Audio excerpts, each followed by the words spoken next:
This is a work of fiction. Any resemblance to real events or persons is purely coincidental.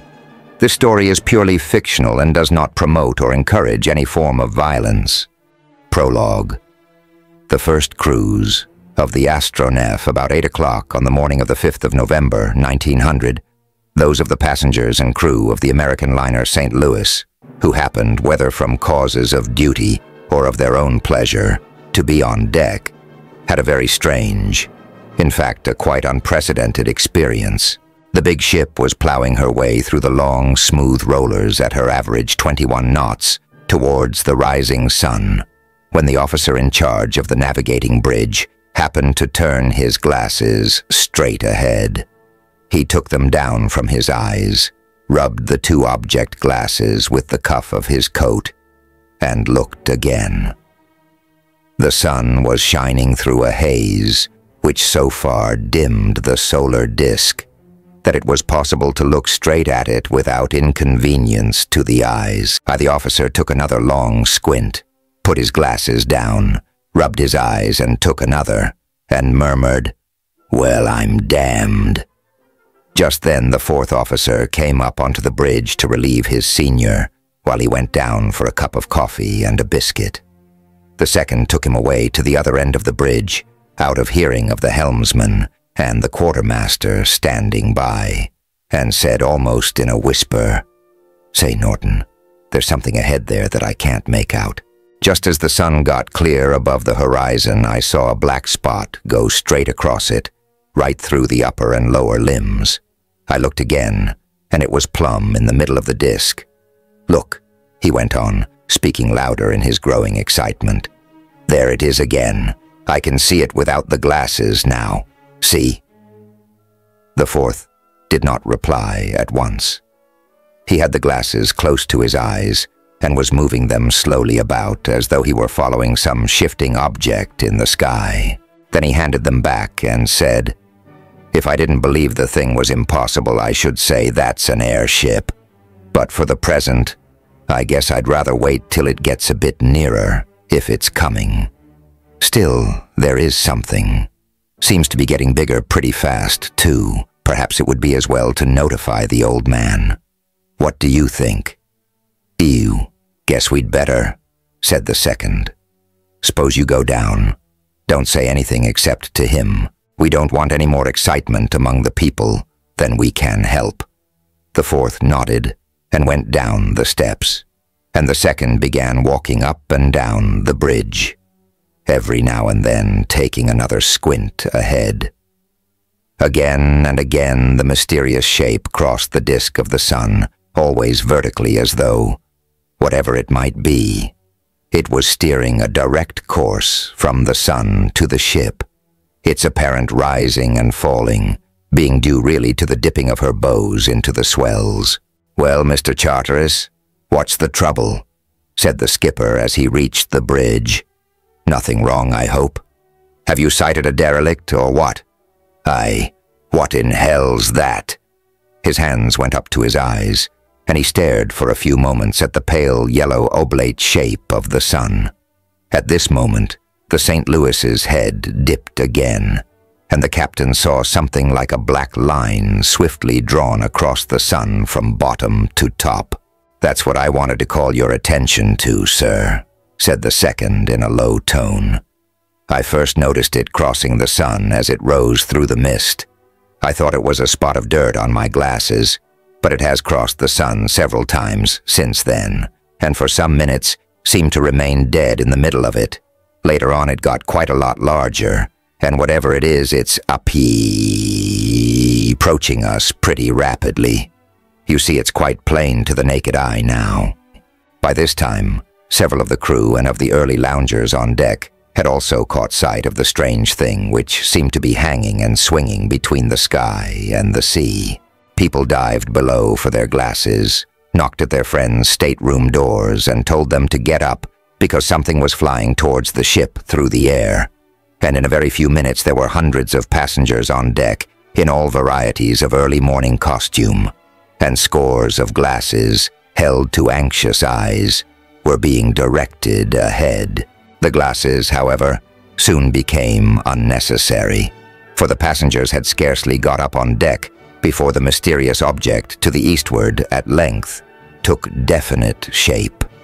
And as it did so, mouths were opened as well as eyes, for the owners of the eyes and mouths beheld just then the strangest sight that travelers by sea or land had ever seen.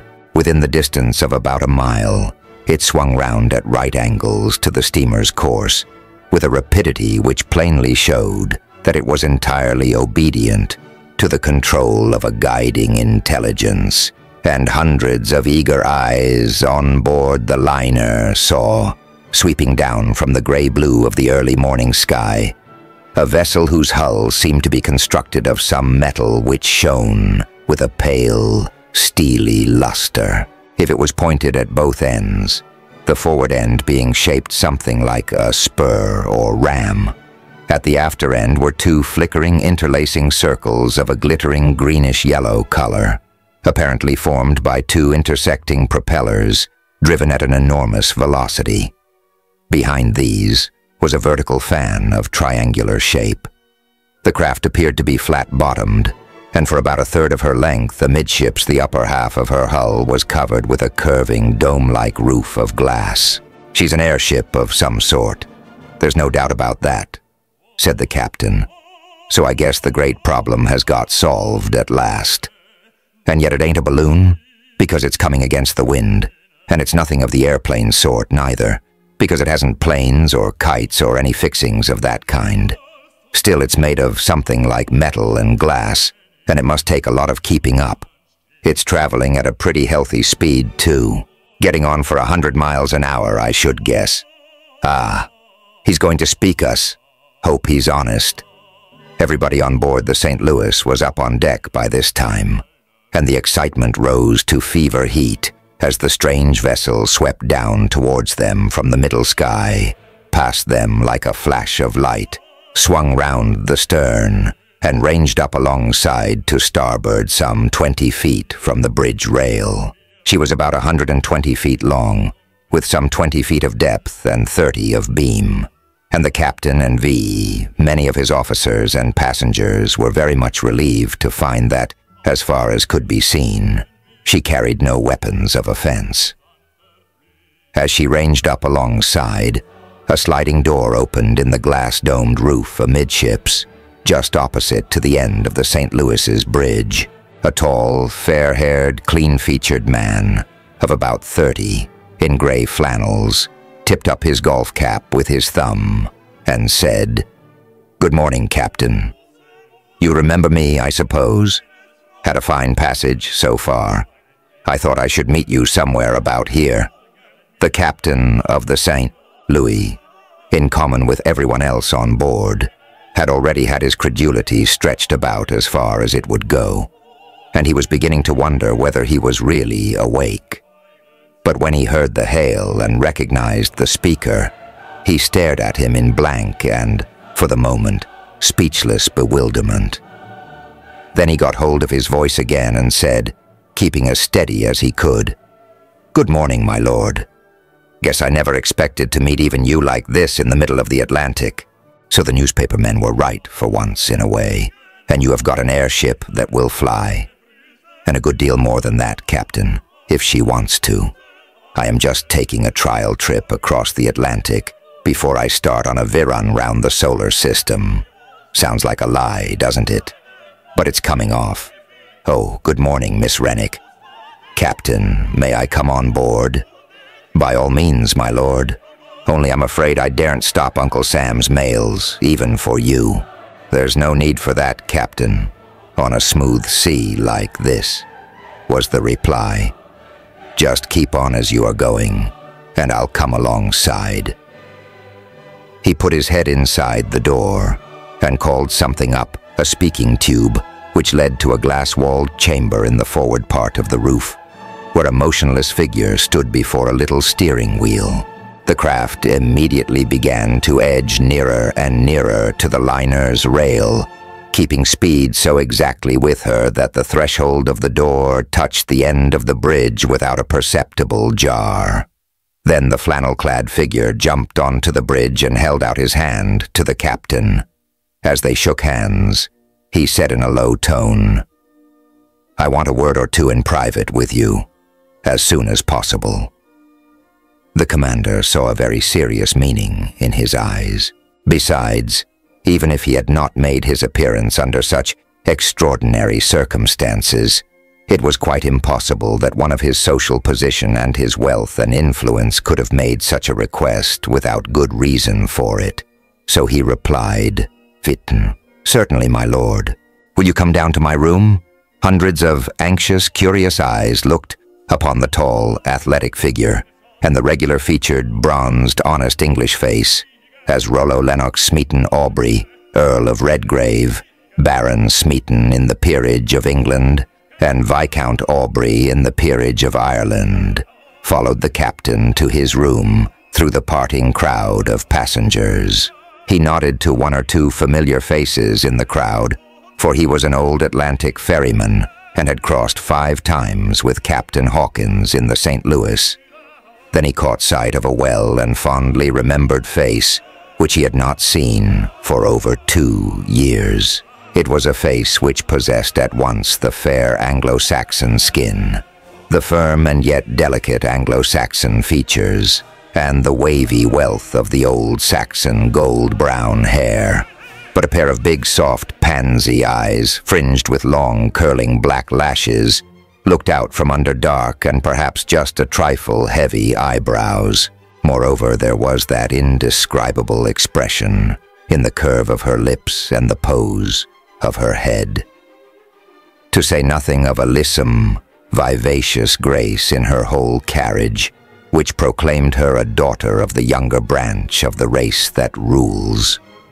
Their eyes met for an instant, and Lord Redgrave was startled, and even a trifle angered, to see that she flushed up quickly, and that the momentary smile with which she greeted him died away as she turned her head aside.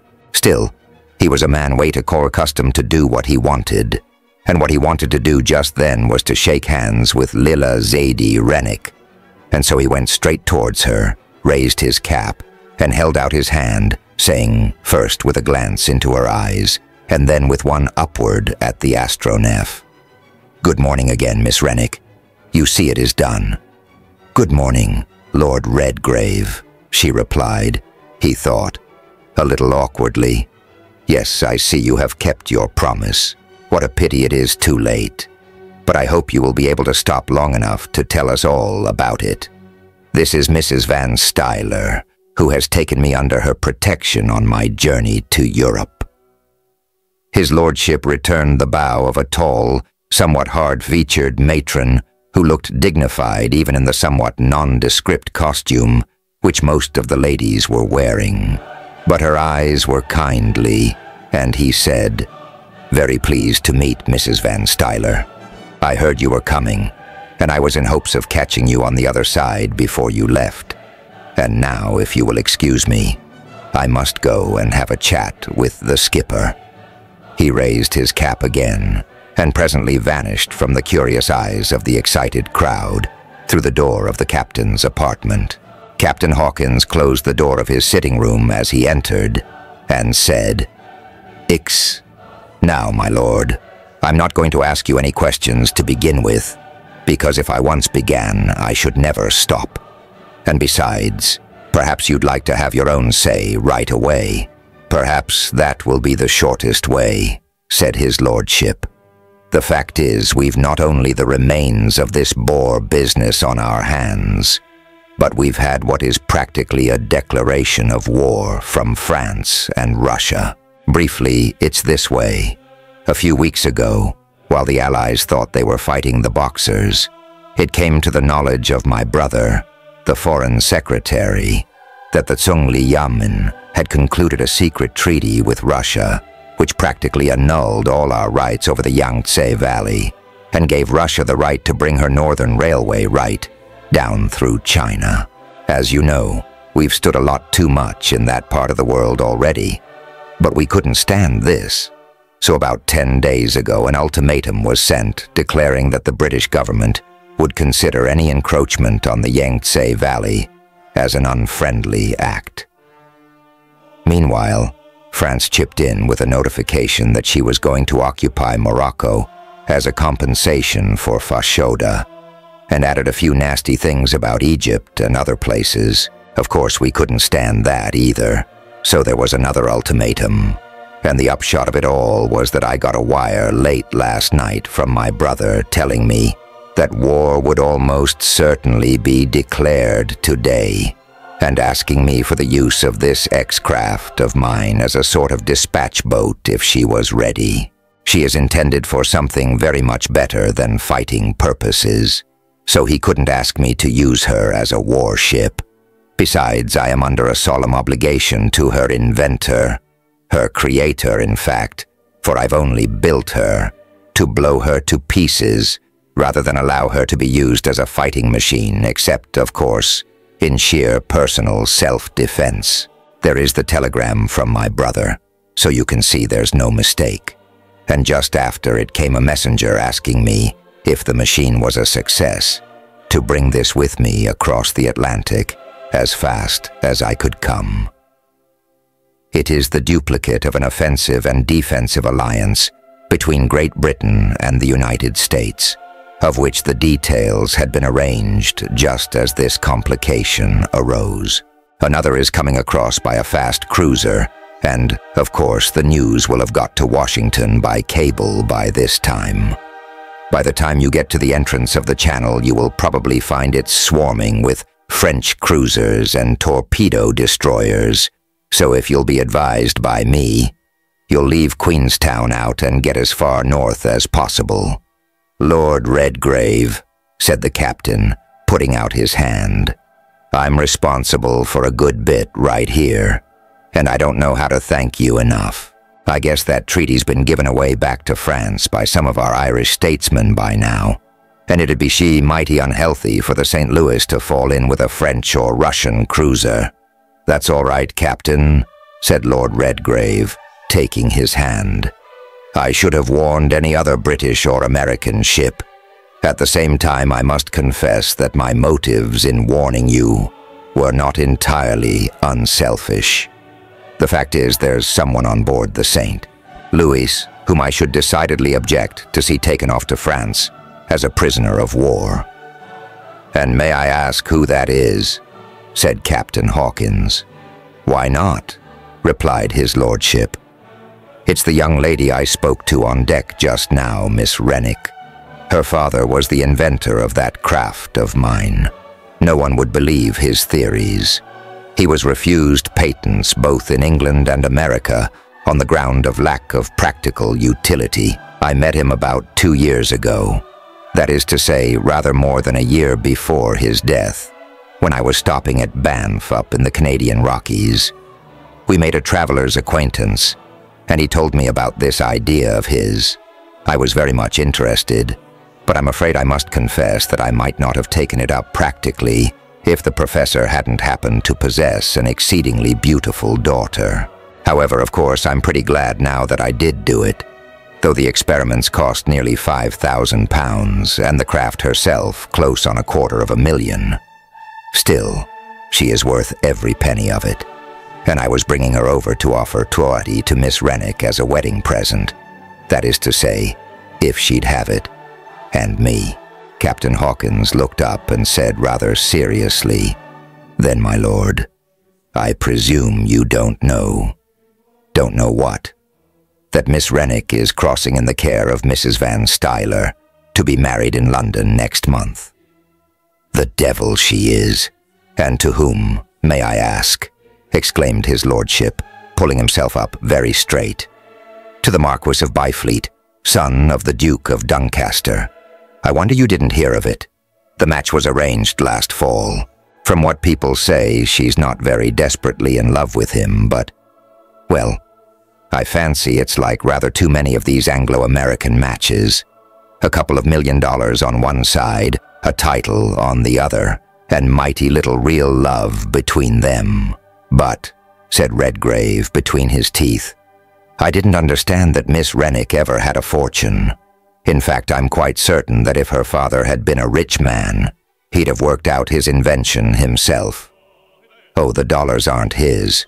In fact, they won't be hers till she marries, replied the captain. They belong to her uncle, old Russell Rennick. He got in on the ground floor of the new York and Chicago ice trusts and made millions. He's going to spend some of them on making his niece a Marchioness. That's about all there is to it. Oh, indeed, said Redgrave, still between his teeth. Well, considering that Byfleet is about as big a wastrel as ever disgraced the English aristocracy, I don't think either Miss Rennick or her uncle will make a very good bargain. However, of course, that's no affair of mine now. I remember that this Russell Rennick refused to finance his brother when he really wanted the money. He made a particularly bad bargain, too, then, though he didn't know it. For a dozen crafts so like that, properly armed, would simply mash up the navies of the world and make sea power a private trust. After all, I'm not particularly sorry, because then it wouldn't have belonged to me. Well now, Captain, I'm going to ask you to give me a bit of breakfast when it's ready, and then I must be off. I want to be in Washington tonight. Tonight? What, 2,100 miles? Why not? Said Redgrave. I can do about 150 an hour through the atmosphere, and then, you see, if that isn't fast enough, I can rise outside the Earth's attraction, let it spin round, and then come down where I want to. Great Scott, remarked Captain Hawkins inadequately, but with emphasis. Well, my lord, I guess we'll go down to breakfast. Fine, but breakfast was not quite ready, and so Lord Redgrave rejoined Miss Rennick and her chaperone on deck. All eyes and a good many glasses were still turned on the Astronef, which had now moved a few feet away from the liner's side and was running along, exactly keeping pace with her. It's so wonderful that even seeing doesn't seem believing, said the girl when they had renewed their acquaintance of 2 years before. Well, he replied, it would be very easy to convince you.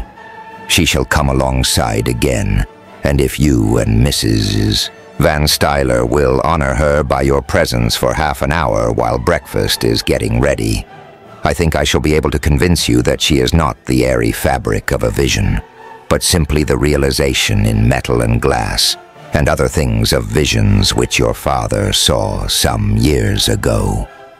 There was no resisting an invitation put in such a way. Besides, the prospect of becoming the wonder and envy of every other woman on board was altogether too dazzling for words. Mrs. Van Stuyler looked a little aghast at the idea at first, but she too had something of the same feeling as Zaidie, and besides, there could hardly be any impropriety in accepting the invitation of one of the wealthiest and most distinguished noblemen in the British peerage. So, after a little demur and a slight manifestation of nervousness, she consented. Mr. Redgrave signaled to the man at the steering wheel. The Astronef slackened pace a little, dropped a yard or so, and slid up quite close to the bridge rail again. Lord Redgrave got in first and ran a light gangway down onto the bridge. Zaidie and Mrs. Van Stuyler were carefully handed up. The next moment the gangway was drawn up again. The sliding glass doors clashed to. The Astronef leapt a couple of 1,000 feet into the air, swept round to the westward in a magnificent curve, and vanished into the gloom of the upper mists. Chapter 1. The situation was one which was absolutely without parallel in all the history of courtship from the days of Mother Eve to those of Miss Lilla Zaidie Rennick. The nearest approach to it would have been the old-fashioned Tartar custom, which made it lawful for a man to steal his best girl, if he could get her first, fling her across his horse's crupper, and ride away with her to his tent. But to the shocked senses of Mrs.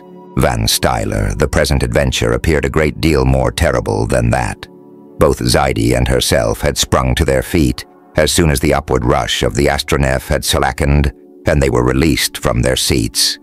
They looked down through the glass walls of what may be called the hurricane deck chamber of the astronef, and saw below them a snowy sea of clouds, just crimsoned by the rising sun. In this cloud sea, which spread like a wide meshed veil between them and the earth, there were great irregular rifts which looked as big as continents on a map. These had a blue-gray background, or it might be more correct to say underground, and in the midst of one of these they saw a little black speck, which after a moment or two took the shape of a little toy ship, and presently they recognized it as the 11,000-ton liner, which a few moments ago had been their ocean home. Mrs. Van Stuyler was shaking in every muscle, afflicted by a sort of St. Vitus's dance induced by physical fear and outraged propriety. Quite apart from these, however, she experienced a third sensation which made for a nameless inquietude. She was a woman of the world, well-versed in most of its ways, and she fully recognized that that single bound from the bridge rail of the St. Louis to the other side of the clouds had already carried her and her charge beyond the pale of human law. The same thought, mingled with other feelings, half of wonder and half of reawakened tenderness, was just then uppermost in Miss Zaidie's mind. It was quite obvious that the man who could create and control such a marvelous vehicle as this could, morally as well as physically, lift himself beyond the reach of the convention which civilized society had instituted for its own protection and government. He could do with them exactly as he pleased. They were utterly at his mercy. He might carry them away to some unexplored spot on one of the continents, or to some unknown island in the midst of the wide Pacific. He might even transport them into the midst of the awful solitudes which surround the poles. He could give them the choice between doing as he wished, submitting unconditionally to his will, or committing suicide by starvation. They had not even the option of jumping out, for they did not know how to open the sliding doors, and even if they had done, what feminine nerves could have faced a leap into that awful gulf which lay below them, a 2,000-foot dive through the clouds into the waters of the wintry Atlantic? They looked at each other in speechless, dazed amazement. Far away below them on the other side of the clouds, the St. Louis was steaming eastward, and with her were going the last hopes of the coronet, which was to be the matrimonial equivalent of Miss Zaidie's beauty and Russell Rennick's millions. They were no longer of the world. Its laws could no longer protect them. Anything might happen, and that anything depended absolutely on the will of the Lord and Master of the extraordinary vessel which, for the present, was their only world. "My dearest Zaidie," Mrs. Van Stuyler gasped, when she at length recovered the power of articulate speech. "What an N3 entirely too awful thing this is. Why, it's abduction and nothing less. Indeed, it's worse, for he's taken us clean off the Earth, and there's no more chance of rescue than if he took us to one of those planets he said he could go to. If I didn't feel a great responsibility for you, dear, I believe I should faint." By this time, Miss Zaidie had recovered a good deal of her usual composure. The excitement of the upward rush, and what was left of the momentary physical fear, had flushed her cheeks and lighted her eyes. Even Mrs. Van Stuyler thought her looking, if possible, more beautiful than she had done under the most favorable of terrestrial circumstances. There was a something else, too, which she didn't altogether like to see, a sort of resignation to her fate which, in a young lady situated as she was then, Mrs. Van Stuyler considered to be distinctly improper. "It is rather startling, isn't it?" she said, with hardly a trace of emotion in her voice. "But I have no doubt that everything will be all right in the end." "Everything all right, my dear Zaidie? What on earth, or I might say under heaven, do you mean?" "I mean," replied Zaidie even more composedly than before, and also with a little tightening of her lips, "that Lord Redgrave is the owner of this vessel, and that therefore it is quite impossible that anything out of the way could happen to us. I mean anything more out of the way than this wonderful jump from the sea to the sky has been.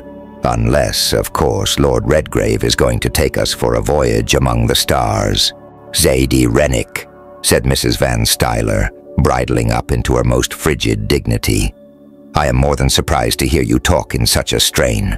Perfectly safe, indeed. Has it not struck you that we are absolutely at this Lord Redgrave's mercy, that he can take us where he likes and treat us just as he pleases? My dear Mrs. Van, replied Zadie, dropping back into her familiar form of address, but speaking even more frigidly than her chaperone had done.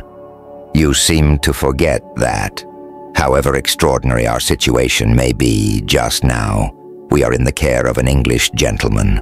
Lord Redgrave was a friend of my father's, the only man who believed in his ideals, the only man who realized them. The only man that you were ever in love with, eh? Said Mrs. Van Stuyler, with a snap in her voice. Is that so? Ah, I begin to see something now. And I think if you possess your soul in patience, you will see something more before long, snapped Miss Zadie in reply. Then she stopped, abruptly, and the flush on her cheek deepened, for at that moment Lord Redgrave came up the companionway from the lower deck, carrying a big silver tray with a coffee pot, 3 cups and saucers, a rack of toast, and a couple of plates of bread and butter and cake. Just then a sort of social miracle happened. The fact was that Mrs. Van Stuyler had never before had her early coffee brought to her by a peer of the British realm. She thought it a little humiliating afterwards, but for the moment all sorts of conventional barriers seemed to melt away.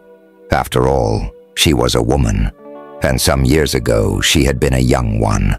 Lord Redgrave was an almost perfect specimen of English manhood in its early prime. He was one of the richest peers in England, and he was bringing her coffee. As she said afterwards, she wilted, and she couldn't help it. I'm afraid I have kept you waiting a long time for your coffee, ladies, said Redgrave, as he balanced the tray on one hand and drew a wicker table towards them with the other. You see, there are only 2 of us on board this craft, and as my engineer is navigating the ship, I have to attend to the domestic arrangements. Mrs.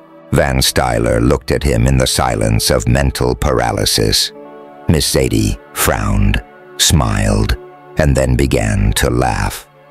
Well, of all the cold-blooded English ways of putting things, she began. I beg your pardon, said Lord Redgrave as he put the tray down on the table. What Miss Rennick means, Lord Redgrave, interrupted Mrs. Van Stuyler, struggling out of her paralytic condition. And what I, too, should like to say is that under the circumstances, you think that I am not as penitent as I ought to be. Is that so? Said Redgrave, with a glance and a smile mostly directed towards Miss Zadie. Well, to tell you the truth, he went on, I am not a bit penitent. On the contrary, I am very glad to have been able to assist the fates as far as I have done. Assist the fates, gasped Mrs. Van Stuyler, helping herself shakingly to sugar, while Miss Zadie folded a gossamer slice of bread and butter and began to eat it. I think, Lord Redgrave, that if you knew all the circumstances, you would say that you were working against them. My dear Mrs. Van Stuyler, he replied, as he filled his own coffee cup, I quite agree with you as to certain fates, but the fates which I mean are the ones which, with good or bad reason, I think are working on my side. Besides, I do know all the circumstances, or at least the most important of them. That knowledge is, in fact, my principal excuse for bringing you so unceremoniously above the clouds. As he said this, he took a sideway glance at Miss Zadie. She dropped her eyelids and went on eating her bread and butter, but there was a little deepening of the flush on her cheeks, which was to him as the first flush of sunrise to a benighted wanderer. There was a rather awkward silence after this. Miss Zadie stirred the coffee in her cup with a dainty Queen Anne spoon and seemed to concentrate the whole of her attention upon the operation. Then Mrs. Van Stuyler took a sip out of her cup and said, "But really, Lord Redgrave, I feel that I must ask you whether you think that what you have done during the last few minutes, which already, I assure you, seem hours to me, is, well, quite in accordance with the, what shall I say, the rules that we have been accustomed to live under." Lord Redgrave looked at Miss Zadie again. She didn't even raise her eyelids, only a very slight tremor of her hand as she raised her cup to her lips told that she was even listening. He took courage from this sign and replied, "My dear Mrs. Van Stuyler, the only answer that I can make to that just now is to remind you that, by the sanction of ages, everything is supposed to be fair under two sets of circumstances, and whatever is happening on the earth down yonder, we, I think, are not at war." The next moment, Miss Zadie's eyelids lifted a little. There was a tremor about her lips, almost too faint to be perceptible, and the slightest possible tinge of color crept upwards towards her eyes. She put her cup down and got up, walked towards the glass walls of the deck chamber, and looked out over the cloudscape. The shortness of her steamer skirt made it possible for Lord Redgrave and Mrs. Van Stuyler to see that the sole of her right boot was swinging up and down on the heel ever so slightly. They came simultaneously to the conclusion that if she had been alone, she would have stamped, and stamped pretty hard. Possibly also she would have said things to herself and the surrounding silence. This seemed probable from the almost equally imperceptible motion of her shapely shoulders. Mrs. Van Stuyler recognized in a moment that her charge was getting angry.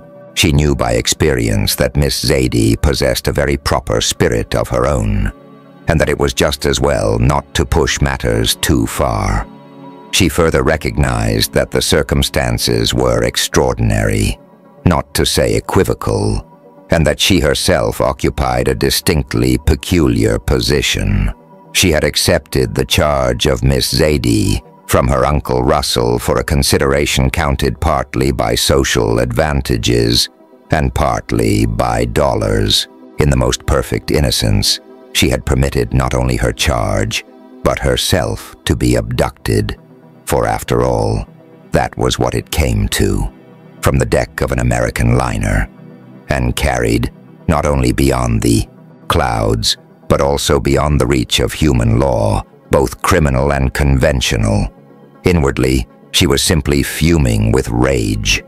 As she said afterwards, she felt just like a bottled volcano, which would like to go off and daren't.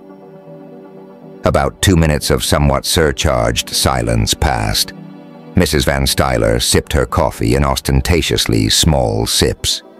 Lord Redgrave took his in slower and longer ones and helped himself to bread and butter.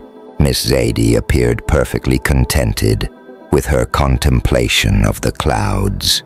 Chapter 2. At length, Mrs. Van Stuyler, being a woman of large experience and some social deftness, recognized that a change of subject was the easiest way of retreat out of a rather difficult situation, so she put her cup down, leant back in her chair, and looking straight into Lord Redgrave's eyes, she said with purely feminine irrelevance, "I suppose you know, Lord Redgrave, that when we left, the machine which we call in America manhood suffrage, which of course simply means the selection of a government by counting noses which may or may not have brains above them, was what some of our orators would call in full blast. If you are going to New York after Washington, as you said on the boat, we might find it a rather inconvenient time to arrive. The whole place will be chaos, you know, because when the citizen of the United States begins electioneering, New York is not a very nice place to stop in except for people who want excitement. And so if you will excuse me putting the question so directly, I should like to know what you just do means to do." Lord Redgrave saw that she was going to add, "with us." But before he had time to say anything, Miss Zadie turned round, walked deliberately towards her chair, sat down, poured herself out a fresh cup of coffee, added the milk and sugar with deliberation, and then, after a preliminary sip, said, with her cup poised halfway between her dainty lips and the table, "Mrs. Van, I've got an idea. I suppose it's inherited, for dear old Pop had plenty. Anyhow, we may as well get back to common-sense subjects. Now look here," she went on, switching an absolutely convincing glance straight into her host's eyes. "My father may have been a dreamer, but still he was a sound money man.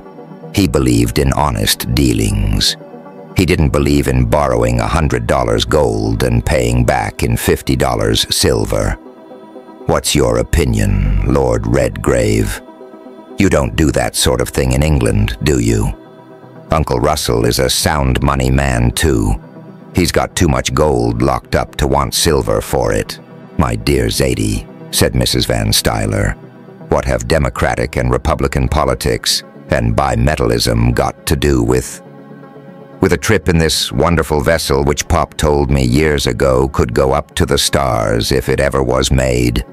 Why, just this. Lord Redgrave is an Englishman and too rich to believe in anything but sound money. So is Uncle Russell, and there you have it.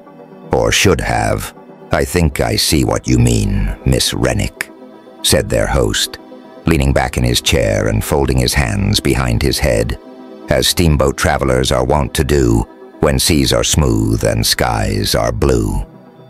The astronef might come down like a vision from the clouds and preach the gospel of gold in electric rays of silver through the commonplace medium of the Morse code. How's that for poetry and practice? "I quite agree with his lordship as regards the practice," said Mrs. Van Stuyler, talking somewhat rudely across him to Zadie. "It would be an excellent use to put this wonderful invention to, and then I am sure his lordship would land us in Central Park so that we could go to your uncle's house right away." No, I'm afraid I must ask you to excuse me there, Mrs. Van Stuyler," said Redgrave, with a change of tone, which Miss Zadie appreciated with a swiftly veiled glance. "You see, I have placed myself beyond the law. I have, as you have been good enough to intimate, abducted, to put it brutally, 2 ladies from the deck of an Atlantic liner. Further, in doing so I have selfishly spoiled the prospects of one of the ladies. But seriously, I really must go to Washington first. I think, Lord Redgrave," interrupted Mrs. Van Stuyler, ignoring the last unfinished sentence and assuming her best Knickerbocker dignity, "if you will forgive me saying so, that is scarcely a subject for discussion here." "And if that's so," interrupted Miss Zadie, "the less we say about it, the better. What I wanted to say was this. We all want the Republicans in. At least all of us that have much to lose. Now, if Lord Redgrave was to use this wonderful airship of his on the right side, why, there wouldn't be any standing against it. I must say that until just now I had hardly contemplated turning the astronef into an electioneering machine. Still, I admit that she might be made use of in a good cause. Only I hope that we shan't want you to paste her over with election bills, eh? Or start handbill snowstorms from the deck, or kidnap Croker and Bryan just as you did us, for instance. If I could, I'm quite sure that I shouldn't have as pleasant guests as I have now on board the astronef. What do you think, Mrs. Van Stuyler?"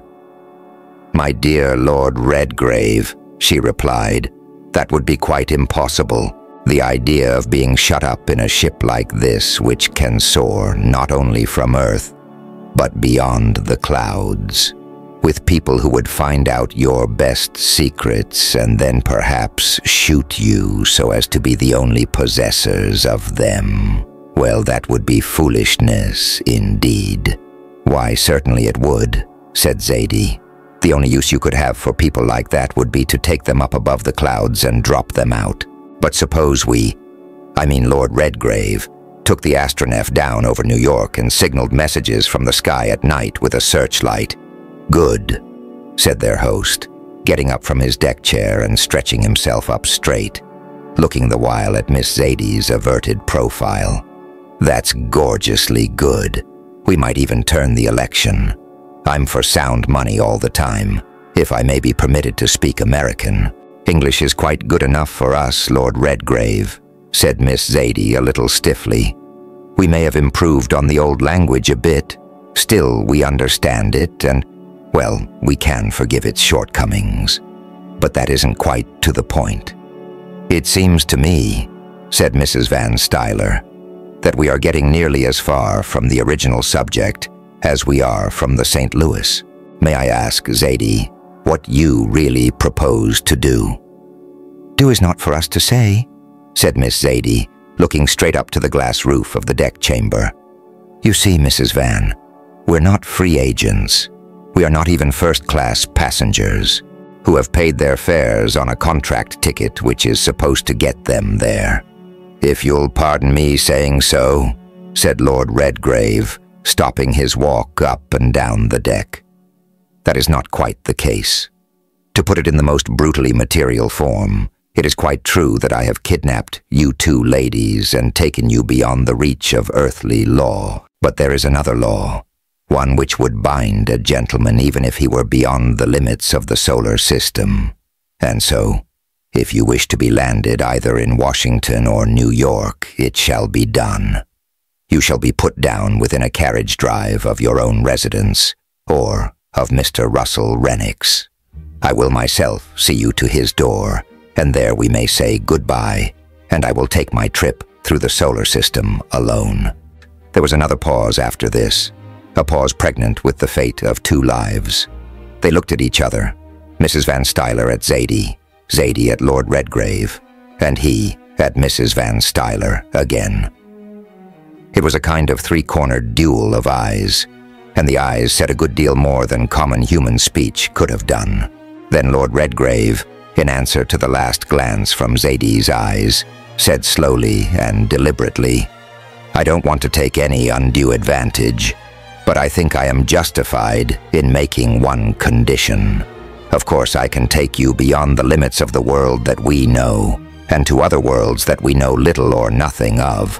At least I could do so, if I were not bound by law as strong as gravitation itself.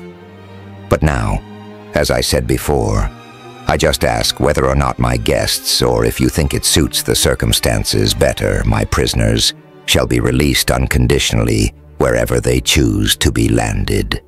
He paused for a moment, and then, looking straight into Zadie's eyes, he added, The one condition I make is that the vote shall be unanimous. Under the circumstances, Lord Redgrave, said Mrs. Van Stuyler, rising from her seat and walking towards him with all the dignity that would have been hers in her own drawing room. There can only be one answer to that. Your guests, or your prisoners, as you choose to call them, must be released unconditionally. Lord Redgrave heard these words as a man might hear words in a dream. Zadie had risen too. They were looking into each other's eyes, and many unspoken words were passing between them. There was a little silence, and then, to Mrs. Van Stuyler's unutterable horror, Zadie said with just the suspicion of a gasp in her voice, There's one dissentient. We are prisoners, and I guess I'd better surrender at discretion.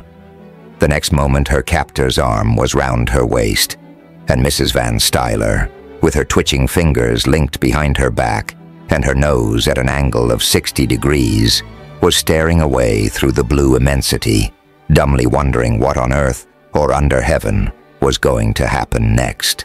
Chapter 3.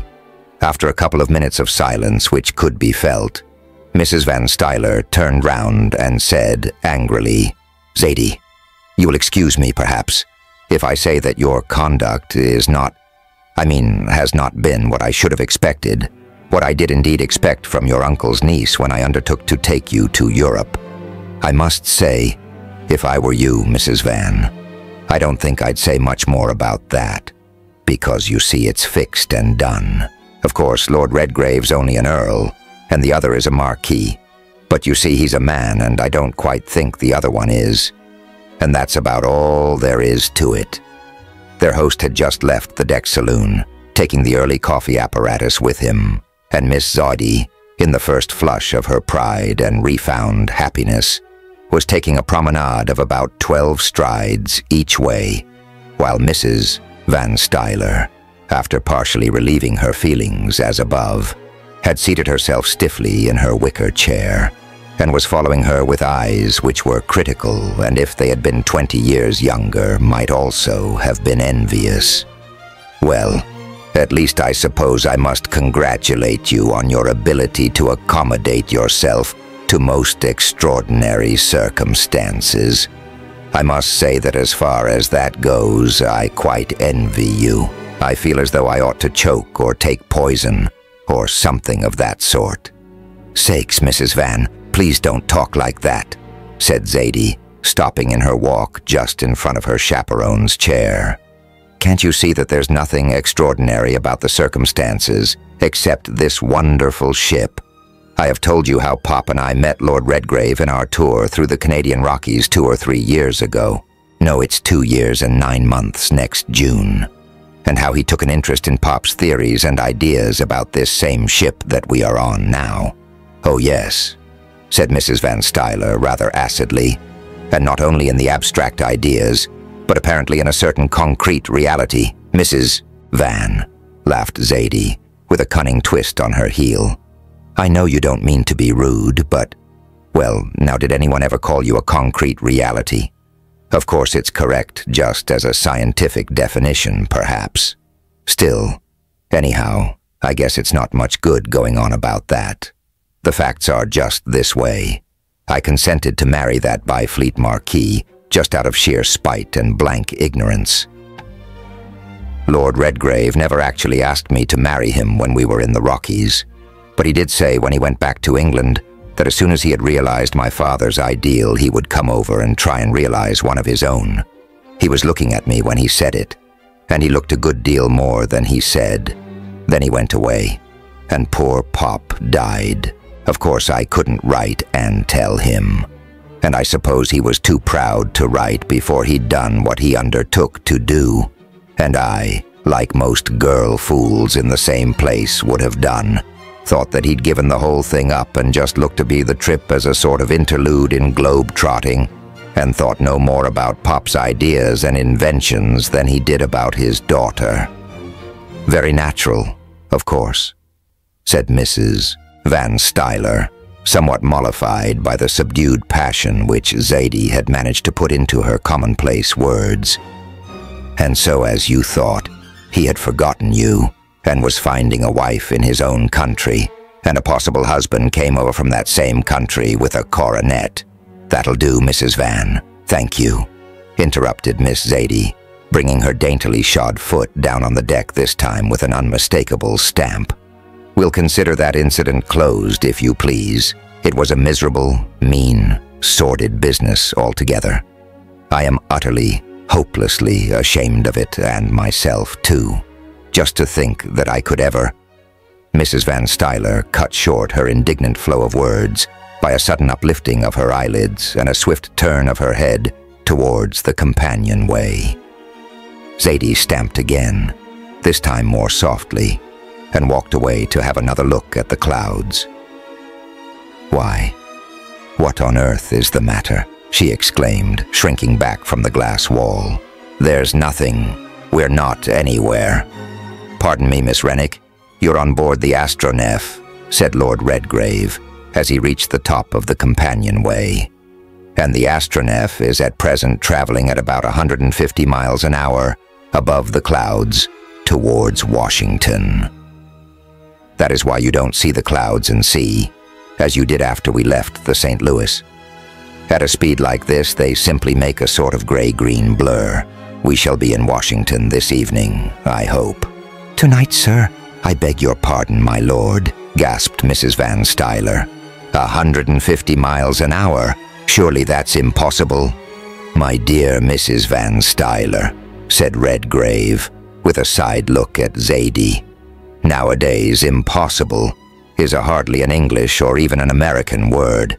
In fact, since I have had the honor of Re-22 alicing some of Professor Rennick's ideas, it has been relegated to the domain of mathematics. Not even he could make 2 and 2 more or less than 4. But, well, would you like to come into the conning tower and see for yourselves? I can show you a few experiments that will, at any rate, help to pass the time between here and Washington." "Lord Redgrave," said Mrs. Van Stuyler, dropping gracefully back into her wicker armchair, "if I may say so, I have seen quite enough impossibilities and, well, other things since we left the deck of the St. Louis to keep me quite satisfied, until with your lordship's permission, I set foot on solid ground again. And I should also like to remind you that we have left everything behind us on the St. Louis. Everything except what we stand up in. And therefore it will be a point of honor with me to see that you want for nothing while you are on board the Astronef, and that you shall be released from your durance. Now don't say vile, Lennox. I mean, it is perfectly plain what you mean, Zadie," said Mrs. Van Stuyler, in a tone which seemed to send a chill through the deck chamber. "Really, the American girl just wants to tell the truth," laughed Zadie, going towards Redgrave. "Lord Redgrave, if you like it better, says he wants to marry me, and peer or peasant, I want to marry him, and that's all there is to it. You don't suppose I'd have—" "My dear girl, there's no need to go into details," interrupted Mrs. Van Stuyler, inspired by fond memories of her own youth. "We will take that for granted, and as we are beyond the social region in which chaperones are supposed to be necessary, I think I will have a nap, and we'll go to the conning tower, eh?" "Breakfast will be ready in about half an hour," said Redgrave, as he took Zadie by the arm and led her towards the forward end of the deck chamber. "Meanwhile, au revoir. If you want anything, touch the button at your right hand, just as you would on board the St. Louis." "I thank your lordship," said Mrs. Van Stuyler, half melting and half icy still. "I shall be quite content to wait until you come back. Really, I feel quite sleepy. That's the effect of the elevation on the dear old lady's nerves," Redgrave whispered to Zadie, as he helped her up the narrow stairway which led to the glass-domed conning tower, in which, in days to come, she was destined to pass some of the most delightful and the most terrible moments of her life. "Then why doesn't it affect me that way?" said Zadie, as she took her place in the little chamber, steel-walled and glass 24-roofed, and half-filled with instruments of which she, Vassar girl, and all as she was, could only guess the use. "Well, to begin with, you are younger, which is an absolutely unnecessary observation, and in the second place, perhaps you were thinking about something else. By which I suppose you mean your lordship's noble self." This was said in such a tone, and with such an indescribable smile, that there immediately ensued a gap in the conversation, and a silence which was a great deal more eloquent than any words could have made it. When Miss Zadie had got free again, she put her hand up to her hair, and while she was patting it into something like shape again, she said, "But I thought you brought me here to show me some experiments, and not to take advantage of the first real opportunity of tasting some of the dearest delights that mortal man ever stole from earth or sea. Do you remember that day when we were coming down from the big glacier, when your foot slipped and I just caught you and saved a sprained ankle? Yes, you wretch, and went away next day and left something like a broken heart behind you. Why didn't you? Oh, what idiots you men can be when you put your minds to it. It wasn't quite that, Zadie. You see, I'd promised your father the day before, of course I was only a younger son then, that I wouldn't say anything about realizing my ideal until I had realized his. And so I might have gone to Europe with Uncle Russell's millions to buy that man Byfleet's coronet and pay the price. Don't, Zadie, don't. That is quite too horrible to think of. And as for the coronet, well, I think I can give you one about as good as his, and one that doesn't want re-gilding. Good Lord, fancy you married to a thing like that. What could have made you think of it? I didn't think, she said angrily. I didn't think and I didn't feel. Of course I thought that I'd dropped right out of your life, and after that I didn't care. I was mad right through, and I'd made up my mind to do what others did.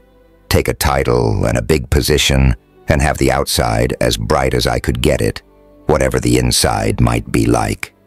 I'd made up my mind to be a society queen abroad, and a miserable woman at home, and Lennox, thank God, and you, that I wasn't. Then there was another interlude, and at the end of it, Redgrave said, "Wait till we've finished our honeymoon in space, and come back to Earth. You won't want any coronets then, although you'll have one, for all the lands of Earth won't hold another woman like yourself, your own sweet self. Of course it doesn't now, but there, you know what I mean. You'll have been to other worlds, you'll have made the round trip of the solar system, so to say, and I think, dear, that is about promise of wonders enough, and of other things too. No, you are really quite too exacting. I thought you brought me here to show me some of the wonders that this marvelous ship of yours can work. Then just one more, and I'll show you. Now you stand up there on that step so that you can see all round and watch with all your eyes, because you're going to see something that no woman ever saw before." Chapter 4.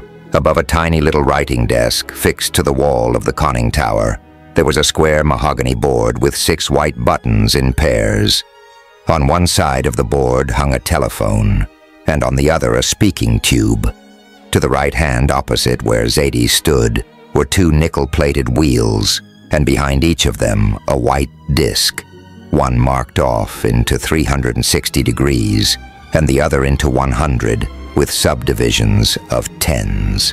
Overhead hung an ordinary telltale compass, and compactly placed on other parts of the wall were barometers, thermometers, barographs, and, in fact, practically every instrument that the most exacting of aeronauts or space explorers could have asked for. You see, Zadie, this is what one might call the cerebral chamber of the astronef, and granted that my engines worked all right, I could make her do anything I wanted without moving out of here. But as a rule, of course, Murgatroyd is in the engine room. If he wasn't the most whole-souled Wesleyan that Yorkshire ever produced, I believe he'd become an idolater and worship the astronef's engines. And who is Murgatroyd, please? In the first place, he is what I might call an hereditary retainer of the House of Redgrave. His ancestors have served mine for the last 700 years. When my ancestors were burglar barons, his were men-at-arms. When we went on the Crusades, they went too. When we raised a regiment for the king against the Parliament, they were naturally the first to enlist in it. And as we gradually settled down into peaceful respectability, they did the same. Lastly, when we went into trade as ironmasters and engineers, they went in too. This Murgatroyd, for instance, was master foreman of my works at Smeaton, and he was the only man I dared trust with the secrets of the astronef, and the only one I would trust myself on board her with, and that's why we're a crew of 2. You see, the command of a vessel like this is a fairly big business, and if it got into the wrong sort of hands, yes, I see, said Zadie with a little nod, it would be just too awful to think about. Why, you might keep the world in terror with it, but I know you wouldn't do that, because for one thing, I wouldn't let you. Gently, gently, Mamselle. Permit me most humbly to remind you that you are still my prisoner, and that I am still commander of the astronef.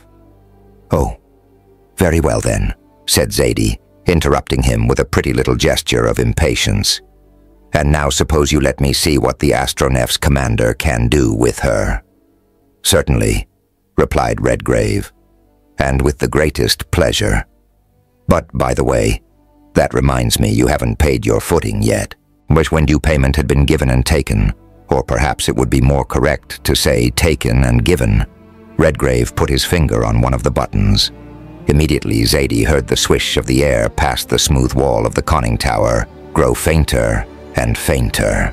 Then there came a little check which nearly upset her balance, and presently the clouds beneath them began to take shape, and great white continents of them with gray oceans in between went sweeping silently and swiftly away behind them. Redgrave turned the wheel in front of the 100-degree disk a little to the left. The next instant, the clouds rose up.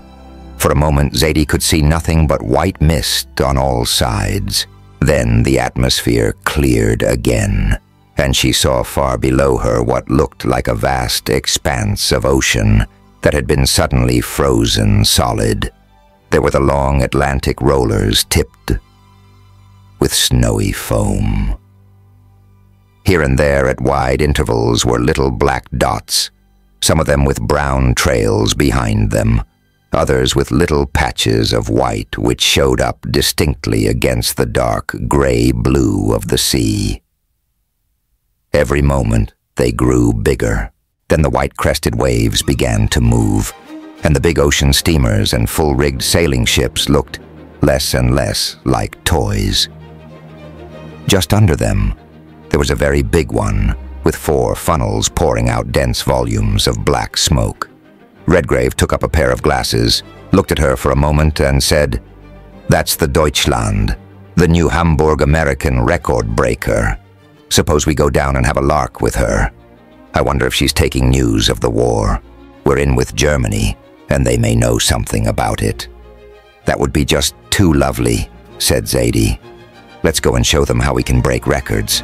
I suppose they've seen us by this time and are just wondering with all their wits what we are. I guess they'll feel pretty tired about poor Count Zeppelin's balloon when they see us." Redgrave noted the we and the us with much secret satisfaction. "All right," he said. "We'll go and give them a bit of a startler." In front of the conning tower, there was a steel flagstaff about 10 feet high, with halyards rove through a shear in the top. He took a little roll of bunting out of a locker under the desk, opened a glass slide, brought in the halyards, and bent the flag on. Meanwhile, the long shape of the great liner was getting bigger and bigger. Her decks were black, with people staring up at this strange apparition which was dropping upon them from the clouds. Another minute and the Astronef had dropped to within 500 feet of the water, and about half a mile astern of the Deutschland. Redgrave turned the wheel back 2 or 3 inches and touched a second button. The Astronef stopped her descent instantly, and then she shot forward. The new Greyhound was making her 22.5 knots, hurling a broad white torrent of foam away from under her counters. But in half a minute the Astronef was alongside her. Redgrave ran the roll of bunting up to the top of the flagstaff, pulled one of the halyards, and the white ensign of England floated out. Almost at the same moment, the German flag went up to the staff at the stern of the Deutschland, and they heard a roar of cheers mingled with cries of wonder come up from her swarming decks. Each flag was dipped thrice in due course. Redgrave took off his cap and bowed to the captain on the bridge. Zadie nodded and fluttered her handkerchief in reply to hundreds of others that were waving on the decks. Mrs. Van Stuyler woke up in wonder and waved hers instinctively, half longing to change crafts. In fact, if it hadn't been for her absolute devotion to the proprieties, she would have obeyed her first impulse and asked Lord Redgrave to put her on board the steamer. While the officers and crew and passengers of the Deutschland were staring wide-eyed and open-mouthed at the graceful glittering shape of the Astronef, Redgrave touched the first button in the second row once, moved the 100-degree wheel on a few degrees, and then gave the other a quarter turn. Then he closed the window slide, and the next moment Zadie saw the great liner sink down beneath them in a curious twisting sort of way. She seemed to stop still and then spin round on her center, getting smaller and smaller every moment. "What's the matter, Lennox?" she said, with a little gasp. What's the Deutschland doing? She seems to be spinning round on her own axis like a top. That's only the point of view, dear. She's just plugging along straight on her way to New York, and we've been making rings round her and going up all the time. But of course, you don't notice the motion here any more than you would if you were in a balloon. But I thought you were going to speak them. Surely you don't mean to say that you intended that just as a little bit of showing off? That's about what it comes to, I suppose. But you must not think it was altogether vanity. You see, the German government has bought Count Zeppelin's airship, or steerable balloon, as it ought to be called, always supposing that they can steer it in a wind. And of course their idea is to make a fighting machine of it. Now Germany is engaged to stand by us in this trouble that's coming.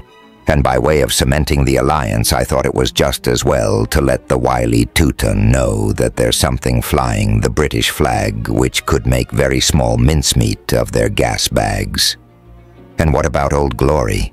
Said Miss Zadie. The Astronef was built with English money and English skill, but she is the creature of American genius. Of course she is. In fact, she is the first concrete symbol of the Anglo-American alliance. And when the daughter of her creator has gone into partnership with the man who made her, we'll have 2 flagstaffs, and the Jack and Old Glory will float side by side. And meanwhile, where are we going? Asked Zadie after a moment's interval. Ah, there we are through the clouds again. What makes us rise? Is that the force that Pop told me he discovered? I'll answer the last question first, said Redgrave. That was the greatest of your father's discoveries.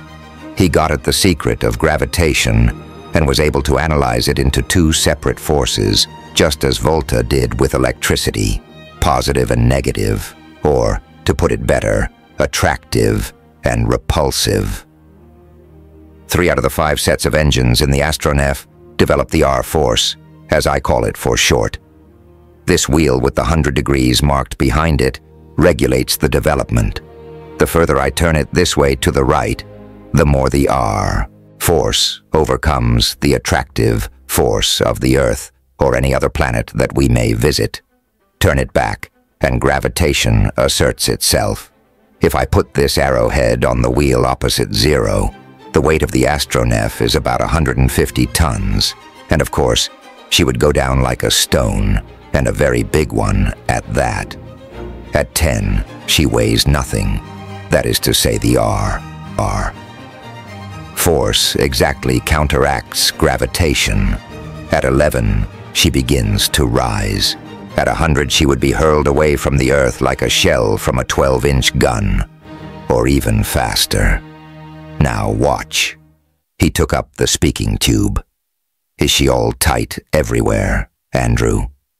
Yes, my lord, came gurgling through the tube. Then Redgrave slowly turned the wheel till the indicator pointed to 25. Zadie, all eyes and wonder, saw a vast sea of glittering white spread out beneath them, an ocean of snow with gray-blue patches here and there. It sank away from under them, till the patches became spots, and the sunlit clouds a vast, luminous blur. The air about them grew marvelously clear and limpid. The sun blazed down on them with a tenfold intensity of light, but Zadie was astonished to find that very little heat penetrated the glass walls and roof of the conning tower. "What an awful height!" she exclaimed, looking round at him with something like fear in her eyes. "How high are we, Lennox?"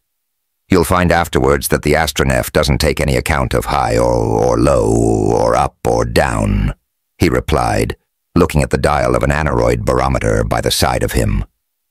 "Roughly speaking, we're rather over 60,000 feet, say 10 miles, from the surface of the Atlantic. That's why I asked Andrew whether everything was tight. You see, we couldn't breathe the air there is outside there, too thin and cold. And so the Astronef makes her own atmosphere as we go along. But I won't spoil what you're going to see by any more of this. So if you please, we'll go down now and get along to Washington.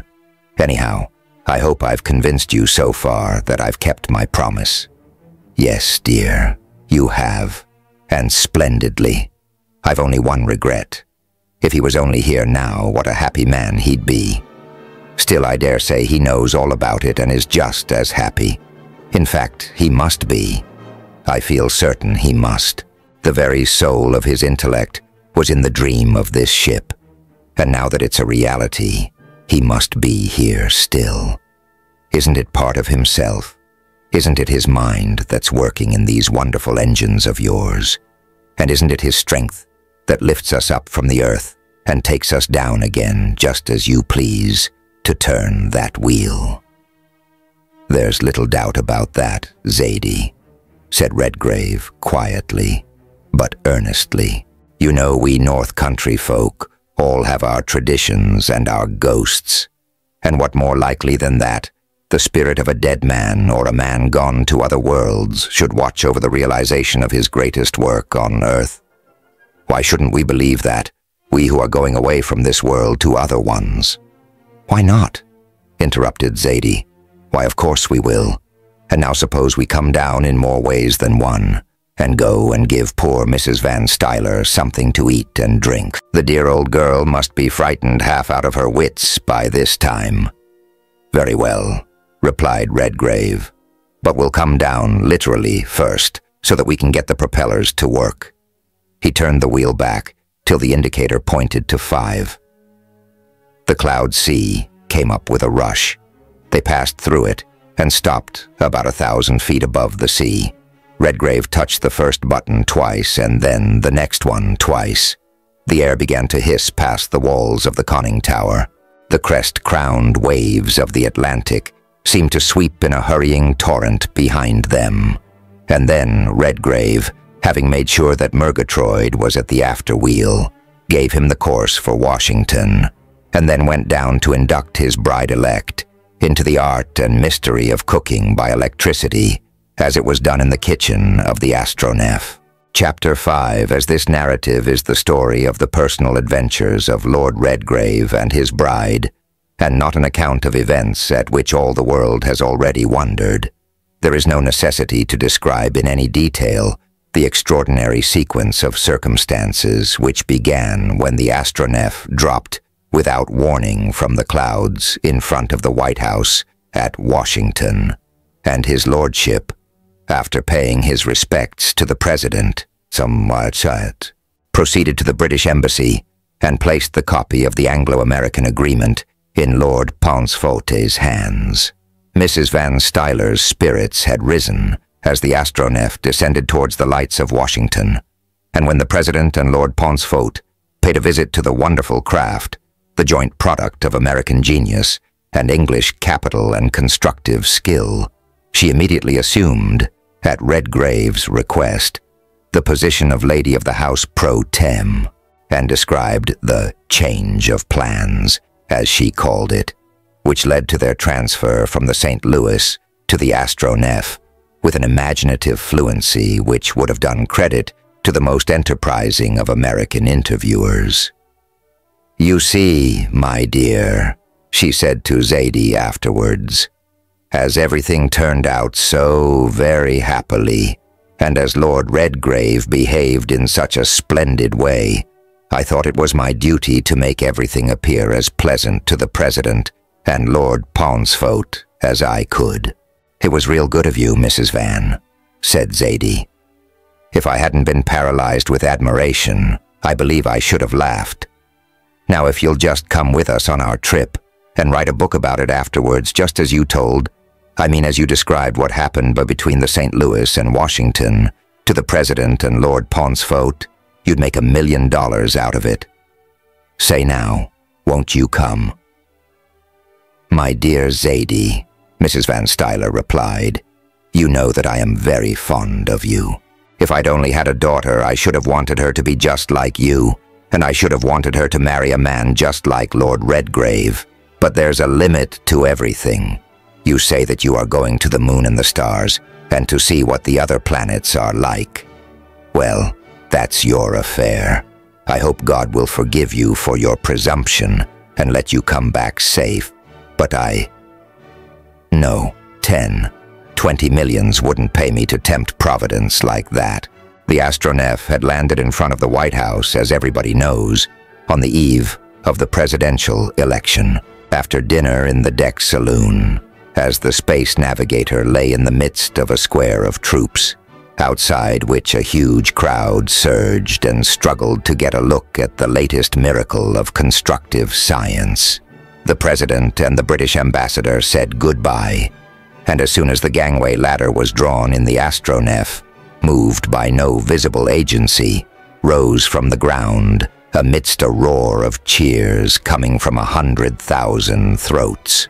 She stopped at a height of about 1,000 feet, and then her forward searchlight flashed out, swept the horizon, and vanished. Then it flashed out again intermittently in the longs and shorts of the Morse code, and these, when translated, read, "Vote for sound men and sound money." Then in 5 minutes the wires of the United States were alive with the terse, pregnant message, and under the ocean in the dark depths of the Atlantic ooze, vivid narratives of the coming of the miracle went flashing to 100 newspaper offices in England and on the continent. The New York correspondent of the London Daily Express added the following paragraph to his account of the strange occurrence. The secret of this amazing vessel, which has proved itself capable of traversing the Atlantic in a day, and of soaring beyond the limits of the atmosphere at will, is possessed by one man only, and that man is an English nobleman. The air is full of rumors of universal war. One vessel such as this could scatter terror over a continent in a few days, demoralize armies and fleets, reduce society to chaos, and establish a one-man despotism on the ruins of all the governments of the world. The man who could build one ship like this could build 50, and, if his country asked him to do it, no doubt he would. Those who, as we are almost forced to believe, are even now contemplating a serious attempt to dethrone England from her supreme place among the nations of Europe, will do well to take this latest potential factor in the warfare of the immediate future into their most serious consideration. This paragraph was not perhaps as absolutely correct as a proposition in Euclid, but it stopped the war. The Deutschland came in the next day, and again the press was flooded, this time with personal narratives and brilliantly imaginative descriptions of the vision which had descended from the clouds, made rings round the great liner, going at her best speed, and then vanished in an instant beyond the range of field glasses and telescopes. Thus did the creature of Professor Rennick's inventive genius play its first part as the peacemaker of the world. When the astronef's message had been duly given and recorded, her propellers began to revolve, and her head swung round to the northeast. So began, as all the world now knows, the most extraordinary electioneering trip that ever was known. First Baltimore, then Philadelphia, and then New York saw the flashes in the sky. There were illuminations, torchlight processions, and all the machinery of American electioneering going at full blast. But when people saw, far away up in the starlit night, those swiftly changing beams glittering down, as it were, out of infinite space, and when the telegraph operators caught on to the fact that they were signals, a sort of awe seemed to come over both Republicans and Democrats alike. Even Tammany's thoughts began to lift above the sordid level of boodle. It was almost like a message from another world. There was something supernatural about it, and when it was translated and rushed out in extra editions of the evening papers, "Vote for sound men and sound money" became the watchword of millions. From New York to Boston, Boston to Albany, and then across country to Buffalo, Cleveland, Chicago, Omaha, then westward to St. Paul and Minneapolis, and northward to Portland and Seattle, southward to San Francisco and Monterey, then eastward again to Salt Lake City, and then, after a leap across the Rockies, which frightened Mrs. Van Stuyler almost to fainting point and made Zaidi gasp for breath, away southward to Santa Fe and New Orleans, then northward again up the Mississippi Valley to St. Louis, and thence eastward across the Alleghenies back to Washing 43-ton. Such was the famous night voyage of the Astronef, and so by means of that long silver tongue of light did she spread the message of common sense and commercial honesty throughout the length and breadth of the great republic. The world knows how America received and interpreted it the next day. Meanwhile, Mr. Russell Rennick had taken train to Washington, and the day after the election, he willingly took back all that he had intended with regard to the Marquis of Byfleet, accepted Lord Redgrave in his stead, and bestowed his avuncular blessing at the wedding breakfast, held in the deck chamber of the Astronef, poised in mid-air, 500 feet above the dome of the Capitol, a week later. To this he added a check for $1 million, payable to the Countess of Redgrave on her return from her wedding trip. Breakfast over, the wedding party made an inspection of the wonderful vessel under the guidance of her commander. After this, while they were drinking their coffee and liqueurs, and the men were smoking their cigars in the deck chamber, a score of the most distinguished men and women in the United States experienced the novel sensation of sitting quietly in deck chairs while they were being hurled at the rate of 150 miles an hour through the atmosphere. They ran up to Niagara, dropped to within a few feet of the surface of the falls, passed over them, fell to the rapids, and drifted down them within a couple of yards of the raging waters. Then, in an instant, they leapt up into the clouds, dropped again, and took a slanting course for Washington at a speed incredible, but to them quite imperceptible, save for the blurred rush of the half-visible earth behind them.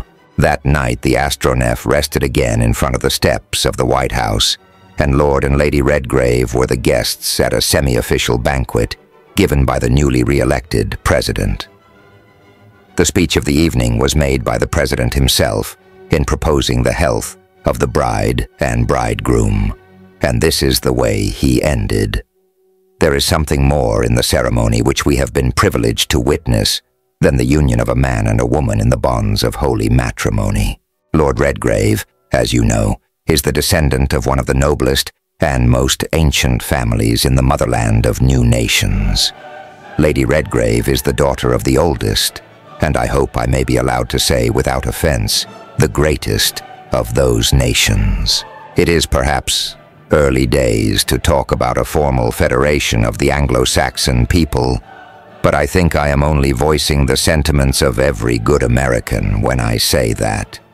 If the rumors which have drifted over and under the Atlantic, rumors of a determined attempt on the part of certain European powers to assault and, if possible, destroy that magnificent fortress of individual liberty and collective equity which we call the Brit 45-ish Empire, should unhappily prove to be true, then it may be that the rest of the world will find that America does not speak English for nothing. But I must also remind you that a few yards from the doors of the White House there lies the greatest marvel, I had almost said the greatest miracle, that has ever been accomplished by human genius and human industry. That wonderful vessel in which some of us have been privileged to take the most marvelous journey in the history of mechanical locomotion was thought out by an American man of science, the man whose daughter sits on my right hand tonight. In her concrete material form, this vessel, destined to navigate the shoreless ocean of space, is English, but she is also the result of the belief and the faith of an Englishman in an American ideal. So when she leaves this earth, as she will do in an hour or so, to enter the confines of other worlds than this, and it may be, to make the acquaintance of peoples other than those who inhabit the earth, she will have done infinitely more than she has already done. Incredible as that seems, she will not only have convinced this world that the greatest triumph of human genius is of Anglo-Saxon origin, but she will carry to other worlds than this the truth which this world will have learnt before the 19th century ends. England in the person of Lord Redgrave and America in the person of his Countess leave this world tonight to tell the other worlds of our system, if haply they may find some intelligible means of communication, what this world, good and bad, is like, and it is within the bounds of possibility that in doing so they may inaugurate a wider fellowship of created beings than the limits of this world permit. A fellowship, a friendship, and as the astronef entitles us to believe, even a physical communication of world with world which, in the dawn of the 20th century, may transcend in sober fact the wildest dreams of all the philanthropists and the philosophers who have sought to educate humanity from Socrates to Herbert Spencer. Chapter 6. After the astronef's forward searchlight had flashed its farewells to the thronging, cheering crowds of Washington, her propellers began to whirl, and she swung round northward on her way to say goodbye to the Empire City. A little before midnight, her two lights flashed down over New York and Brooklyn, and were almost instantly answered by hundreds of electric beams streaming up from different parts of the Twin Cities and from several men of war lying in the bay and the river. "Goodbye for the present. Have you any messages for Mars?" flickered out from above the astronef's conning tower. What Uncle Sam's message was, if he had one, was never deciphered, for 50 beams began dotting and dashing at once, and the result was that nothing but a blur of many mingled rays reached the conning tower, from which Lord Redgrave and his bride were taking their last look at human habitations. "You might have known that they would all answer at once," said Zadie. "I suppose the newspapers, of course, want interviews with the leading Martians, and the others want to know what there is to be done in the way of trade. Anyhow, it would be a feather in Uncle Sam's cap if he made the first reciprocity treaty with another world." "And then proceeded to corner the commerce of the solar system," laughed Redgrave. "Well, we'll see what can be done. Although I think, as an Englishman, I ought to look after the open door, so that the Germans could get in before you, eh? That's just like you, dear, good-natured English. But look," she went on, pointing downwards. "They're signaling again, all at once this time." Half a dozen beams shone out together from the principal newspaper offices of New York. Then simultaneously they began the dotting and dashing again. Redgrave took them down in pencil, and when the signaling had stopped, he read off, "No war. Dual Alliance climbs down. Don't like idea of astronef. Cables just received. Goodbye, and good luck. Come back soon, and safe." "What? We have stopped the war," exclaimed Zadie, clasping his arm. "Well, thank God for that. How could we begin our voyage better? You remember what we were saying the other day, Lennox? If that's only true, my father somewhere knows now what a blessing he has given his brother men. We've stopped a war which might have deluged the world in blood. We've saved perhaps hundreds of thousands of lives and kept sorrow from thousands of homes. Lennox, when we get back, you and the States and the British government will have to build a fleet of these ships. And then the Anglo-Saxon race must say to the rest of the world, the millennium has come, and its presiding goddess is Zadie Redgrave. If you don't stop fighting, disband your armies and turn your fleets into liners and cargo boats, she'll proceed to sink your ships and decimate your armies until you learn sense. Is that what you mean, dear?" laughed Redgrave as he slipped his left hand round her waist and laid his right on the searchlight switch to reply to the message. "Don't be ridiculous, Lennox. Still, I suppose that is something like it. They wouldn't deserve anything else if they were fools enough to go on fighting after they knew we could wipe them out." "Exactly. I perfectly agree with your ladyship, but still sufficient unto the day is the Armageddon thereof. Now I suppose we'd better say goodbye, and be off." "And what a goodbye," whispered Zadie, with an upward glance into the starlit ocean of space which lay above and around them. "Goodbye to the world itself. Well, say it, Lennox, and let us go. I want to see what the others are like." "Very well then. Goodbye it is," he said, beginning to jerk the switch backwards and forwards with irregular motions, sending short flashes and longer beams down towards the earth. The Empire City read the farewell message. "Thank God for the peace. Goodbye for the present. We shall convey the joint compliments of John Bull and Uncle Sam to the peoples of the planets when we find them. Au revoir." The message was answered by the blaze of the concentrated searchlights from land and sea, all directed on the astronef. For a moment her shining shape glittered like a speck of diamond in the midst of the luminous haze far up in the sky. And then it vanished, for many an anxious day from mortal sight. A few moments later, Zadie pointed over the stern and said, "Look, there's the moon. Just fancy, our first stopping place. Well, it doesn't look so very far off at present." Redgrave turned and saw the pale yellow crescent of the new moon swimming high above the eastern edge of the Atlantic Ocean. "It almost looks as if we could steer straight to it right over the water, only of course it wouldn't wait there for us." She went on. "Oh, it'll be there when we want it. Never fear." He laughed. "And, after all, it's only a mere matter of about 240,000 miles away, and what's that in a trip that will cover hundreds of millions? It will just be a sort of jumping-off place into space for us. Still, I shouldn't like to miss seeing it," she said. "I want to see what there is on that other side which nobody has ever seen yet, and settle that question about air and water. Won't it just be heavenly to be able to come back and tell them all about it at home? But just fancy me talking stuff like this when we are going, perhaps, to solve some of the hidden mysteries of creation, and maybe look upon things that human eyes were never meant to see." She went on with a sudden change in her voice. He felt a little shiver in the arm that was resting upon his, and his hand went down and caught hers. "Well, we shall see a good many marvels and perhaps miracles before we come back. But why should there be anything in creation that the eyes of created beings should not look upon?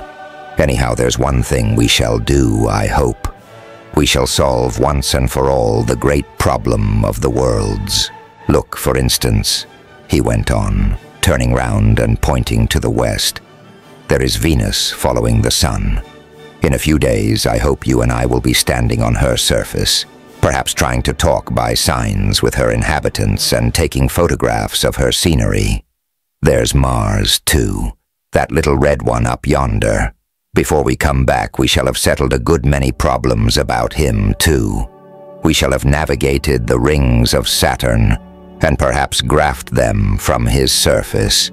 We shall have crossed the bands of Jupiter, and found out whether they are clouds or not. Perhaps we shall have landed on one of his moons and taken a voyage round him. Still, that's not the question just now.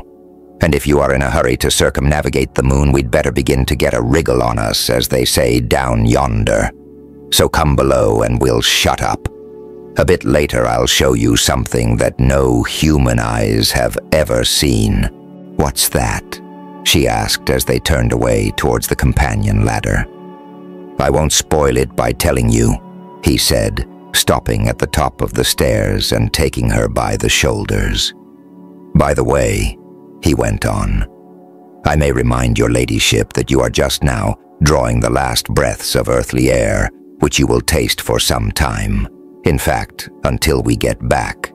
And you may as well take your last look at Earth as Earth. For the next time you see it, it will be a planet."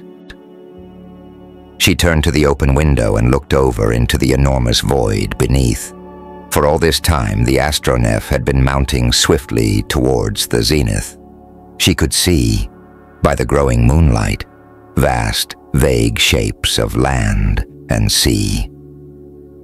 The myriad lights of New York and Brooklyn were mingled in a tiny patch of dimly luminous haze. The air about her had suddenly grown bitterly cold, and she saw that the stars and planets were shining with a brilliancy she had never seen before. Redgrave came back to her, and laying his arm across her shoulder, said, "Well, have you said goodbye to your native world? It is a bit solemn, isn't it, saying goodbye to a world that you have been born on, which contains everything that has made up your life, everything that is dear to you." "Not quite everything," she said, looking up at him. "At least I don't think so." He lost no time in making the only reply which was appropriate under the circumstances, and then he said, drawing her close to him, "Nor I, as you know, darling.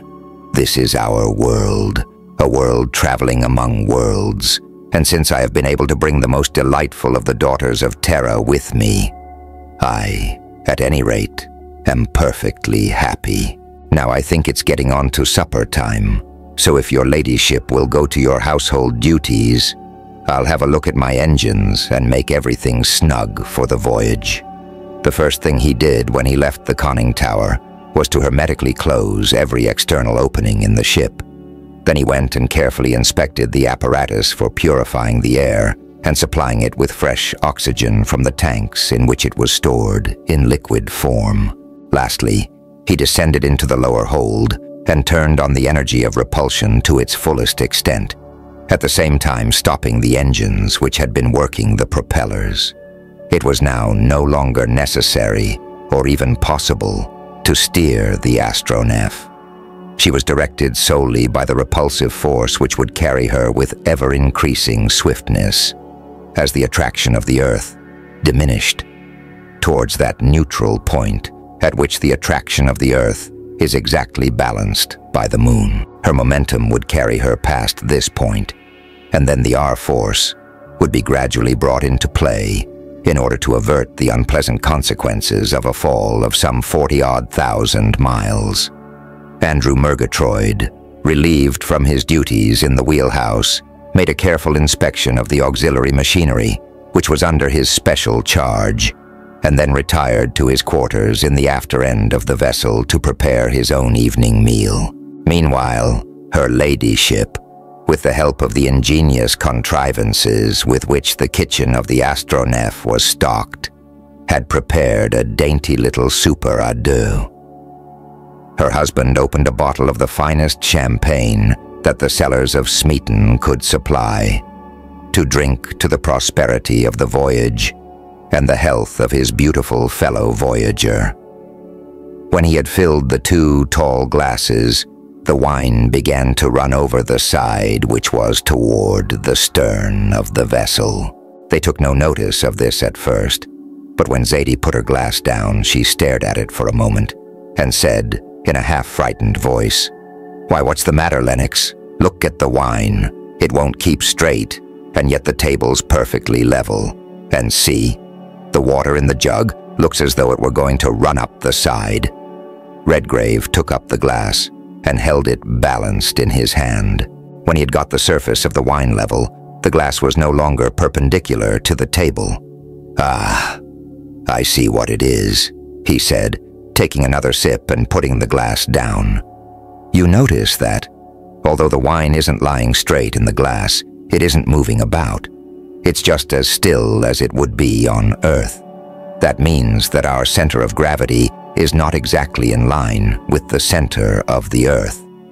We haven't quite swung into our proper position, and that reminds me, dear, you will have to be prepared for some rather curious experiences in that way. For instance, just see if that jug of water is as heavy as it ought to be." She took hold of the handle, and exerting, as she thought, just enough force to lift the jug a few inches, was astonished to find herself holding it out at arm's length with scarcely any effort. She put it down again very carefully as though she were afraid it would go floating off the table, and said, looking rather scared, "That's very strange, but I suppose it's all perfectly natural." perfectly. It merely means that we have left Mother Earth a good long way behind us." "How far?" she asked.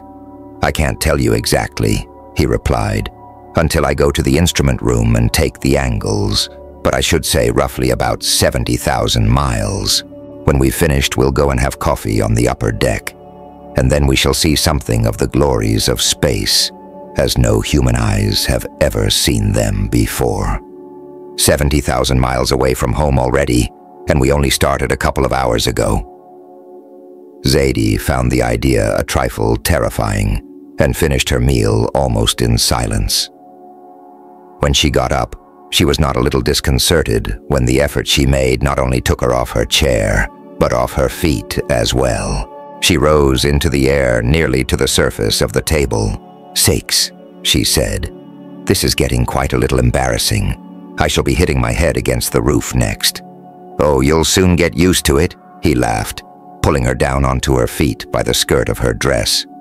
"Always remember to exert very little strength in everything you do, and don't forget to do everything very slowly." When the coffee was made, he carried the apparatus up into the deck chamber.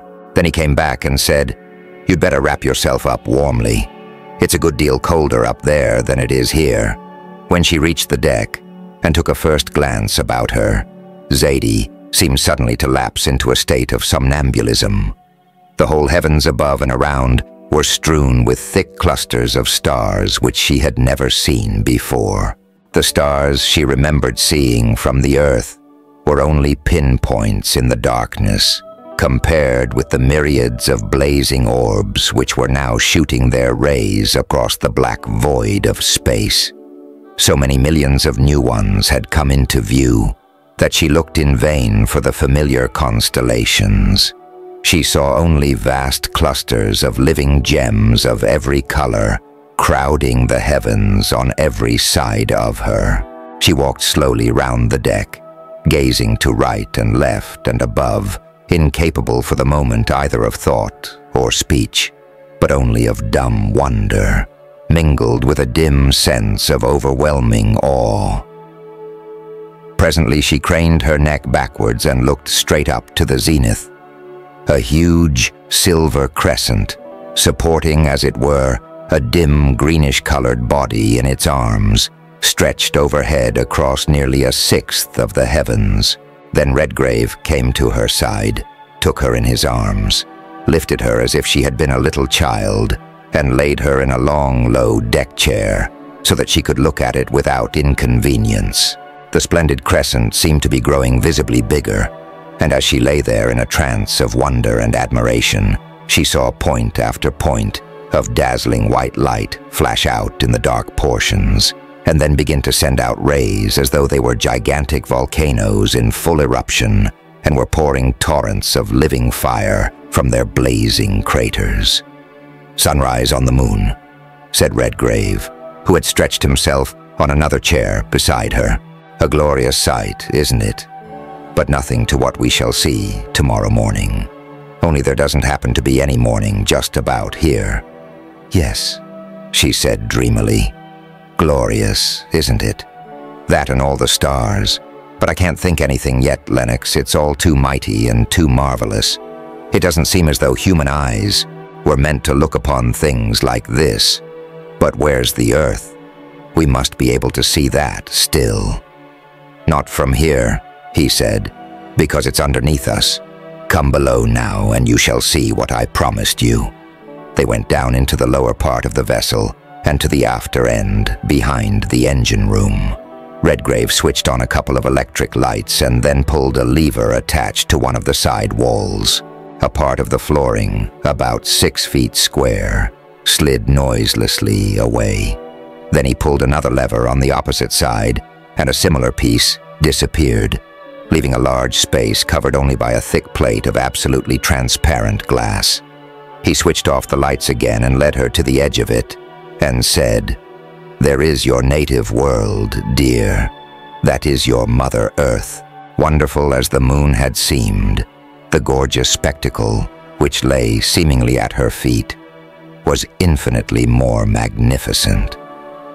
A vast disk of silver gray, streaked and dotted with lines and points of dazzling lights, and more than half covered with vast, glimmering grayish-green expanses, seemed to form the floor of the tremendous gulf beneath them. They were not yet too far away to make out the general features of the continents and oceans, and fortunately the hemisphere presented to them happened to be singularly free from clouds. To the right spread out the majestic outlines of the continents of North and South America, and to the left, Asia, the Malay archipelago, and Australia. At the top was a vast, roughly circular area of dazzling whiteness, and Redgrave, pointing to this, said, "There, look up a little further north in the middle of that white patch, and you'll see what no eyes but yours and mine have ever seen. The North Pole. When we come back, we shall see the South Pole, because we shall approach the Earth from the other end, as it were. I suppose you recognize a good deal of the picture. All that bright part up to the north, with the black spots on it, is Canada. The black spots are forests. That long white line to the left is the Rockies. You see, they're all bright at the north, and as you go south, you only see a few bright dots. Those are the snow peaks. Those long, thin white lines in South America are the tops of the Andes, and the big dark patches to the right of them are the forests and plains of Brazil and the Argentine. Not a bad way of studying geography, is it? If we stopped here long enough, we should see the whole Earth spin right round under us. But we haven't time for that. We shall be in the moon before it's morning in New York, but we shall probably get a glimpse of Europe tomorrow." Zadie stood gazing for nearly an hour at this marvelous vision of the homeworld, which she had left so far behind her before she could tear herself away and allow her husband to shut the slides again. The greatly diminished weight of her body destroyed the fatigue of standing almost entirely. In fact, on board the Astronef just then, it was almost as easy to stand as it was to lie down. There was, of course, very little sleep for the travelers on this first night of their wonderful voyage. But towards the 6th hour after leaving the Earth, Zaidi, overcome as much by the emotions which had been awakened within her as by physical fatigue, went to bed, after making her husband promise that he would wake her in good time to see the descent upon the moon. 2 hours later, she was awake and drinking the coffee which he had prepared for her. Then she went on to the upper deck. To her astonishment, she found on one hand day more brilliant than she had ever seen it before, and on the other hand, darkness blacker than the blackest earthly night. On the right was an intensely brilliant orb, about half as large again as the full moon seen from the Earth, shining with inconceivable brightness out of a sky black as midnight and thronged with stars. It was the sun shining in the midst of airless space. The tiny atmosphere enclosed in the glass-domed deck space was lighted brilliantly, but it was not perceptibly warmer, though Redgrave warned her not to touch anything upon which the sun's rays fell directly, as she might find it uncomfortably hot. On the other side was the same black immensity which she had seen the night before, an ocean of darkness clustered with islands of light. High above in the zenith floated the great silver-gray disk of Earth, a good deal smaller now. But there was another object beneath them which was at present of far more interest to her. Looking down to the left, she saw a vast, semi-luminous area in which not a star was to be seen. It was the Earth-lit portion of the long, familiar and yet mysterious orb, which was to be their resting place for the next few hours. "The sun hasn't risen over there yet," said Redgrave, as she was peering down into the void. "It's Earthlight still. Now look at the other side." She crossed the deck and saw the strangest scene she had yet beheld. Apparently only a few miles below her was a huge crescent-shaped plain, arching away for hundreds of miles on either side. The outer edge had a ragged look, and little excrescences which soon took the shape of flat-topped mountains, projected from it, and stood out bright and sharp against the black void beneath, out of which the stars shone up, as it seemed, a few feet beyond the edge of the disk. The plain itself was a scene of awful and utter desolation. Huge mountain walls, towering to immense heights and enclosing great circular and oval plains, one side of them blazing with intolerable light, and the other side black with impenetrable obscurity, enormous valleys reaching down from brilliant day into rayless night, perhaps down into the very bowels of the dead world itself. Vast gray-white plains lying round the mountains, crossed by little ridges and by long black lines, which could only be immense fissures with perpendicular sides, but all hard, gray-white and black, all intolerable brightness or inky gloom, not a sign of life anywhere, no shady forests, no green fields, no broad glittering oceans, only a ghastly wilderness of dead mountains and dead plains. "What an awful place," Zadie whispered. "Surely we can't land there." "How far are we from it?" "About 1,500 miles, replied Redgrave, who was sweeping the scene below him with one of the two powerful telescopes which stood on the deck. "No, it doesn't look very cheerful, does it? But it's a marvelous sight for all that, and one that a good many people on Earth would give one of their eyes to see from here. I'm letting her drop pretty fast, and we shall probably land in a couple of hours or so. Meanwhile, you may as well get out your moon atlas and study your lunography. I'm going to turn the power a bit astern so that we shall go down obliquely and see more of the lighted disk.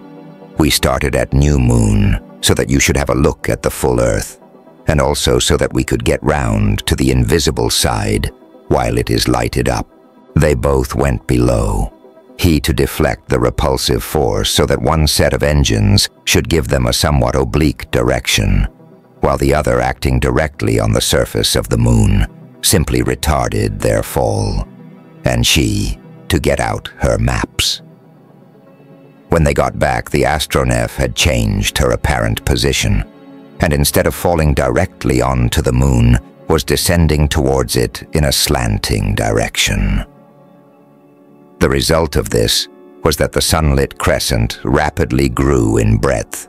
Peak after peak and range after range rose up swiftly out of the black gulf beyond.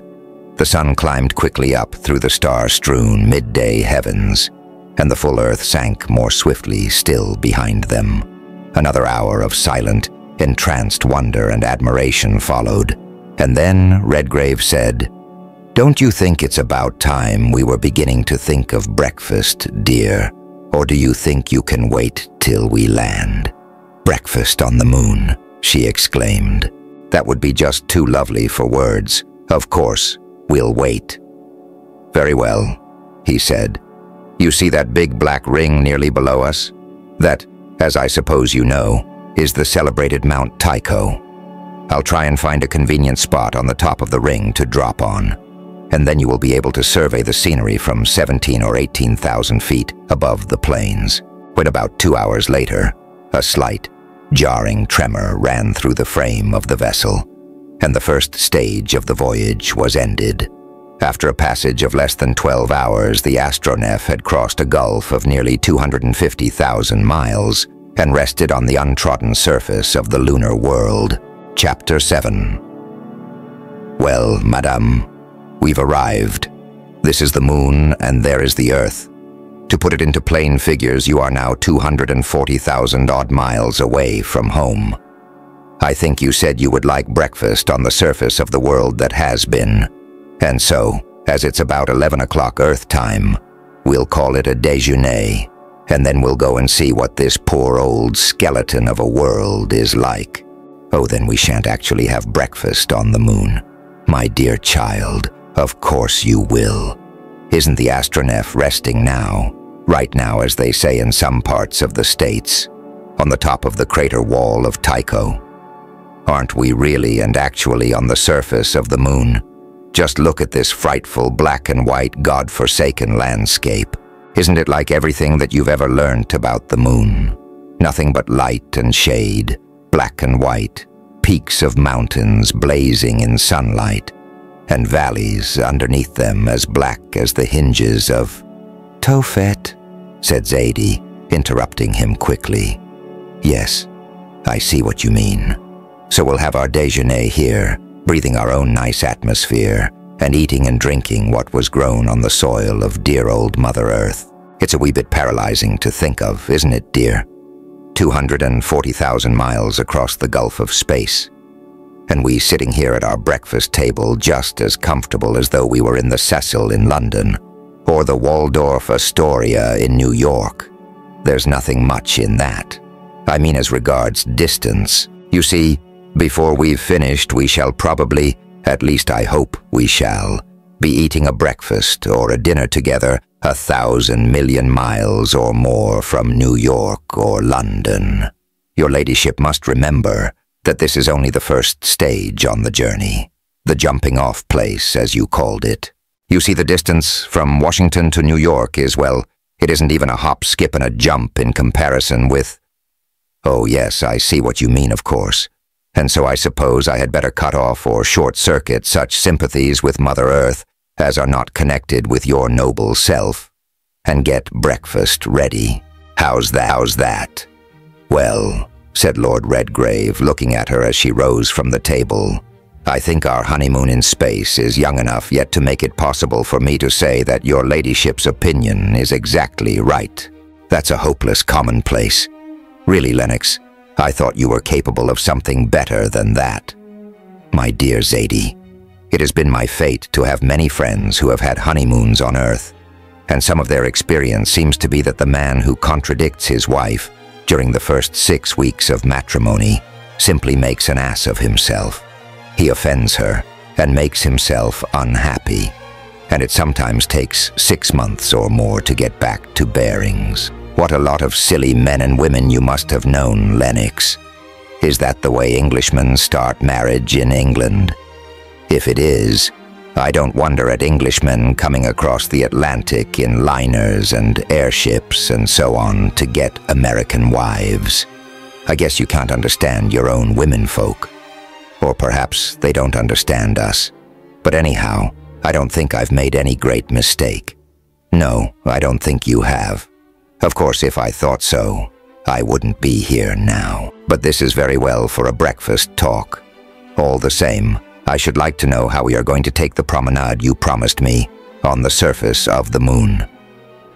Your ladyship has only to finish her breakfast, and then everything shall be made plain to her, even the deepest craters of the mountains of the moon. Very well then, I will eat swiftly and in obedience, and meanwhile, as your lordship seems to have finished, perhaps, yes, I will go and see to the mechanical necessities, said Redgrave, swallowing his last cup of coffee and getting up.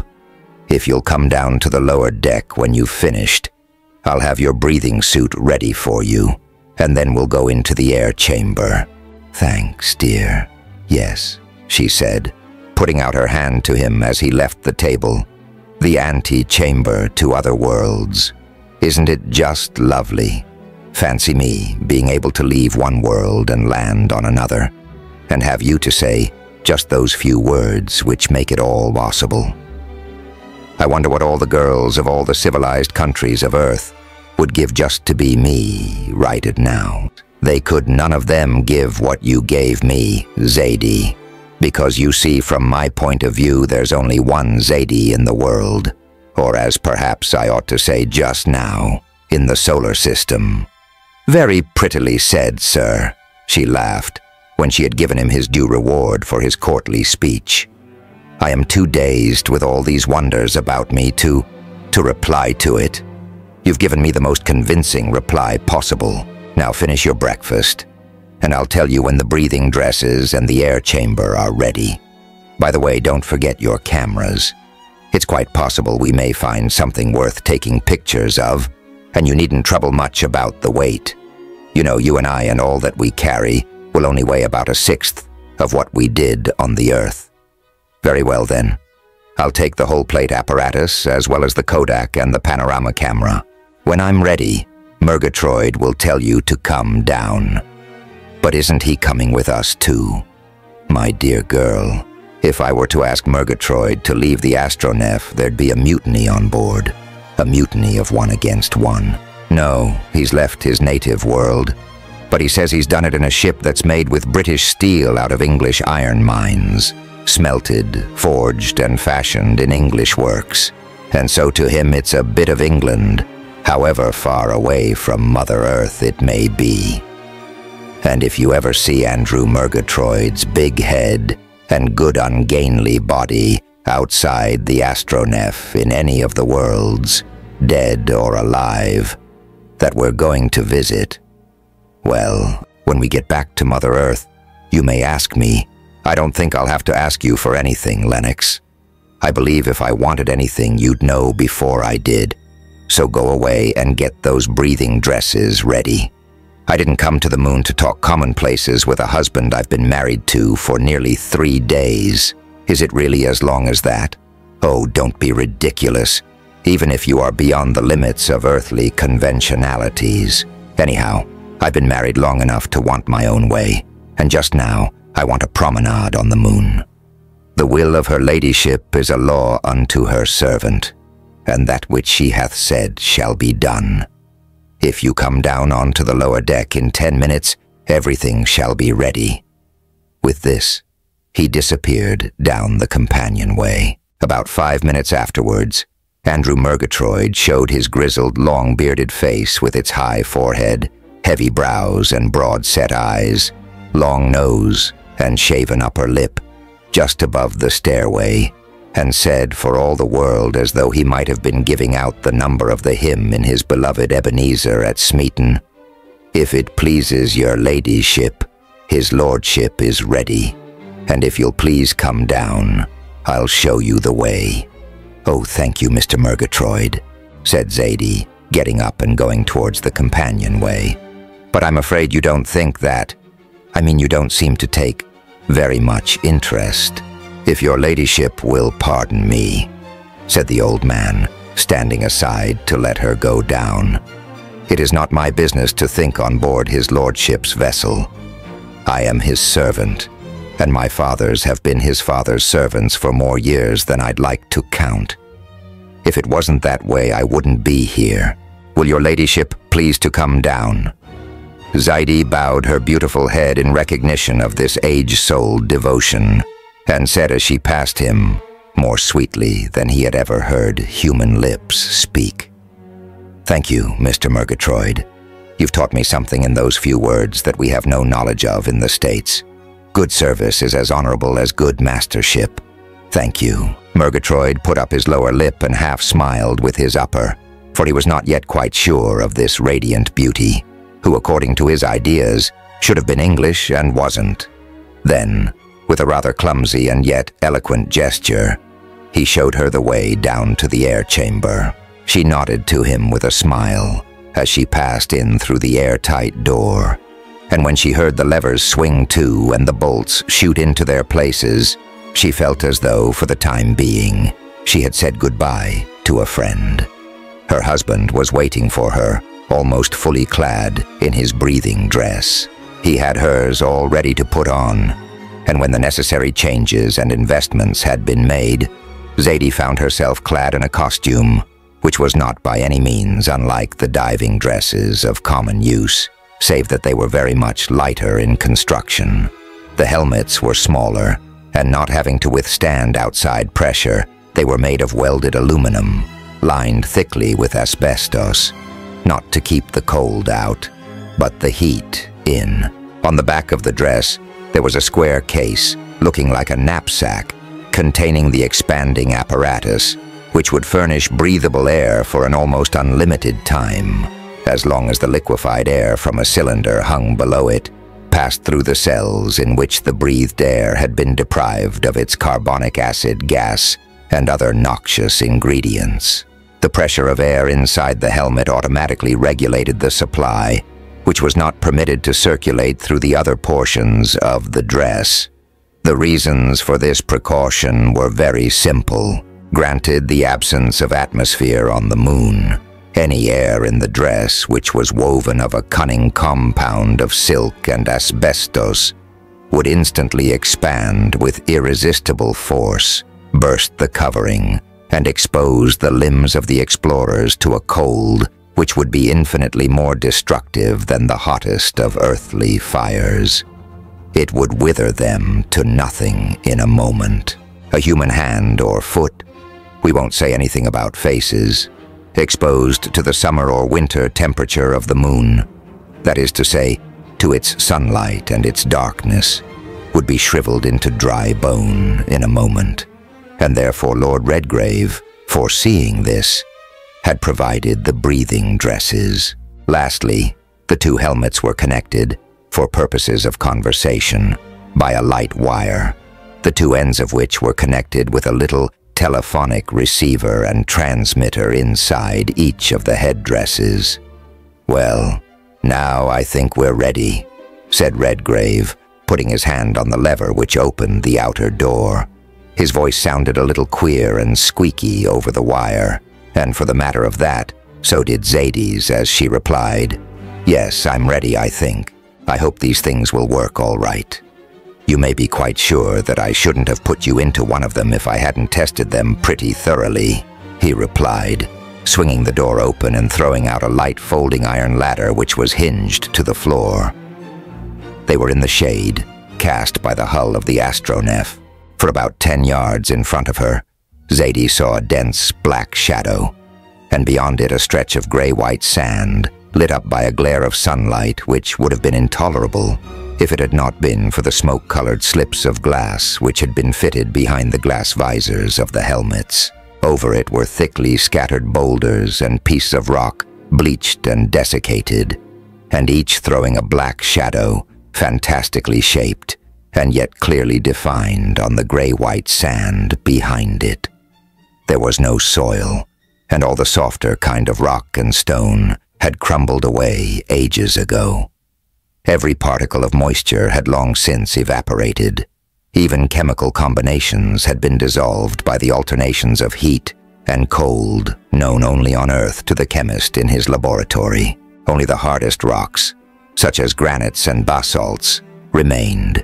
Everything else had been reduced to the universal gray-white impalpable powder into which Zadie's shoes sank when she, holding her husband's hand, went down the ladder and stood at the foot of it.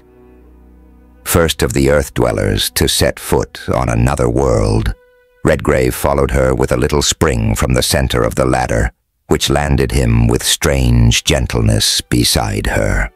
He took both her gloved hands and pressed them hard in his. He would have kissed his welcome to the world that had been if he could, but that of course was out of the question, and so he had to be content with telling her that he wanted to. Then, hand in hand, they crossed the little plateau towards the edge of the tremendous gulf, 54 miles across and nearly 20,000 feet deep, which forms the crater of Tycho. In the middle of it rose a conical mountain about 5,000 feet high, the summit of which was just beginning to catch the solar rays. Half of the vast plain was already brilliantly illuminated, but round the central cone was a semicircle of shadow, of impenetrable blackness. Day and night in this same valley, actually side by side, said Zadie. Then she stopped and pointed down into the brightly lit distance and went on hurriedly. "Look, Lennox, look at the foot of the mountain there. Doesn't that seem like the ruins of a city?" "It does," he said, "and there's no reason why it shouldn't it be. I've always thought that as the air and water disappeared from the upper parts of the moon, the inhabitants, whoever they were, must have been driven down into the deeper parts. Shall we go down and see?" "But how?" she said. He pointed towards the astronef. She nodded her helmeted head, and they went back towards the vessel. A few minutes later, the space navigator had risen from her resting place with an impetus which rapidly carried her over half of the vast crater, and then she began to drop slowly into the depths. She grounded gently and presently they were standing on the ground about a mile from the central cone. This time, however, Redgrave had taken the precaution to bring a magazine rifle and a couple of revolvers with him, in case any strange monsters, relics of the vanished fauna of the moon, might still be taking refuge in these mysterious depths. Zadie, although like a good many American girls she could shoot excellently well, carried no weapon more offensive than the photographic apparatus aforesaid. The first thing that Redgrave did when they stepped out onto the sandy surface of the plain was to stoop down and strike a wax match. There was a tiny glimmer of light, which was immediately extinguished. "No air here," he said, "so we shall find no living beings. At any rate, none like ourselves." They found the walking exceedingly easy, although their boots were purposely weighted in order to counteract, to some extent, the great difference in gravity. A few minutes brought them to the outskirts of the city. It had no walls and exhibited no signs of any devices for defense. Its streets were broad and well paved, and the houses, built of great blocks of gray stone, joined together with white cement, looked as fresh and unworn as though they had only been built a few months, whereas they had probably stood for hundreds of thousands of years. They were flat-roofed, all of one story and practically of one type. There were very few public buildings, and absolutely no attempt at ornamentation was visible. Round some of the houses were spaces which might once have been gardens.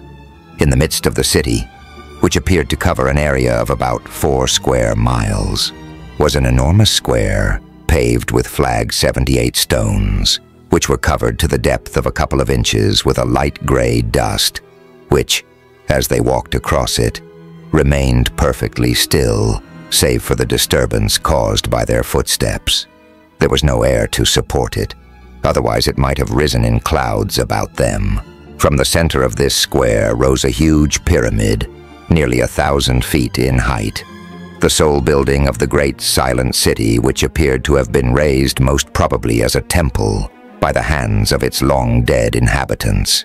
When they got nearer, they saw a white fringe round the steps by which it was approached, and they soon found that this fringe was composed of millions of white bleached bones and skulls, shaped very much like those of terrestrial men, save that they were very much larger, and that the ribs were out of all proportion to the rest of the skeleton.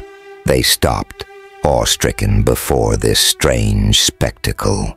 Redgrave stooped down and took hold of one of the bones, a huge femur. It broke in two as he tried to lift it, and the piece which remained in his hand crumbled instantly to white powder. "Whoever they were," he said, "they were giants. When air and water failed above, they came down here by some means and built this city. You see what enormous chests they must have had. That would be nature's last struggle to enable them to breathe the diminishing atmosphere. These, of course, were the last descendants of the fittest to breathe it. This was their temple, I suppose, and here they came to die. I wonder how many thousand years ago, perishing of heat and cold and hunger and thirst, the last tragedy of a race which, after all, must have been something like ourselves." "It's just too awful for words," said Zadie. "Shall we go into the temple? That seems one of the entrances up there. Only I don't like walking over all those bones." "I don't suppose they'll mind if we do," replied Redgrave. "Only we mustn't go far in. It may be full of cross passages and mazes, and we might never get out. Our lamps won't be much use in there, you know, for there's no air. They'll just be points of light, and we shan't see anything but them. It's very aggravating, but I'm afraid there's no help for it. Come along."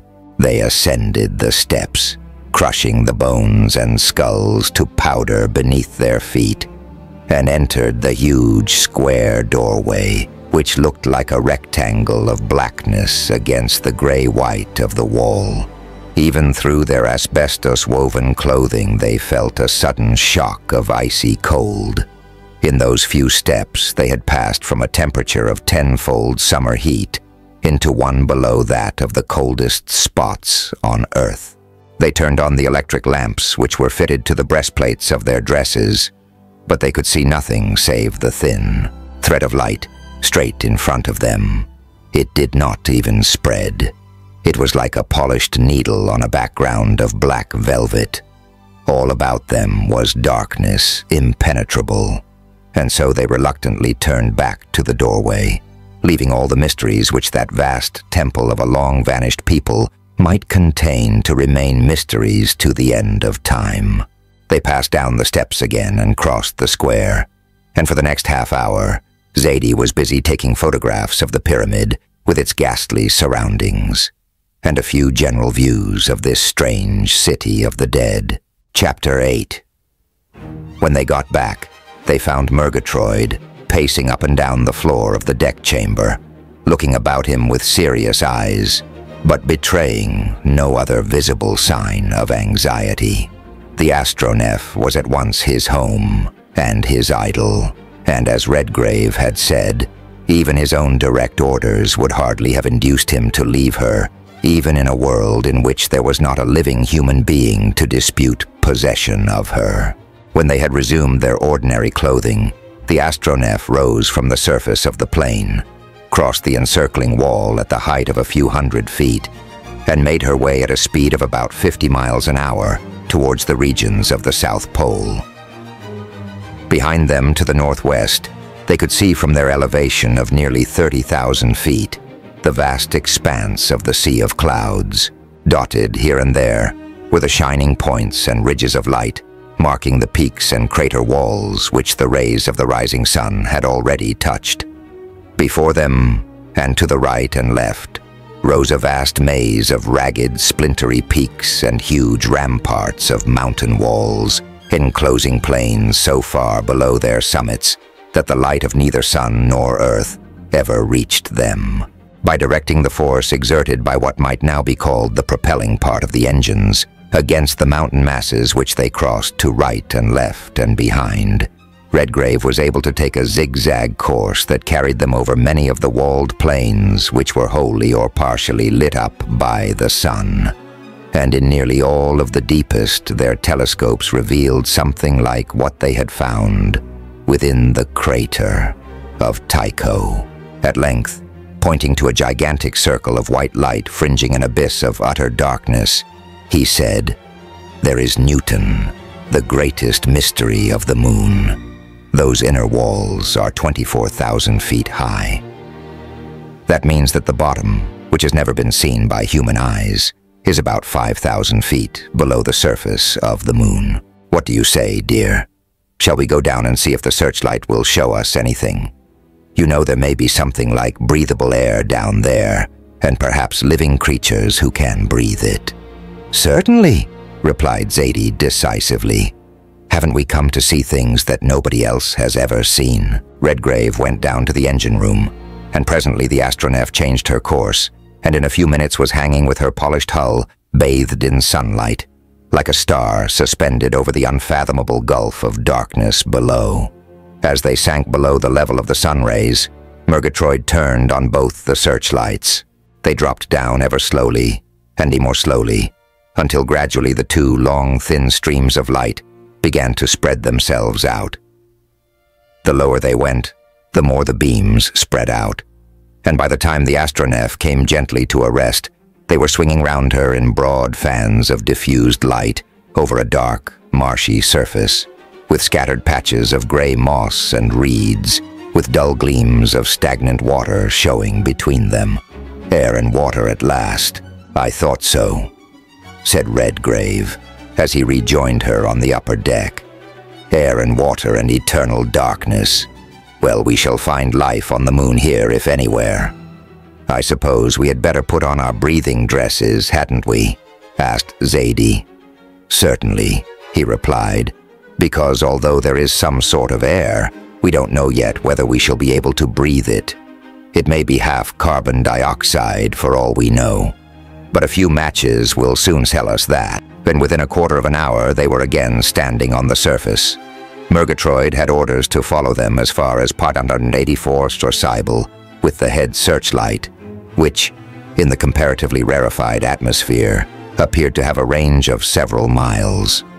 Redgrave struck a match and held it up level with his head. It burnt with a clear, steady, yellow flame. "Where a match will burn a man should be able to breathe," he said. "I'm going to see what lunar air is like. For heaven's sake, be careful, dear," came the reply in pleading tones across the wire. "All right, but don't open your helmet till I tell you." He then raised the hermetically closed slide of glass, which formed the front of the helmets, half an inch or so. Instantly, he felt a sensation like the drawing of a red-hot iron across his skin. He snapped the visor down and clasped it in its place. For a moment or two, he gasped for breath, and then he said rather faintly, "It's no good. It's too cold. It would freeze the blood of a salamander. I think we'd better go back and explore this place, under cover. We can't do anything in the dark, and we can see just as well from the upper deck with the searchlights. Besides, as there's air and water here, there's no telling, but there may be inhabitants of sorts, such as we shouldn't care to meet." He took her hand, and to Murgatroyd's great relief, they went back to the vessel. Redgrave then raised the astronef a couple of 100 feet, and by directing the repulsive force against the mountain walls, developed just sufficient energy to keep them moving at about 12 miles an hour. They began to cross the plain with their searchlights, flashing out in all directions. They had scarcely gone a mile before the headlight fell upon a moving form, half walking, half crawling, among some stunted brown-leaved bushes by the side of a broad, stagnant stream. "Look," said Zadie, clasping his arm. "Is that a gorilla? Or, no, it can't be a man." The light was turned full upon the object. If it had been covered with hair, it might have passed for some strange type of the ape tribe. But its skin was smooth and of a livid gray. Its lower limbs were evidently more powerful than its upper. Its chest was enormously developed, but the stomach was small. The head was big and round and smooth. As they came nearer, they saw that in place of fingernails, it had long white feelers, which it kept disseminated and constantly waving about as it groped its way towards the water. As the intense light flashed full on it, it turned its head towards them.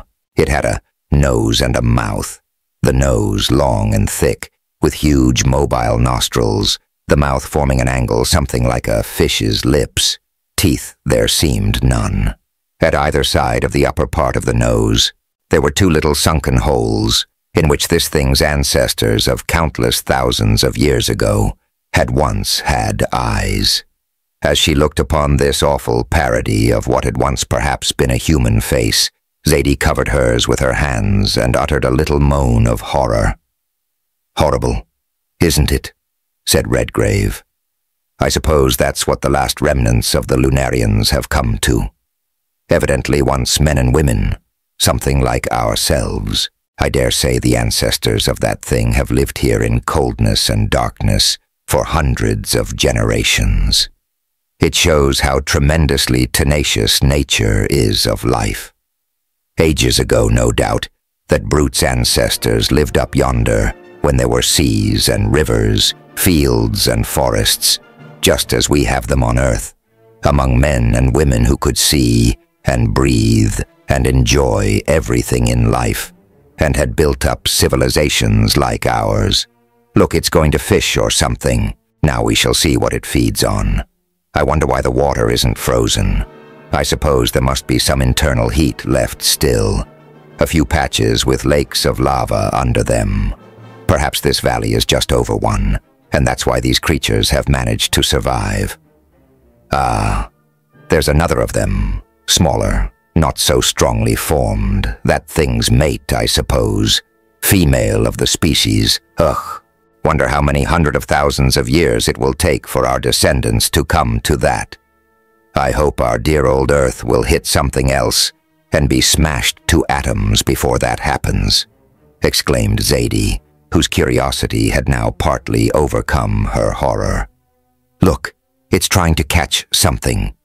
The larger of the two creatures had groped its way to the edge of the sluggish, oily water and dropped, or rather rolled, quietly into it.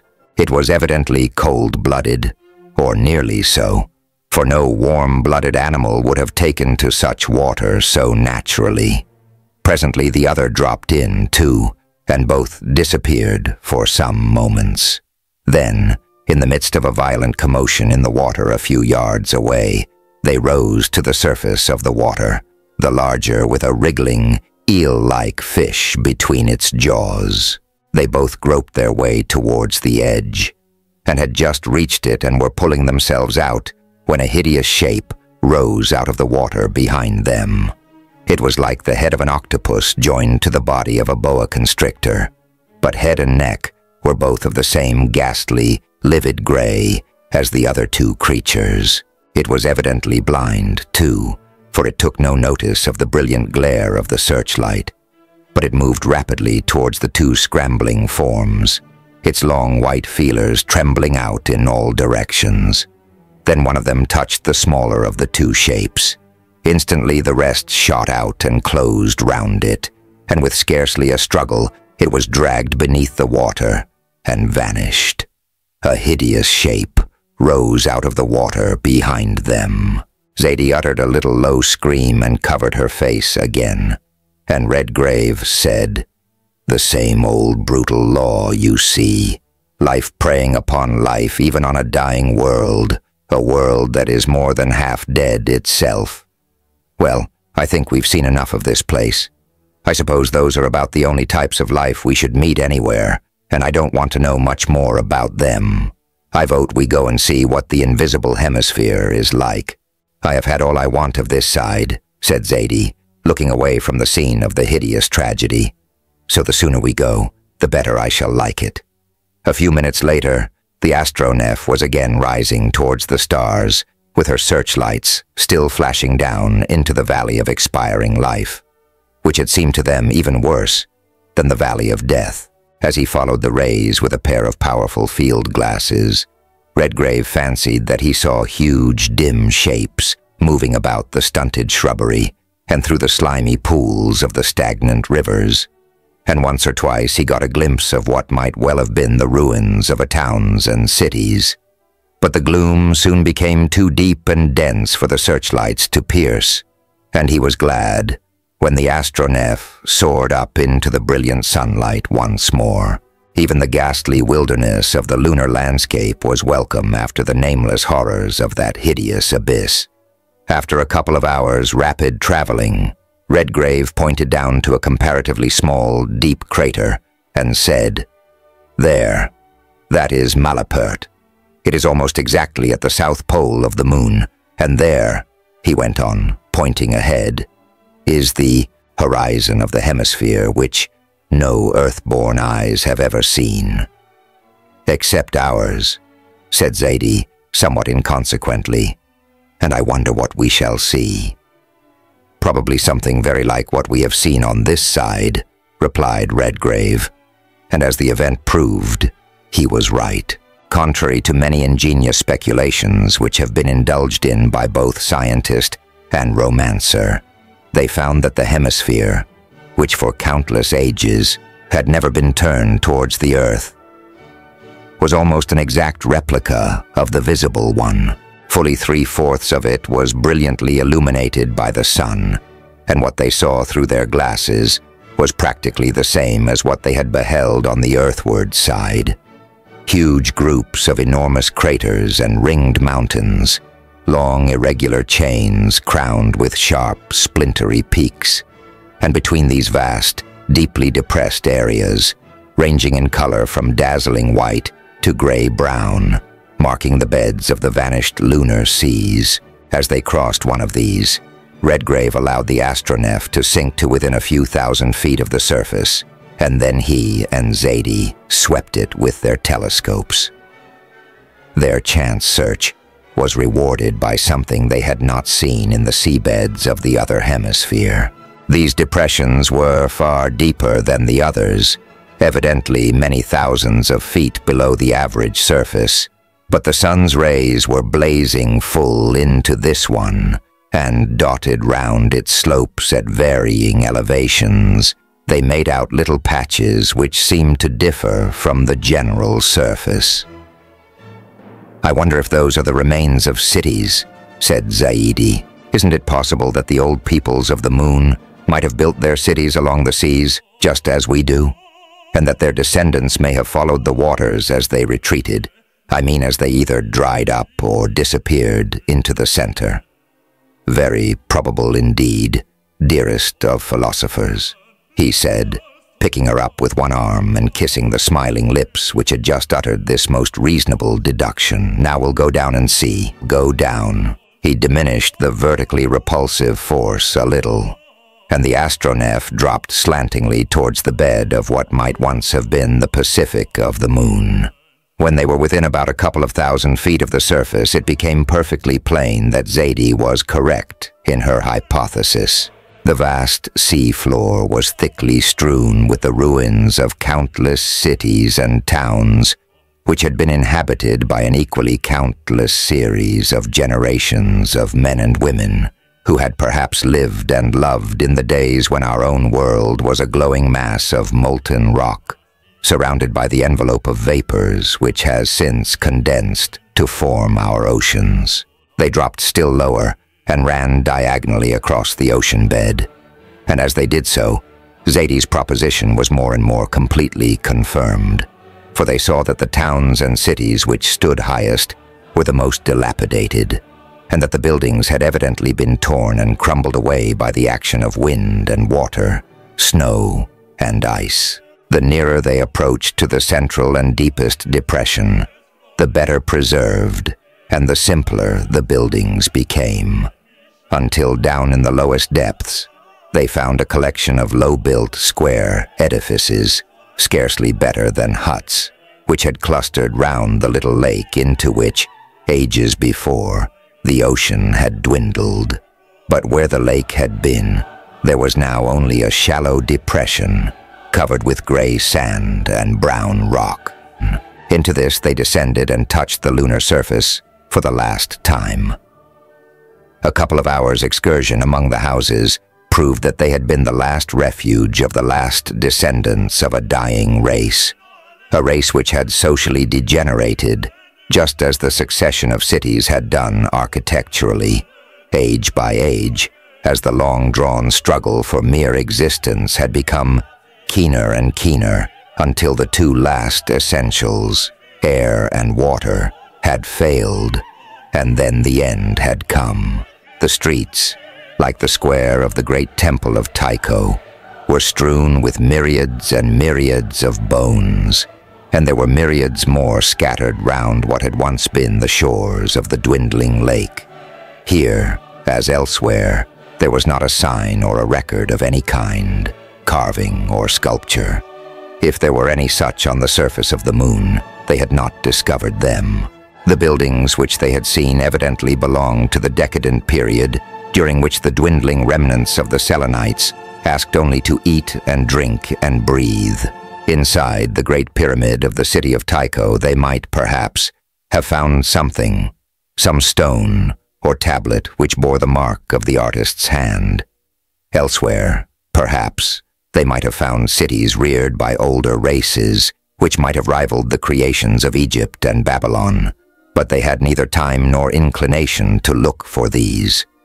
All that they had seen of the dead world had only sickened and saddened them. The untraveled regions of space, peopled by living worlds more akin to their own, were before them. The red disk of Mars was glowing in the zenith among the diamond-white clusters which gemmed the black sky behind him. More than 100 millions of miles had to be traversed before they would be able to set foot on his surface. And so, after one last look round the valley of death about them, Redgrave turned on the full energy of the repulsive force in a vertical direction, and the astronef leapt upwards in a straight line for her new destination. The unknown hemisphere spread out in a vast plain beneath them. The blazing sun rose on their left, and the brilliant silver orb of the Earth on their right. And so, full of wonder and yet without regret, they bade farewell to the world that had been. Chapter 9. The Earth and the Moon had been left more than 100 million miles behind in the depths of space, and the astronef had crossed this immense gap in 11 days and a few hours. But this apparently inconceivable speed was not altogether due to the powers of the space navigator, for her commander had taken advantage of the passage of the planet along its orbit towards that of the Earth. Hence, while the astronef was approaching Mars with ever-increasing speed, Mars was traveling towards the astronef at the rate of 16 miles a second. The great silver disk of the Earth had diminished until it looked only a little larger than Venus appears to human eyes. In fact, the planet Terra is to the inhabitants of Mars what Venus is to us, the star of the morning and the evening. Breakfast on the morning of the 12th day, or since there is neither day nor night in space, it would be more correct to say the 12th period of 24 Earth hours as measured by the chronometers, was just over, and Redgrave was stand-sixing with Zadie in the forward end of the deck chamber, looking downward at a vast crescent of rosy light which stretched out over an arc of more than 90 degrees. 2 tiny black spots were traveling towards each other across it. "Ah," she said, going towards one of the telescopes. "There are the moons. I was reading my Gulliver last night. I wonder what the old Dean would have given to be here and see how true his guess was. Are we going to land on them?" "I don't see why we shouldn't," he said. "I think we might find them convenient stopping places.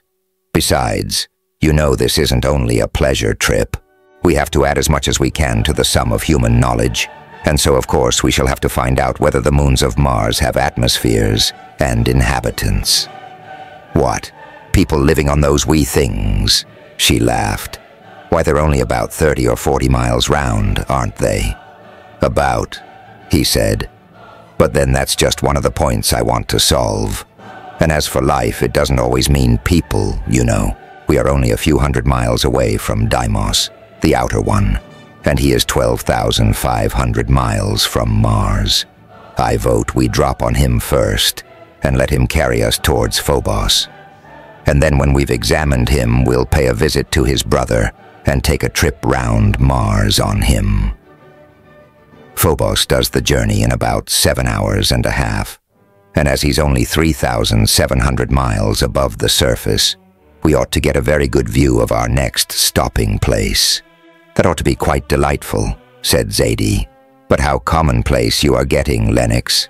That's so like you Englishmen. We are doing what has only been dreamt of before, and here you are talking about moons and planets as if they were railway stations. Well, if your ladyship prefers it, we will call them undiscovered islands and continents in the ocean of space. That does sound a little bit better, doesn't it? Now I think I had better go down and see to my engines." When he had gone, Zadie sat down to the telescope again and kept it focused on one of the little black spots traveling across the crescent of Mars. Both it and the other spot rapidly grew larger, and the features of the planet itself became more distinct.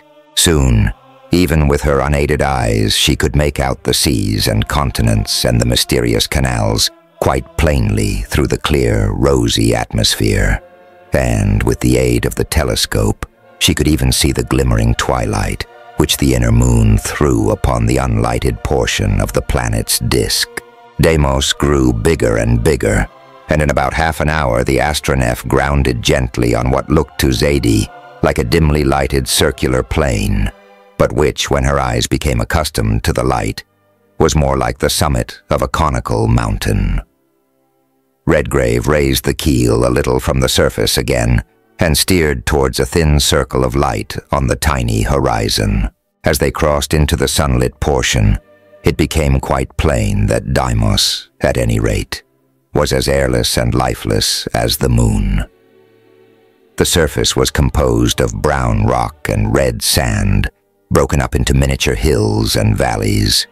There were a few traces of bygone volcanic action, but it was evident that the internal fires of this tiny world must have burnt themselves out very quickly. "Not much to be seen here," said Redgrave as he came up the companionway. "And I don't think it would be safe to go out. The attraction is so weak here that we might find ourselves falling off with very little exertion. Still, you may as well take a couple of photographs of the surface, and then we'll be off to Phobos."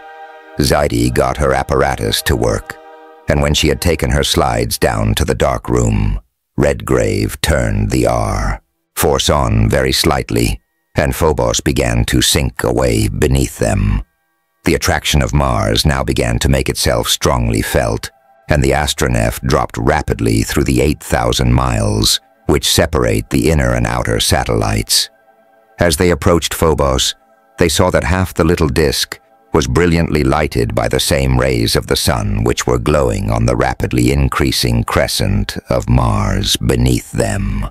By careful manipulation of his engines, Redgrave managed to meet the approaching satellite with a hardly perceptible shock about the center of its lighted portion. That is to say, the side turned towards the planet. Mars now appeared as a gigantic rosy moon, filling the whole vault of the heavens above them.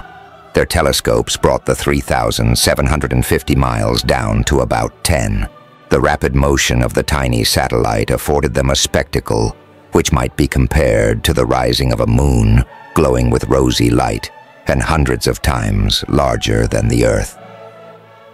The speed of the vehicle of which they had taken possession, something like 4,200 miles an hour, caused the surface of the planet to apparently sweep away from below them, just as the Earth seems to glide from under the car of a balloon. Neither of them left the telescopes for more than a few minutes during this aerial circumnavigation. Murgatroyd, outwardly impassive, but inwardly filled with solemn fears for the fate of this impiously daring voyage, brought them wine and sandwiches, and later on tea and toast and more Sand 100 witches. But they took no moment's heed of these, so absorbed were they in the wonderful spectacle which was swiftly passing under their eyes. The main armament of the astronef consisted of 4 pneumatic guns, which could be mounted on swivels, 2 ahead and 2 astern, which carried a shell containing either one of 2 kinds of explosives invented by her creator. One of these was a solid and burst on impact with an explosive force equal to about 20 pounds of lyddite. The other consisted of 2 liquids separated by a partition in the shell, and these, when mixed by the breaking of the partition, burst into a volume of flame which could not be extinguished by any known human means. It would burn even in a vacuum, since it supplied its own elements of combustion. The guns would throw these shells to a distance of about 7 terrestrial miles. On the upper deck, there were also stands for a couple of light machine guns capable of discharging 700 explosive bullets a minute. Professor Rennick, although a man of peace, had little sympathy with the laws of civilized warfare, which permit men to be blown into rags of flesh and splinters of bone by explosive shells of a pound weight and upward, and only allow projectiles of less weight to be used against savages. There was no humbug about him. He believed that when war was necessary, it had to be war, and the sooner it was over, the better for everybody concerned. The small arms consisted of a couple of heavy 10-bore elephant guns carrying 3-ounce melanite shells, a dozen rifles and fowling pieces of different makes, of which 3, a single and a double-barreled rifle and a double-barreled shotgun, belonged to her ladyship, as well as a dainty brace of revolvers, one of half a dozen braces of various calibers which completed the minor armament of the astronef. The guns were got up and mounted, while the attraction of the planet was comparatively feeble, and the weapons themselves, therefore, of very little weight. On the surface of the Earth, a score of men could not have done the work, But on board the Astronef, suspended in space, her crew of 3 found the work easy. Zadie herself picked up a Maxim and carried it about as though it were a toy sewing machine. "Now, I think we can go down," said Redgrave, when everything had been put in position as far as possible. "I wonder whether we shall find the atmosphere of Mars suitable for terrestrial lungs. It will be rather awkward if it isn't." A very slight exertion of repulsive force was sufficient to detach the Astronef from the body of Phobos. She dropped rapidly towards the surface of the planet, and within 3 hours they saw the sunlight, for the first time since they had left the Earth, shining through an unmistakable atmosphere, an atmosphere of a pale, rosy hue instead of the azure of the earthly skies. An angular observation showed that they were within 50 miles of the surface of the undiscovered world. "Well, we shall find air here of some sort, there's no doubt. We'll drop a bit further and then Andrew shall start the propellers. They'll very soon give us an idea of the density. Do you notice the change in the temperature? That's the diffused rays instead of the direct ones. 20 miles. I think that will do. I'll stop her now and we'll prospect for a landing place." He went down to apply the repulsive force directly to the surface of Mars so as to check the descent, and then he put on his breathing dress, went into the exit chamber, closed one door behind him, opened the other, and allowed it to fill with Martian air. Then he shut it again, opened his visor, and took a cautious breath. It may, perhaps, have been the idea that he, the first of all the sons of Earth, was breathing the air of another world, or it might have been some property peculiar to the Martian atmosphere. But he immediately experienced a sensation such as usually follows the drinking of a glass of champagne. He took another breath, and another. Then he opened the inner door and went back to the lower deck, saying to himself, "Well, the air's all right if it is a bit champagne-y.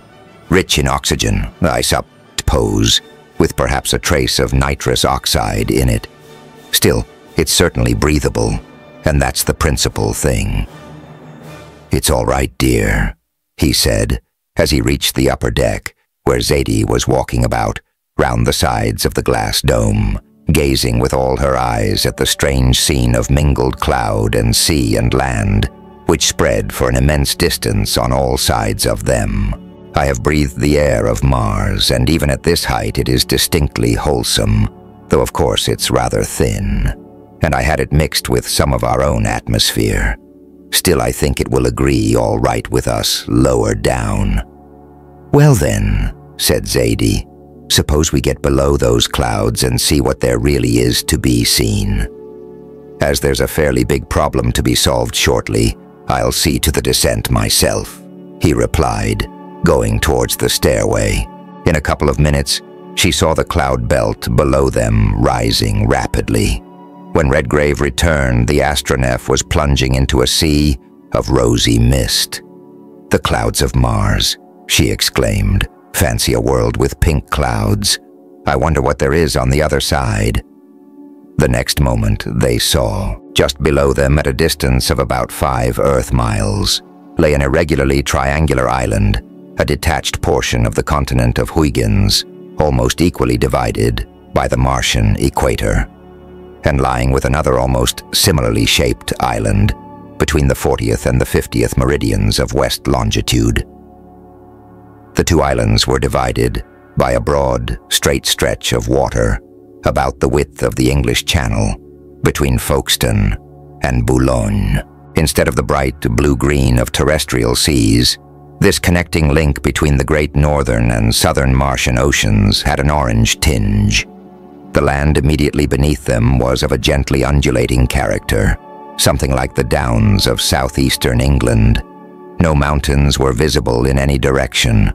The lower portions, particularly along the borders of the canals and the sea, were thickly dotted with towns and cities, apparently of enormous extent. To the north of the island continent, there was a peninsula, which was covered with a vast collection of buildings. which with the broad streets and spacious squares which divided them, must have covered an area of something like 200 square miles. "There's the London of Mars," said Redgrave, pointing down towards it, "where the London of Earth will be in a few thousand years, close to the equator. And you see, all those other towns and cities are crowded round the canals. I dare say when we go across the northern and southern temperate zones, we shall find them in about the state that Siberia or Antarctica are in." "I dare say we shall," replied Zadie. "Martian civilization is crowding towards the equator, though I should call that place down there the greater New York of Mars. And, see, there's Brooklyn just across the canal. I wonder what they're thinking about us down there." Phobos revolves from west to east, almost along the plane of its primary's equator. To left and right, they saw the huge ice caps of the south and north poles gleaming through the red atmosphere with a pale sunset glimmer. Then came the great stretches of sea, often obscured by vast banks of clouds, which, as the sunlight fell upon them, looked strangely like earth clouds at sunset.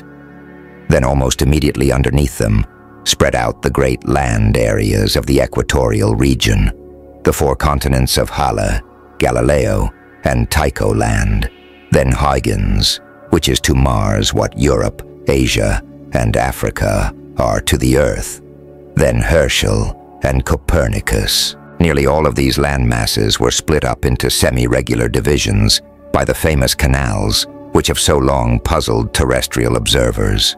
"Well, there is one problem solved at any rate," said Redgrave, when after a journey of nearly 4 hours, they had crossed the western hemisphere. "Mars is getting very old, her seas are diminishing, and her continents are increasing. Those canals are the remains of gulfs and straits which have been widened and deepened and lengthened by human, or I should say Martian, labor, partly, I've no doubt, for purposes of navigation, and partly to keep the inhabitants of the interior of the continents within measurable distance of the sea. There's not the slightest doubt about that. Then you see, there are scarcely any mountains to speak of so far, only ranges of low hills, and that means, I suppose," said Zadie, "that they've all been worn down as the mountains of the earth are being. I was reading Flammarion's End of the World last night, and he, you know, describes the earth at the last as just one big plain of land, no hills or mountains, no seas, and only sluggish rivers draining into marshes. I suppose that is what they're coming to down yonder. Now, I wonder what sort of civilization we shall find. Perhaps we shan't find any at all. Suppose all their civilizations have worn out, and they are degenerating into the same struggle for sheer existence those poor creatures in the moon must have had. Or suppose," said Redgrave rather seriously, "we find that they have passed the zenith of civilization and are dropping back into savagery, but still have the use of weapons and means of destruction which we, perhaps, have no notion of, and are inclined to use them. We'd better be careful, dear." "What do you mean, Lennox?" she said. "They wouldn't try to do us any harm, would they? Why should they?" "I don't say they would," he replied, "but still you never know. You see, their ideas of right and wrong and hospitality and all that sort of thing may be quite different to what we have on the Earth. In fact, they may not be men at all, but just a sort of monster with perhaps a superhuman intellect with all sorts of extra-human ideas in it. Then there's another thing," he went on. "Suppose they fancied a trip through space and thought that they had as good a right to the astronef as we have. I dare say they've seen us by this time if they've got telescopes, as no doubt they have, perhaps a good deal more powerful than ours, and they may be getting ready to receive us now. I think I'll get the guns in place before we go down, in case their barriere moral ideas, as dear old Hans Breitmann called them, are not quite the same as ours." Chapter 10. The words were hardly out of his mouth before Zadie, who still had her glasses to her eyes, and was looking down towards the great city, whose glazed roofs were flashing with 1,000 tints in the pale crimson sunlight, said with a little tremor in her voice, "Look, Lennox, down there. Don't you see something coming up? That little black thing. Just look how fast it's coming up. It's quite distinct already. It's a sort of flying ship, only it has wings and I think masts too. Yes, I can see 3 masts, and there's something glittering on the tops of them. I wonder if they're coming to pay us a polite morning call, or whether they're going to treat us like trespassers in their atmosphere. There's no telling, but those things on the top of the masts look like revolving helices," replied Redgrave, after a long look through his telescope. "He's screwing himself up into the air. That shows that they must either have stronger and lighter machinery than we have, or, as the astronomers have thought, this atmosphere is denser than ours, and therefore easier to fly in. Then, of course, things are only half their earthly weight here. Well, whether it's peace or war, I suppose we may as well let them come and reconnoiter. Then we shall see what kind of creatures they are. Ah, there are a lot more of them, some coming from Brooklyn, too, as you call it. Come up into the conning tower, and I'll relieve Murgatroyd, so that he can go and look after his engines. We shall have to give these gentlemen a lesson in flying. Meanwhile, in case of accidents, we may as well make ourselves as invulnerable as possible." A few minutes later, they were in the conning tower again, watching the approach of the Martian fleet through the thick windows of toughened glass which enabled them to look in every direction except straight down. The steel coverings had been drawn down over the glass dome of the deck chamber, and Murgatroyd had gone down to the engine room. 50 feet ahead of them stretched out the long, shining spur, of which 10 feet were solid steel, a ram which no floating structure built by human hands could have resisted. Redgrave was standing with his hand on the steering wheel, looking more serious than he had done so far during the voyage. Zadie stood beside him with a powerful binocular telescope watching, with cheeks a little paler than usual, the movements of the Martian airships. She counted 25 vessels rising round them in a wide circle.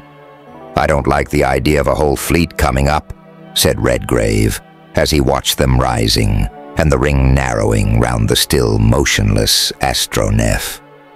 "If they only wanted to know who and what we are, or to leave their cards on us, as it were, and bid us welcome to the world, one ship could have done that just as well as a fleet. This lot coming up looks as if they wanted to get round and capture us." "It does look like it," said Zadie, with her glasses fixed on the nearest of the vessels. "And now, I can see they've guns too, something like ours, and perhaps, as you said just now, they may have explosives that we don't know anything about. Oh, Lennox, suppose they were able to smash us up with a single shot." "You needn't be afraid of that, dear," he said, putting his arm round her shoulders. "Of course, it's perfectly natural that they should look upon us with a certain amount of suspicion, dropping like this on them from the stars. Can you see anything like men on board them yet?" "No, they're all closed in just as we are," she replied. "But they've got conning towers like this, and something like windows along the sides. That's where the guns are, and the guns are moving. They're pointing them at us. Lennox, I'm afraid they're going to shoot." "Then we may as well spoil their aim," he said, pressing one of the buttons on the signal board 3 times, and then once more, after a little interval. In obedience to the signal, Murgatroyd turned on the repulsive force to half power, and the astronef leapt up vertically a couple of thousand feet. Then Redgrave pressed the button once, and she stopped. Another signal set the propellers in motion, and as she sprang forward across the circle formed by the Martian airships, they looked down and saw that the place which they had just left was occupied by a thick greenish-yellow cloud. "Look, Lennox, what on earth is that?" exclaimed Zadie, pointing down to it. "What on Mars would be nearer the point, dear?" he said, with what she thought a somewhat vicious laugh. "That I'm afraid means anything but a friendly reception for us. That cloud is one of two things. It's the smoke of the explosion of 20 or 30 shells, or else it's made of gases intended to either poison us or make us insensible so that they can take possession of the ship. In either case, I should say that the Martians are not what we should call gentlemen." "I should think not," she said angrily. "They might at least have taken us for friends, till they had proved us enemies, which they wouldn't have done. Nice sort of hospitality that, considering how far we've come, and we can't shoot back, because we haven't got the ports open. And a very good thing, too," laughed Redgrave.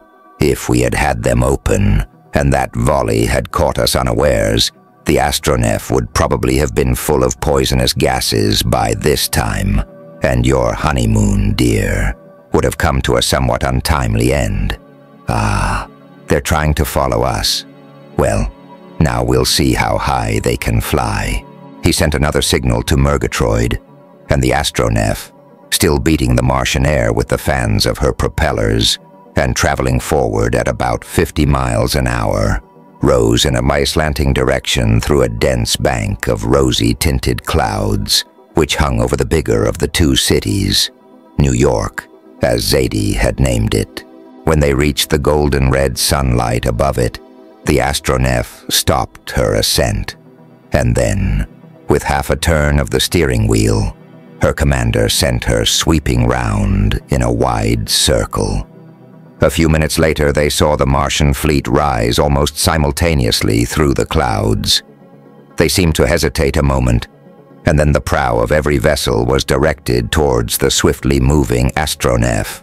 "Well, gentlemen," said Redgrave, "you evidently don't know anything about Professor Rennick and the R-Force, and yet you ought to know that we couldn't have come through space without being able to get beyond this little atmosphere of yours. Now let us see how fast you can fly." Another signal went down to Murgatroyd. The whirling propellers became two intersecting circles of light. The speed of the astronef increased to 150 miles an hour, and the Martian fleet began to drop behind and trail out into a triangle like a flock of huge birds. "That's lovely. We're leaving them," exclaimed Zadie, leaning forward with the glasses to her eyes and tapping the floor of the conning tower with her foot as if she wanted to dance. "And their wings are working faster than ever. They don't seem to have any screws, probably because they've solved the problem of birds' flight," said Redgrave. "They're not gaining on us, are they?" "No, they're at about the same distance." "Then we'll see how they can soar." Another signal went down the tube. The astronef's propellers slowed down and stopped, and the vessel began to rise swiftly towards the zenith, which the sun was now approaching. The Martian fleet continued the impossible chase until the limits of the navigable atmosphere, about 8 Earth miles above the surface, was reached. Here the air was evidently too rarefied for their wings to act upon. They came to a standstill, looking like links of a broken chain, their occupants no doubt looking up with envious eyes upon the shining body of the astronef, glittering like a tiny star in the sunlight, 10,000 feet above them. "Well, gentlemen," said Redgrave after a swift glance round, "I think we have shown you that we can fly faster and soar higher than you can. Perhaps you'll be a bit more civil now. If you're not, we shall have to teach you manners. But you're not going to fight them all, dear, are you? Don't let us be the first to bring war and bloodshed with us into another world. Don't trouble about that, little woman." "It's here already," he replied, a trifle savagely. "People don't have airships and guns which fire shells or poison bombs, or whatever they were, without knowing what war is. From what I've seen, I should say these Martians have civilized themselves out of all emotions, and, I dare say, have fought pitilessly for the possession of the last habitable lands of the planet. They've preyed upon each other till only the fittest are left. And those, I suppose, were the ones who invented the airships and finally got possession of all that was worth having. Of course, that would give them the command of the planet, land and sea. In fact, if we are able to make the personal acquaintance of the Martians, we shall probably find them a set of over-civilized savages. That's a rather striking paradox, isn't it, dear? Said Zadie, slipping her hand through his arm. But still, it's not at all bad. You mean, of course, that they may have civilized themselves out of all the emotions until they're just a set of cold, calculating scientific animals. After all, they must be something of the sort. For I'm quite sure we should not have done anything like that on Earth if we'd had a visitor from Mars. We shouldn't have got out cannons and shot at him before we'd even made his acquaintance. Now, if he or they had dropped in America as we were going down there, we should have received them with deputations, given them banquets, which they might not have been able to eat, and speeches, which they would not understand, and photographed them, and filled the newspapers with everything that we could imagine about them, and then put them in a palace car, and hustled them round the country for everybody to look at. And meanwhile, laughed Redgrave, some of your smart engineers, I suppose, would have gone over the vessel they had come in, found out how she was worked, and taken out a dozen patents for her machinery.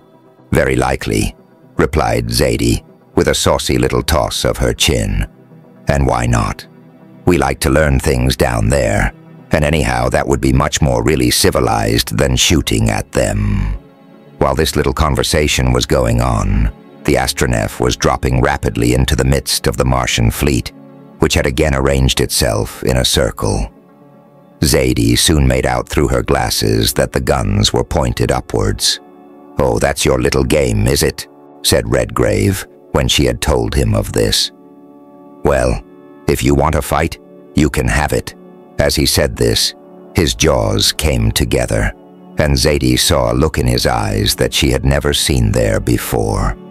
He signaled rapidly 2 or 3 times to Murgatroyd. The propellers began to whirl at their utmost speed, and the Astronef, making a spiral downward course, swooped down onto the Martian fleet with terrific velocity. Her last curve coincided almost exactly with the circle occupied by the ships. Half a dozen spouts of greenish flame came from the nearest vessel, and for a moment the Astronef was enveloped in a yellow mist. Evidently, they don't know that we are airtight, and they don't use shot or shell. They've got past that. Their projectiles kill by poison or suffocation. I dare say a volley like that would kill a regiment. Now I'll give that fellow a lesson which he won't live to remember. They swept through the poison mist. Redgrave swung the wheel round. The Astronef dropped to the level of the ring of Martian vessels, which had now got up speed again. Her steel ram was directed straight at the vessel which had fired the last shot. Propelled at a speed of nearly 200 miles an hour, it took the strange winged craft amidships. As the shock came, Redgrave put his arm round Zadie's waist and held her close to him. Otherwise, she would have been flung against the forward wall of the conning tower. It took the strange winged craft amidships. The Martian vessel stopped and bent up. They saw human figures more than half as large again as men inside her, staring at them through the windows in the sides. There were others at the breeches of the guns, in the act of turning the muzzles on the Astronef. But this was only a momentary glimpse, for in a second the Astronef's spur had pierced her. The Martian airship broke in twain, and her 2 halves plunged downwards through the rosy clouds. "Keep her at full speed, Andrew," said Redgrave down the speaking tube, "and stand by to jump if we want to." "All ready, my lord," came back up the tube. The old Yorkshireman, during the last few minutes, had undergone a transformation which he himself hardly understood. He recognized that there was a fight going on, that it was a case of burn, sink, and destroy. And the 1,000-year-old berserker awoke in him just, as a matter of fact, it had done in his lordship. They can pick up the pieces down there, what there is left of them, said Redgrave, still holding Zadie tight to his side with one hand and working the wheel with the other. "And now we'll teach them another lesson." "What are you going to do, dear?" she said, looking up at him with somewhat frightened eyes. "You'll see in a moment," he said, between his shut teeth. "I don't care whether these Martians are degenerate human beings or only animals.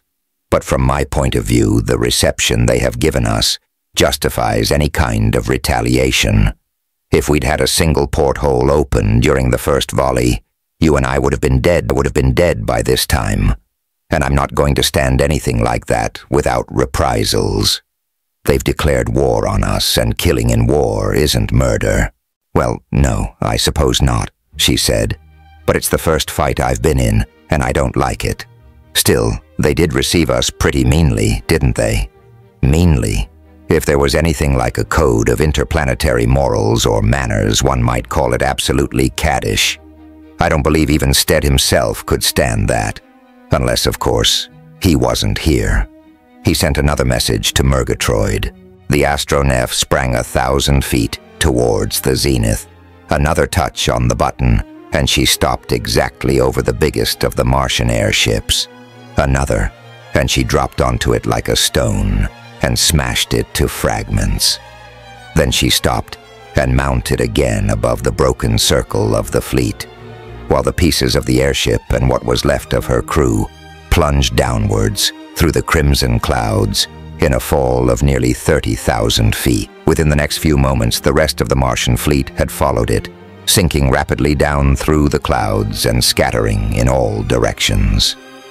"They seem to have had enough of it," laughed Redgrave, as the astronef, in obedience to another signal, began to drop towards the surface of Mars. "Now we'll go down and see if they're in a more reasonable frame of mind. At any rate, we've won our first scrimmage, dear." "But it was rather brutal, Lennox, wasn't it? When you are dealing with brutes, little woman, it is sometimes necessary to be brutal. And you look a wee bit brutal right now," she replied, looking up at him with something like a look of fear in her eyes. "I suppose that is because you have just killed somebody, or some things, whichever they are." "Do I? Really?" The hard-set jaw relaxed and his lips melted into a smile under his mustache, and he bent down and kissed her. "Well, what do you suppose I should have thought of them if you had had a whiff of that poison?" "Yes, dear," she whispered in between the kisses. "I see now." Chapter 11. The astronef dropped swiftly down through the crimson-tinged clouds, and a few minutes later, they saw that the rest of the fleet had scattered in units in all directions, apparently with the intention of getting as far as possible out of reach of that terrible ram. Only one of them, the largest, which carried what looked like a flag of woven gold at the top of its center mast, remained in sight after a few minutes. It was almost immediately below them when they had passed through the clouds, and they could see it sinking straight down towards the center of what appeared to be the principal square of the bigger of the two cities, which Zadie had named New York and Brooklyn. "That fellow has gone to report, evidently," said Redgrave. "We'll follow him just to see what he's up to, but I don't think we'd better open the ports, even then. There's no telling when they might give us a whiff of that poison mist, or whatever it is." "But how are you going to talk to them then, if they can talk? I mean, if they know any language that we do." "They're something like men, and so I suppose they understand the language of signs at any rate. Still, if you don't fancy it, we'll go somewhere else." "No, thanks," she said. "That's not my father's daughter. I haven't come 100 million miles from home to go away before the first act's finished. We'll go down to see if we can make them understand." By this time, the astronef was hanging suspended over an enormous square, about half the size of Hyde Park.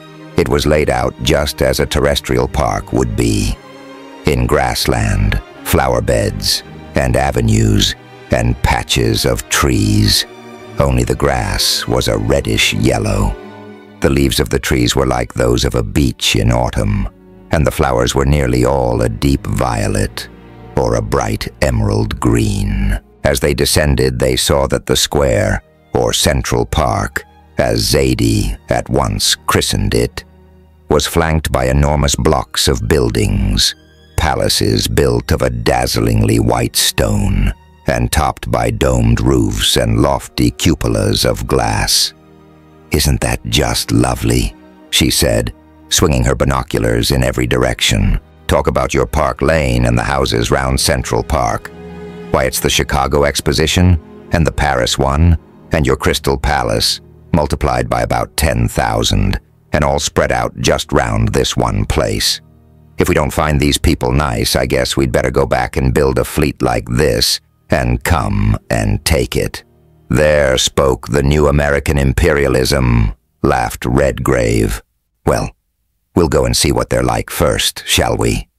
The astronef dropped a little more slowly than the airship had done, and remained suspended 100 feet or so above her after she had reached the ground.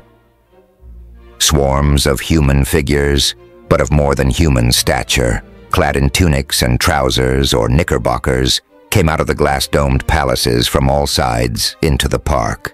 They were nearly all of the same stature, and there appeared to be no difference whatever between the sexes. Their dress was absolutely plain. There was no attempt at ornament or decoration of any kind. "If there are any of the Martian women among those people," said her ladyship, "they've taken to rationals, and they've grown about as big as the men. That's exactly what's happening on Earth.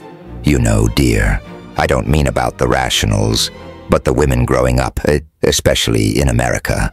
I come of a pretty long family, but look. Well, I only come to your ear," she said, "and are descendants of 10,000 years hence. Oh, don't bother about them," she said. "Look, there's someone who seems to want to communicate with us. Why, they're all bald. They haven't got a hair among them, and what a size their heads are. That's brains. Too much brains, in fact.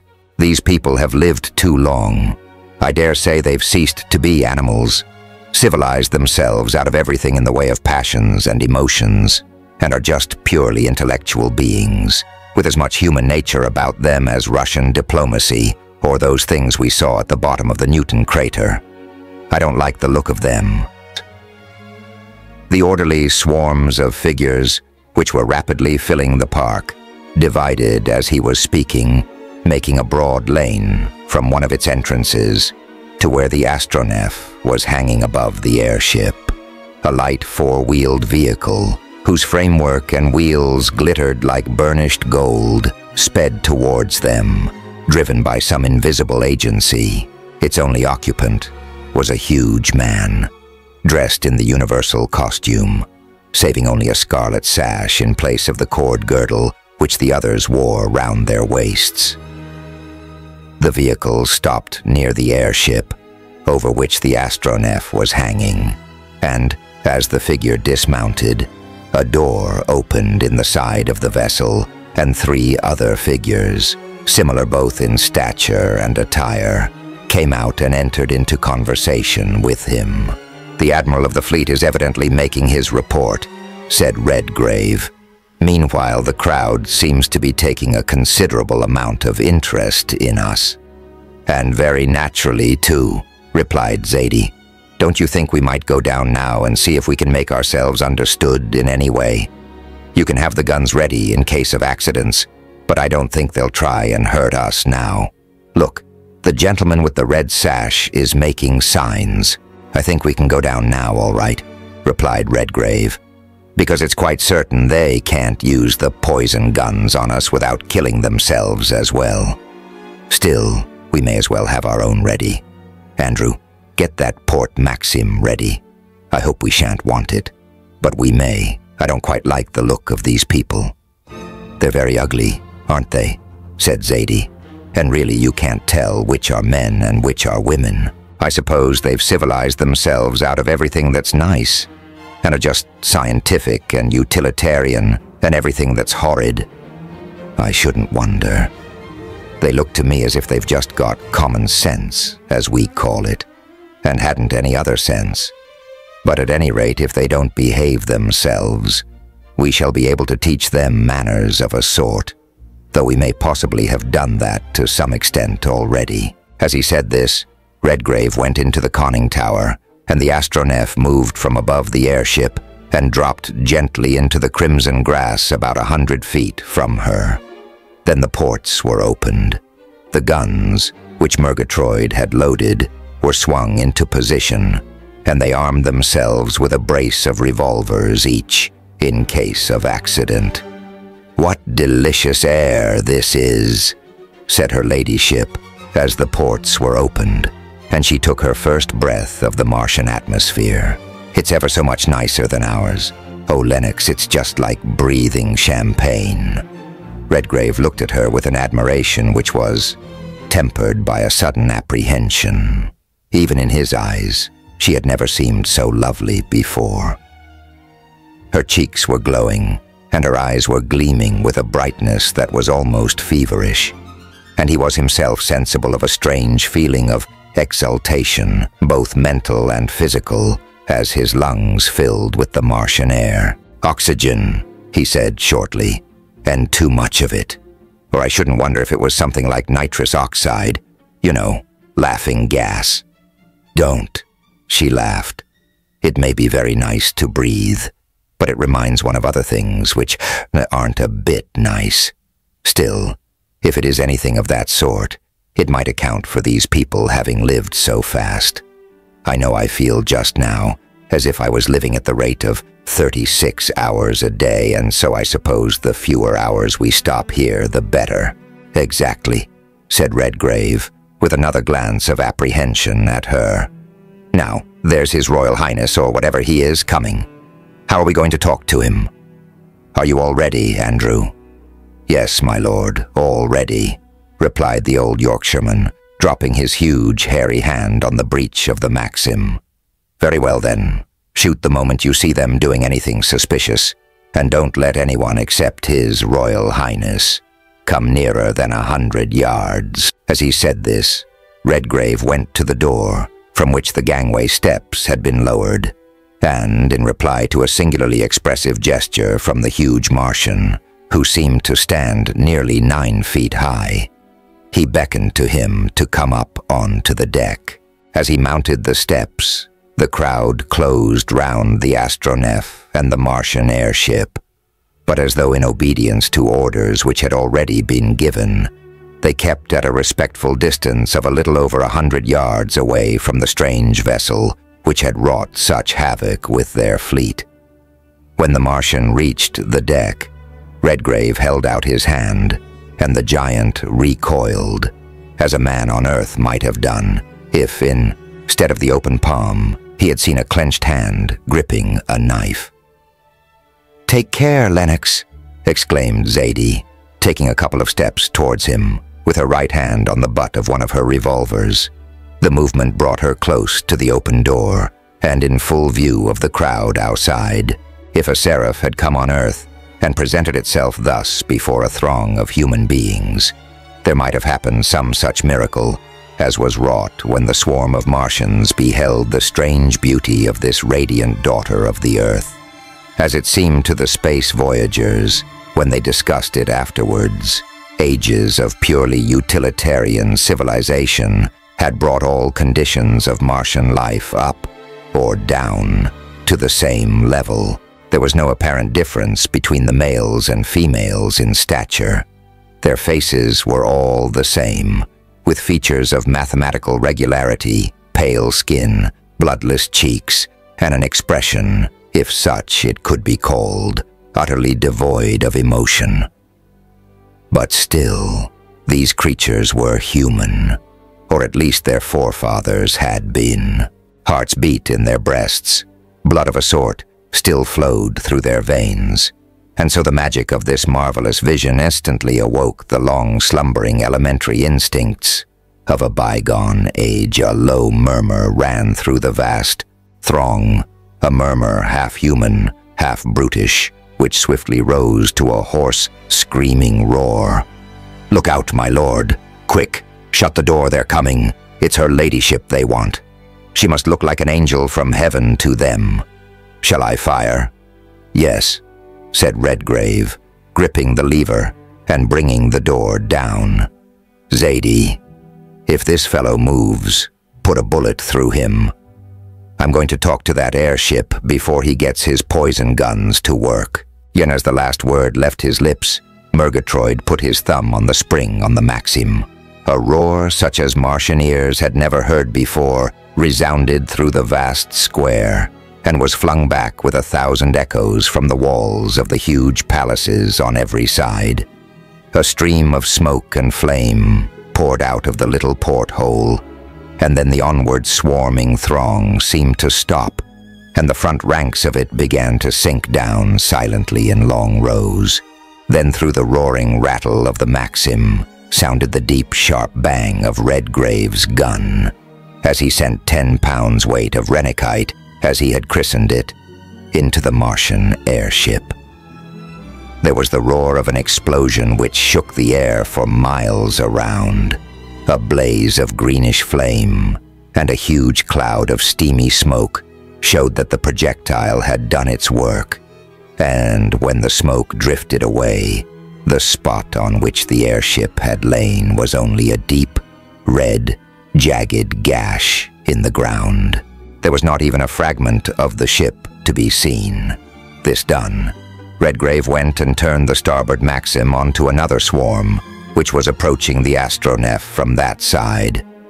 When he had got the range, he swung the gun slowly from side to side. The moving throng stopped, as the other one had done, and sank down to the red grass, now dyed with a deeper red. Meanwhile, Zadie had been holding the Martian at something more than arm's length with her revolver. He seemed to understand perfectly that if she pulled the trigger, the revolver would do something like what the Maxims had done. He appeared to take no notice whatever either of the destruction of the airship or of the slaughter that was going on around the astronef. His big, pale blue eyes were fixed upon her face. They seemed to be devouring a loveliness such as they had never seen before.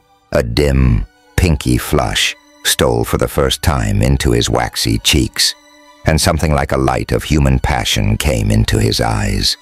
Then, to the utter astonishment of both Redgrave and Zadie, he said slowly and deliberately, and with only just enough tinge of emotion in his voice to make Redgrave want to shoot him, "Beautiful, perfect, more perfect than ours.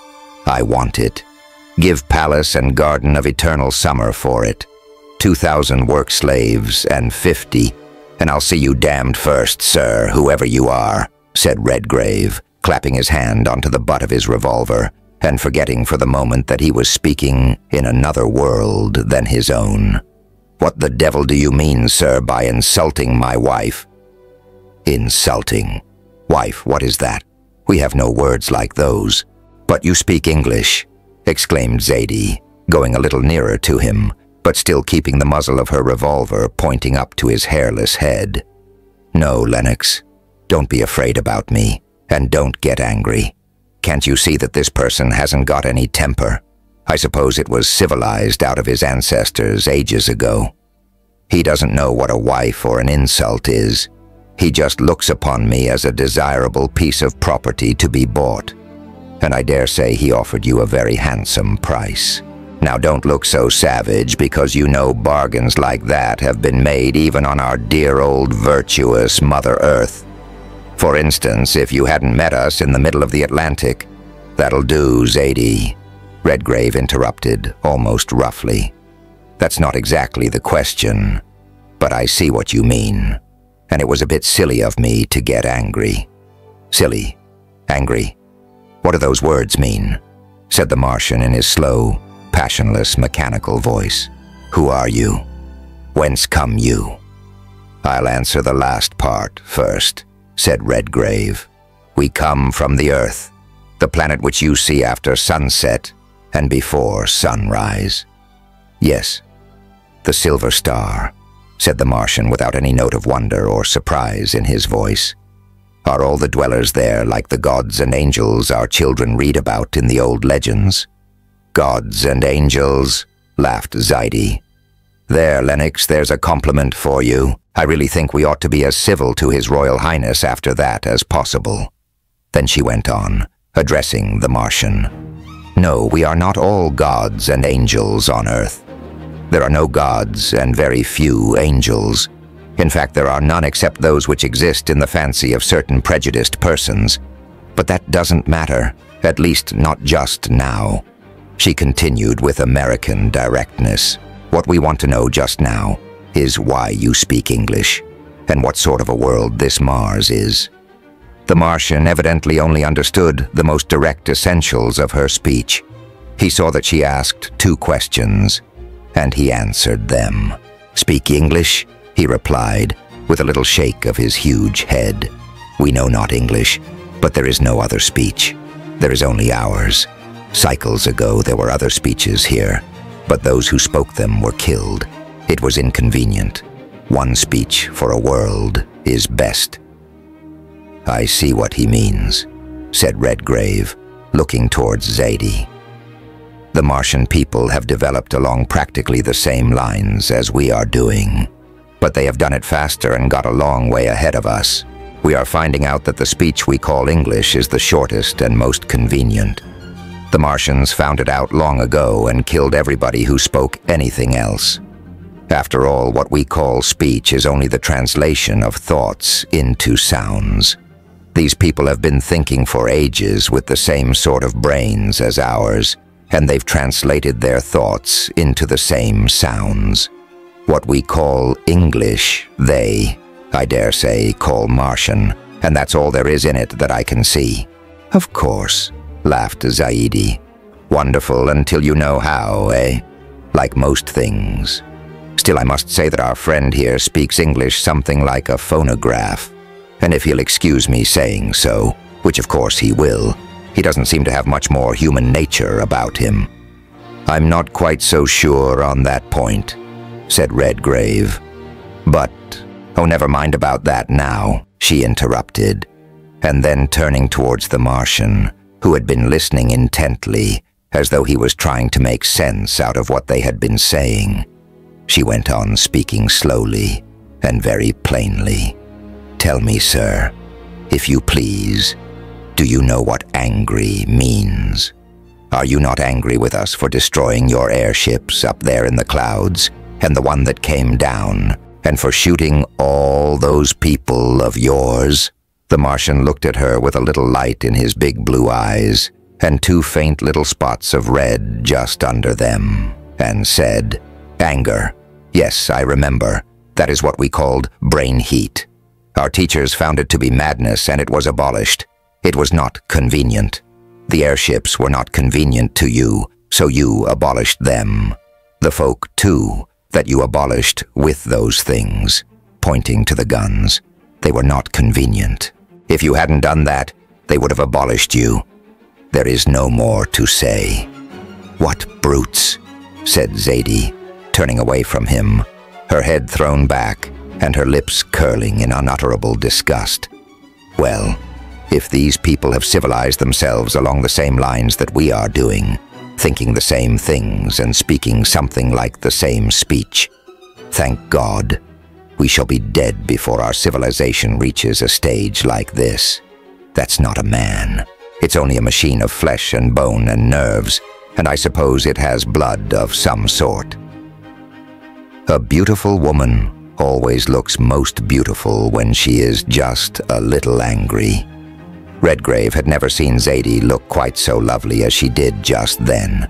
The Martian, whose ancestors had for generations forgotten what human emotion was like, only saw in her anger a miracle which made her 1,000 times more beautiful than before.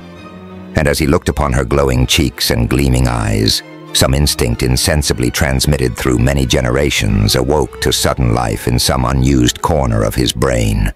His pale, clear eyes lit up with something like a glow of human passion.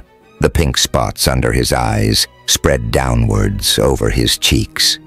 Some half-articulate sounds came from between his thin lips. Then they were drawn back and showed his smooth, toothless gums.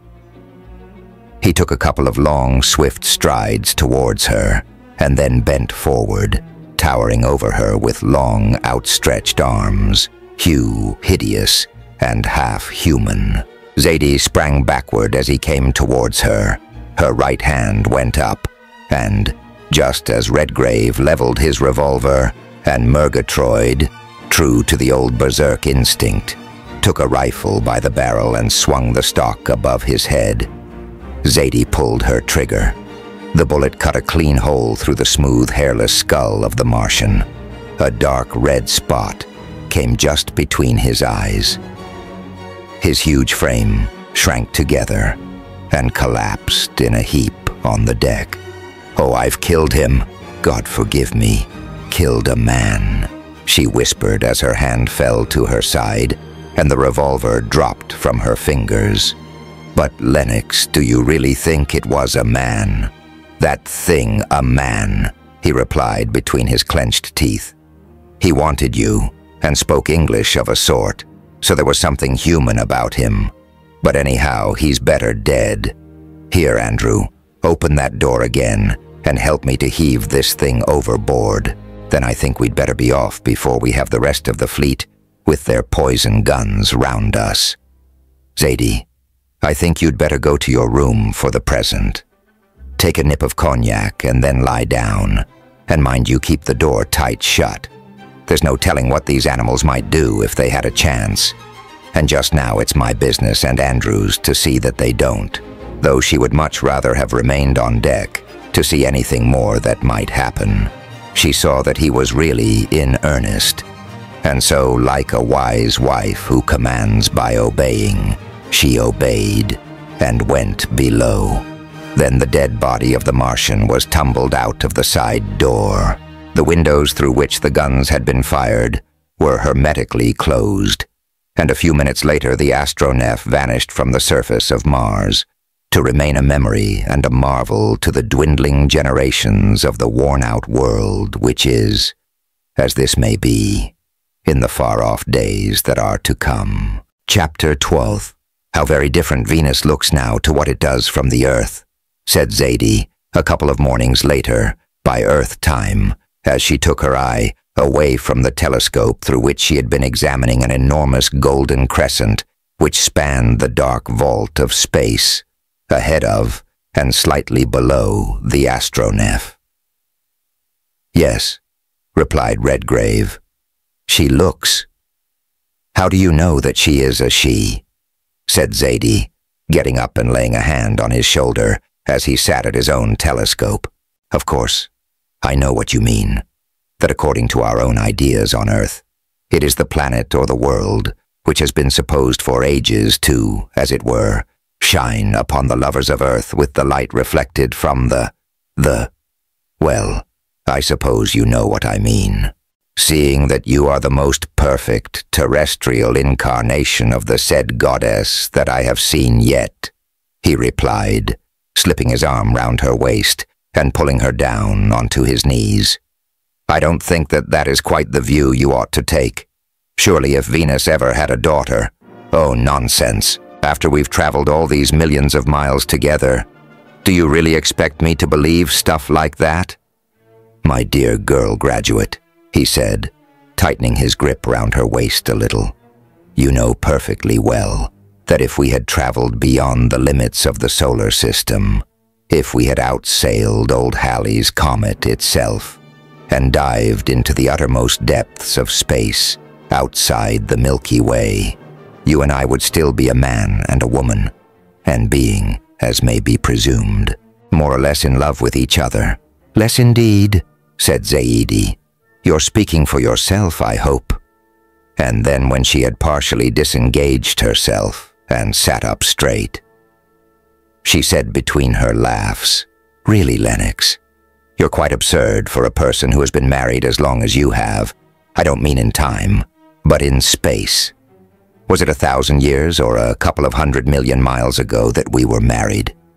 Really, I am getting my ideas of time and space quite mixed up. But never mind that. What I was going to say is that, according to all the authorities which your girl graduate has been reading since we left Mars, Venus, Oh, doesn't she look just gorgeous? And our old friend the sun behind there, blazing out of darkness like one of the furnaces at Pittsburgh. I beg your pardon, Lennox. I'm afraid I'm getting quite provincial.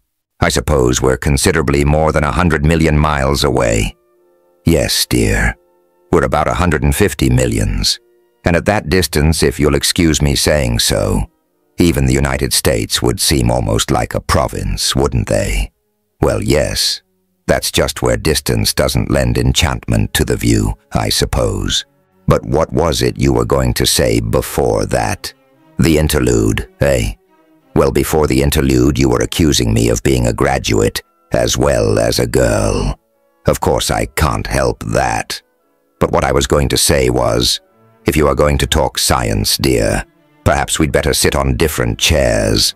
I may have been married for 150 million miles, but the honeymoon isn't halfway through yet, you know. Then there was another interlude of a few seconds' duration. When Zaidi was seated beside her own telescope again, she said, after another glance at the splendid crescent, which, as the astronef approached at a speed of over 40 miles a second, increased in size and distinctness every moment. What I mean is this.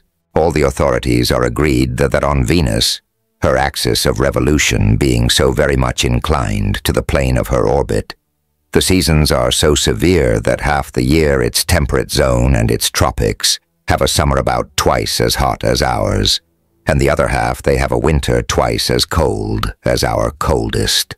I'm afraid, after all, we shall find the love star a world of salamanders and seals, things that can live in a furnace and bask on an iceberg. And when we get back home, it will be our painful duty, as the first explorers of the fields of space, to dispel another dearly cherished, popular delusion. I'm not so very sure about that, said Lennox, glancing from the rapidly growing crescent to the sweet smiling face beside him. Don't you see something very different there to what we saw either on the moon or Mars? Now just go back to your telescope and let us take an observation. Well, said Zaidi, rising, as our trip is partly, at least, in the interests of science, I will.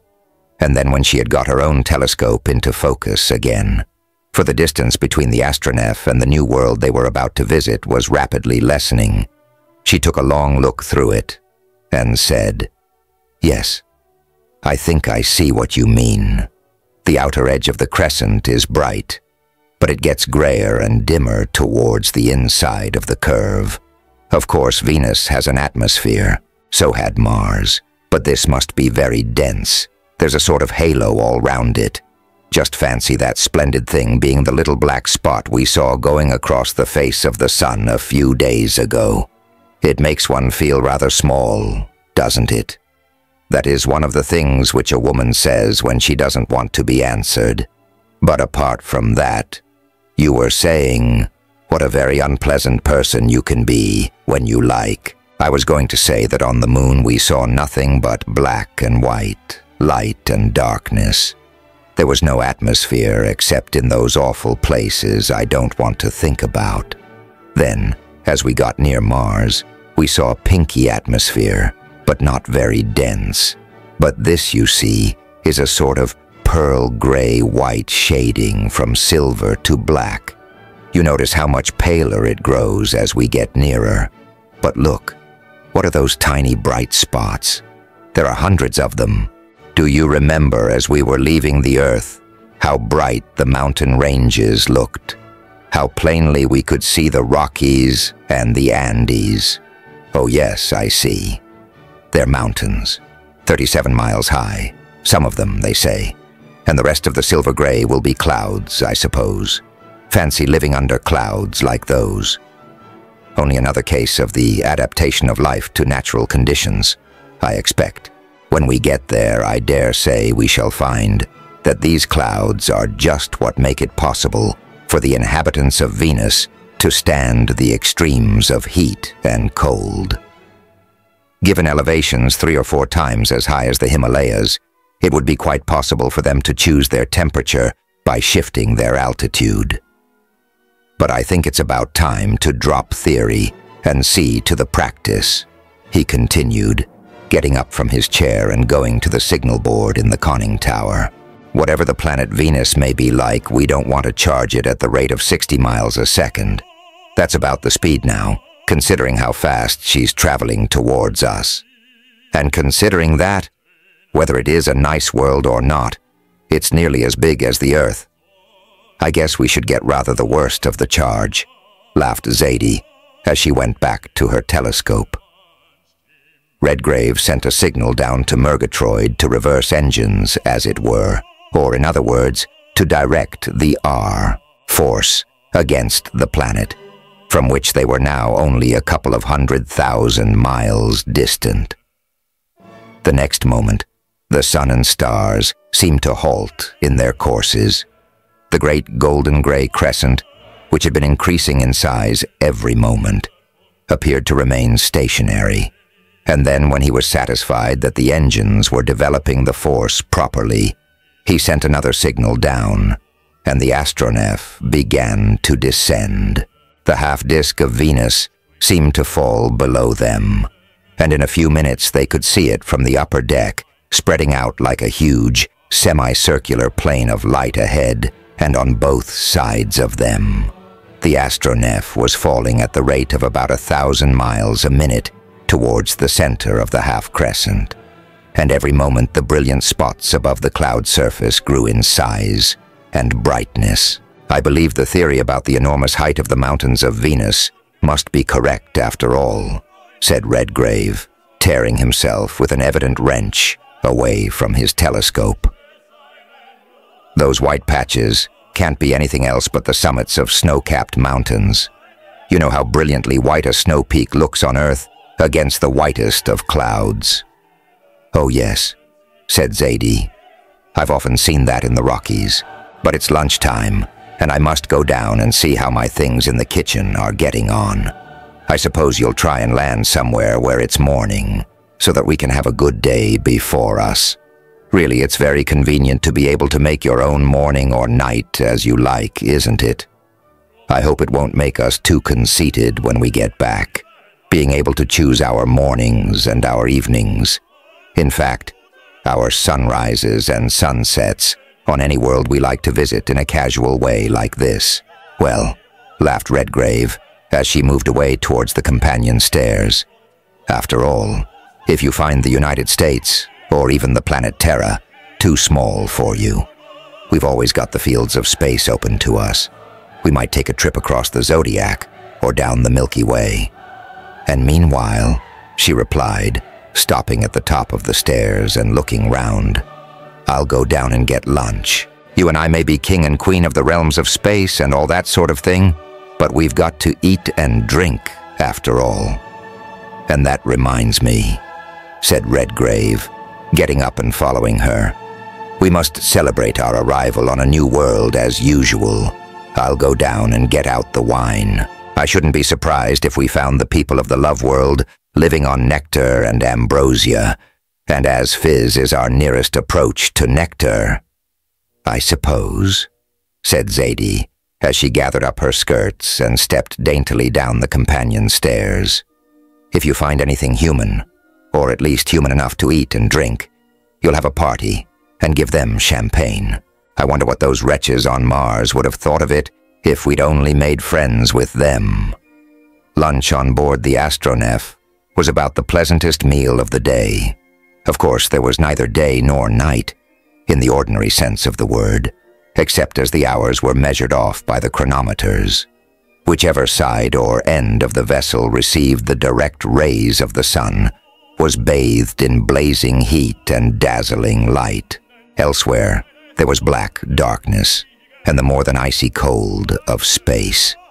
But lunch was a convenient division of the waking hours, which began with a stroll on the upper deck and a view of the ever-varying splendors about them, and ended after dinner in the same place, with coffee and cigarettes and speculations as to the next day's happenings. This lunch hour passed even more pleasantly and rapidly than others had done, for the discussion as to the possibilities of Venus was continued in a quite delightful mixture of scientific disquisition and that converse which is common to most human beings on their honeymoon. As there was nothing more to be done or seen for an hour or two, the afternoon was spent in a pleasant siesta in the luxurious deck saloon, because evening to them would be morning on that portion of Venus to which they were directing their course. And, as Zadie said, when she subsided into her hammock, it would be breakfast time before they could get dinner. As the astronef fell with ever-increasing velocity towards the cloud-covered surface of Venus, the remainder of her disk, lit up by the radiance of her sister worlds, Mercury, Mars, and the Earth, and also by the pale radiance of an enormous comet which had suddenly shot into view from behind its southern limb, became more or less visible. Towards 6 o'clock, it became necessary to exert nearly the whole strength of her engines to check the velocity of her fall. By 8, she had entered the atmosphere of Venus and was dropping slowly towards a vast sea of sunlit cloud, out of which on all sides towered thousands of snow-clad peaks, rounded summits, and widespread stretches of upland, about which the clouds swept and surged like the silent billows of some vast ocean in Ghostland. "I thought so," said Redgrave, when the propellers had begun to revolve and Murgatroyd had taken his place in the conning tower, a very dense atmosphere loaded with clouds. "There's the sun just rising, so your ladyship's wishes are duly obeyed. And doesn't it seem nice and homelike to see him rising through an atmosphere above the clouds again? It doesn't look a bit like the same sort of dear old sun, just blazing like a red-hot moon among a lot of white-hot stars and planets. Look, aren't those peaks lovely? And that cloud sea? Why, for all the world we might be in a balloon above the Rockies or the Alps. And see," she continued, pointing to one of the thermometers fixed outside the glass dome which covered the upper deck. "It's only 65 even here. I wonder if we can breathe this air. And, oh, I do wonder what we shall see on the other side of those clouds."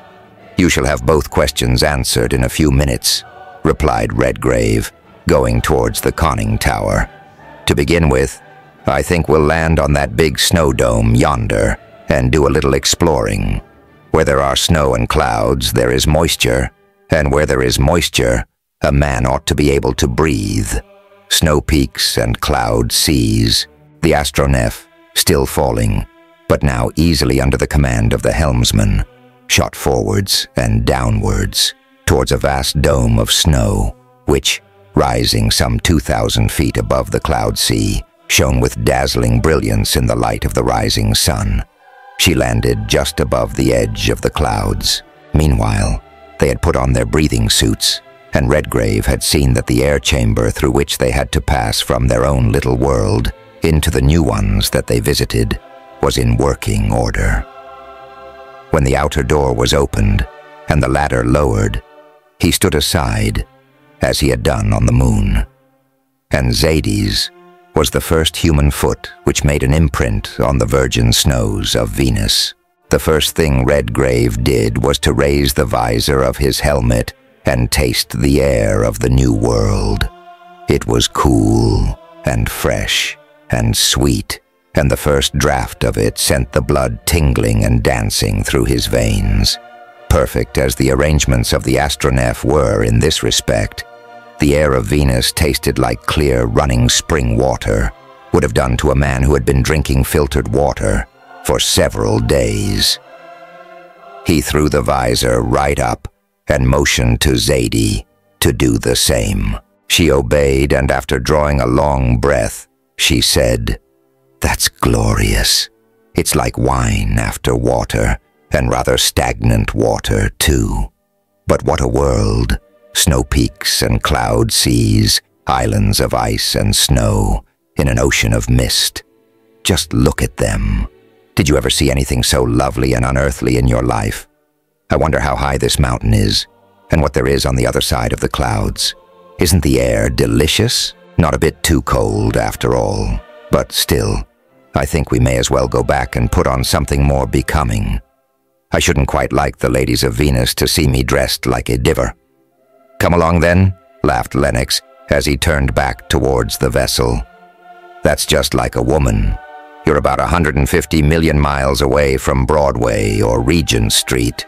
You are standing on the top of a snow mountain above the clouds of Venus, and the moment that you find the air is fit to breathe, you begin thinking about dress. How do you know that the inhabitants of Venus, if there are any, dress at all? What nonsense, of course they do, at least if they are anything like us. As soon as they got back on board the astronef and had taken their breathing dresses off, Redgrave and the old engineer, who appeared to take no visible interest in their new surroundings, threw open all the sliding doors on the upper and lower decks so that the vessel might be thoroughly ventilated by the fresh, sweet air. Then a gentle repulsion was applied to the huge snow mass on which the astronef rested. She rose a couple of 100 feet. Her propellers began to whirl round, and Redgrave steered her out towards the center of the vast cloud sea, which was almost surrounded by 1,000 glittering peaks of ice and domes of snow.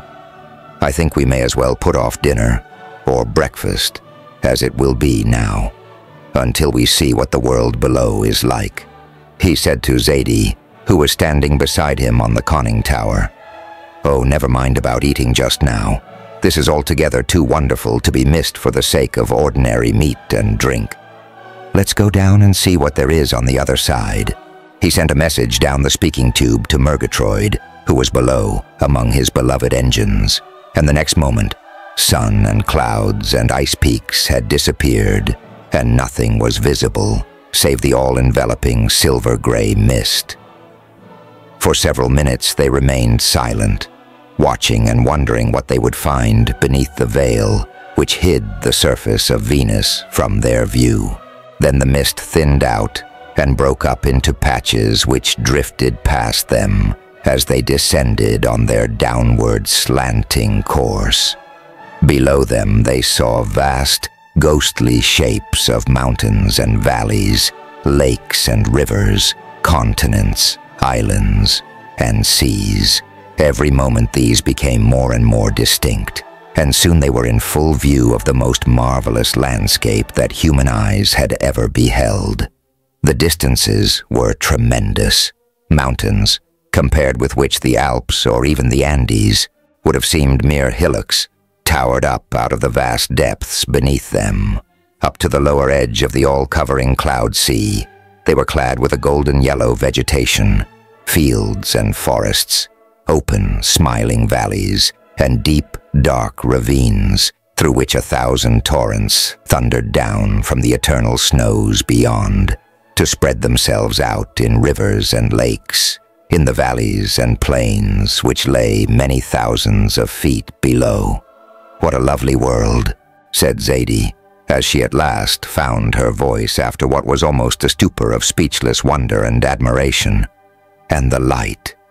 Did you ever see anything like it? It's neither moonlight nor sunlight. See, there are no shadows down there, it's just all lovely silvery twilight. Lennox, if Venus is as nice as she looks from here, I don't think I shall want to go back. It reminds me of Tennyson's Lotus Eaters, the land where it is always afternoon." "I think you are right after all. We are 30 million miles nearer to the sun than we were on the Earth, and the light and heat have to filter through those clouds. They are not at all like Earth clouds from this side. It's the other way about. The silver lining is on this side. Look, there isn't a black or a brown one, or even a gray one, within sight. They are just like a thin mist, lighted by 1,000,000 of electric lamps. It's a delicious world, and if it isn't inhabited by angels, it ought to be." Chapter 13. While Zadie was talking, the astronef was sweeping swiftly down towards the surface of Venus. Through scenery of whose almost inconceivable magnificence no human words could convey any adequate idea. Underneath the cloud veil, the air was absolutely clear and transparent, clearer indeed than terrestrial air at the highest elevations reached by mountain climbers, and, moreover, it seemed to be endowed with a strange, luminous quality, which made objects, no matter how distant, stand out with almost startling distinctness. The rivers and lakes and seas which spread out beneath them seemed never to have been ruffled by blast of storm or breath of wind, and their surfaces shone with a soft, silvery light which seemed to come from below rather than from above. "If this isn't heaven, it must be the halfway house," said Redgrave, with what was, perhaps, under the circumstances, a pardonable irreverence. "Still, after all, we don't know what the inhabitants may be like, so I think we'd better close the doors and drop on the top of that mountain spur, running out between the two rivers into the bay. Do you notice how curious the water looks after the earth sees bright silver instead of blue and green?" "Oh, it's just lovely," said Zadie. "Let's go down and have a walk. There's nothing to be afraid of. You'll never make me believe that a world like this can be inhabited by anything dangerous." "Perhaps, but we mustn't forget what happened on Mars, Madonna Mia. Still, there's one thing. We haven't been tackled by any aerial fleets yet. I don't think the people here want airships. They can fly themselves. Look, there are a lot of them coming to meet us. That was a rather wicked remark of yours, Lennox, about the halfway house to heaven. But those certainly do look something like angels." As Zadie said this after a somewhat lengthy pause, during which the astronef had descended to within a few hundred feet of the mountain spur, she handed her field glasses to her husband and pointed downwards towards an island which lay a couple or miles or so off the end of the spur. He put the glasses to his eyes and took a long look through them, moving them slowly up and down and from side to side. He saw hundreds of winged figures rising from the island and floating towards them. "You were right, dear," he said, without taking the glass from his eyes. "And so was I. If those aren't angels, they're certainly something like men, and I suppose women too who can fly. We may as well stop here and wait for them. I wonder what sort of an animal they take the astronef for." He sent a message down the tube to Murgatroyd and gave a turn and a half to the steering wheel. The propellers slowed down, and the astronef dropped with a hardly perceptible shock in the midst of a little plateau covered with a thick, soft moss of a pale, yellowish green, and fringed by a belt of trees which seemed to be over 300 feet high, and whose foliage was a deep golden bronze. They had scarcely landed before the flying figures reappeared over the treetops and swept downwards in long spiral curves towards the astronef. "If they're not angels, they're very like them," said Zadie, putting down her glasses. "There's one thing. They fly a lot better than the old masters' angels or dorés could have done, because they have tails, or at least something that seems to serve the same purpose, and yet they haven't got feathers. Yes, they have, at least round the edges of their wings or whatever they are, and they've got clothes too, silk tunics or something of that sort, and there are men and women. You're quite right. Those fringes down their legs are feathers, and that's how they can fly. They seem to have 4 arms." The flying figures which came hovering near to the astronef, without evincing any apparent sign of fear, were the strangest that human eyes had looked upon. In some respects, they had a sufficient resemblance for them to be taken for winged men and women, while in another they bore a decided resemblance to birds. Their bodies and limbs were human in shape, but of slenderer and lighter build, and from the shoulder blades and muscles of the back there sprang a second pair of arms arching up above their heads, between these and the lower arms, and continued from them down the side to the ankles. There appeared to be a flexible membrane covered with a light, feathery down, pure white on the inside, but on the back, a brilliant golden yellow, deepening to bronze towards the edges, round which ran a deep, feathery fringe.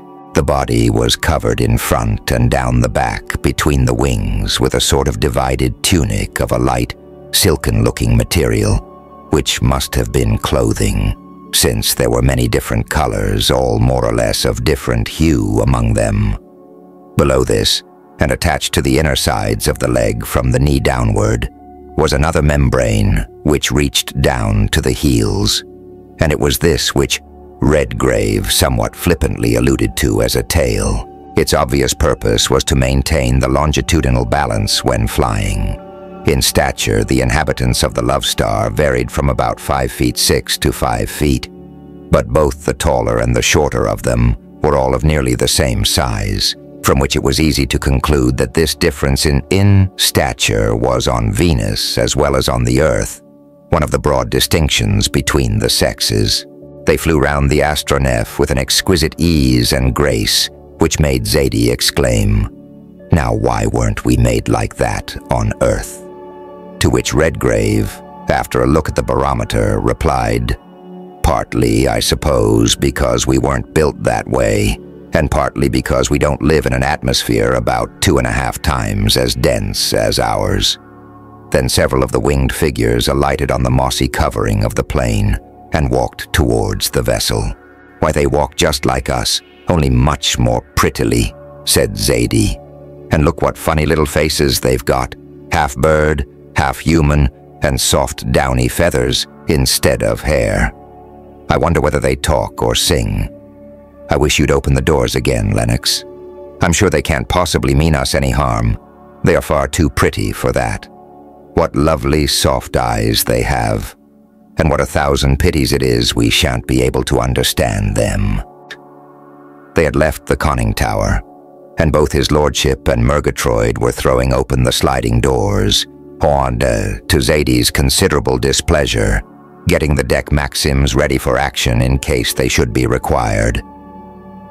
As soon as the doors were open, Zadie's judgment of the inhabitants of Venus was entirely justified. Without the slightest sign of fear, but with very evident astonishment in their round, golden yellow eyes, they came walking close up to the sides of the astronef. Some of them stroked her smooth, shining sides with their little hands, which Zadie now found had only 3 fingers and a thumb.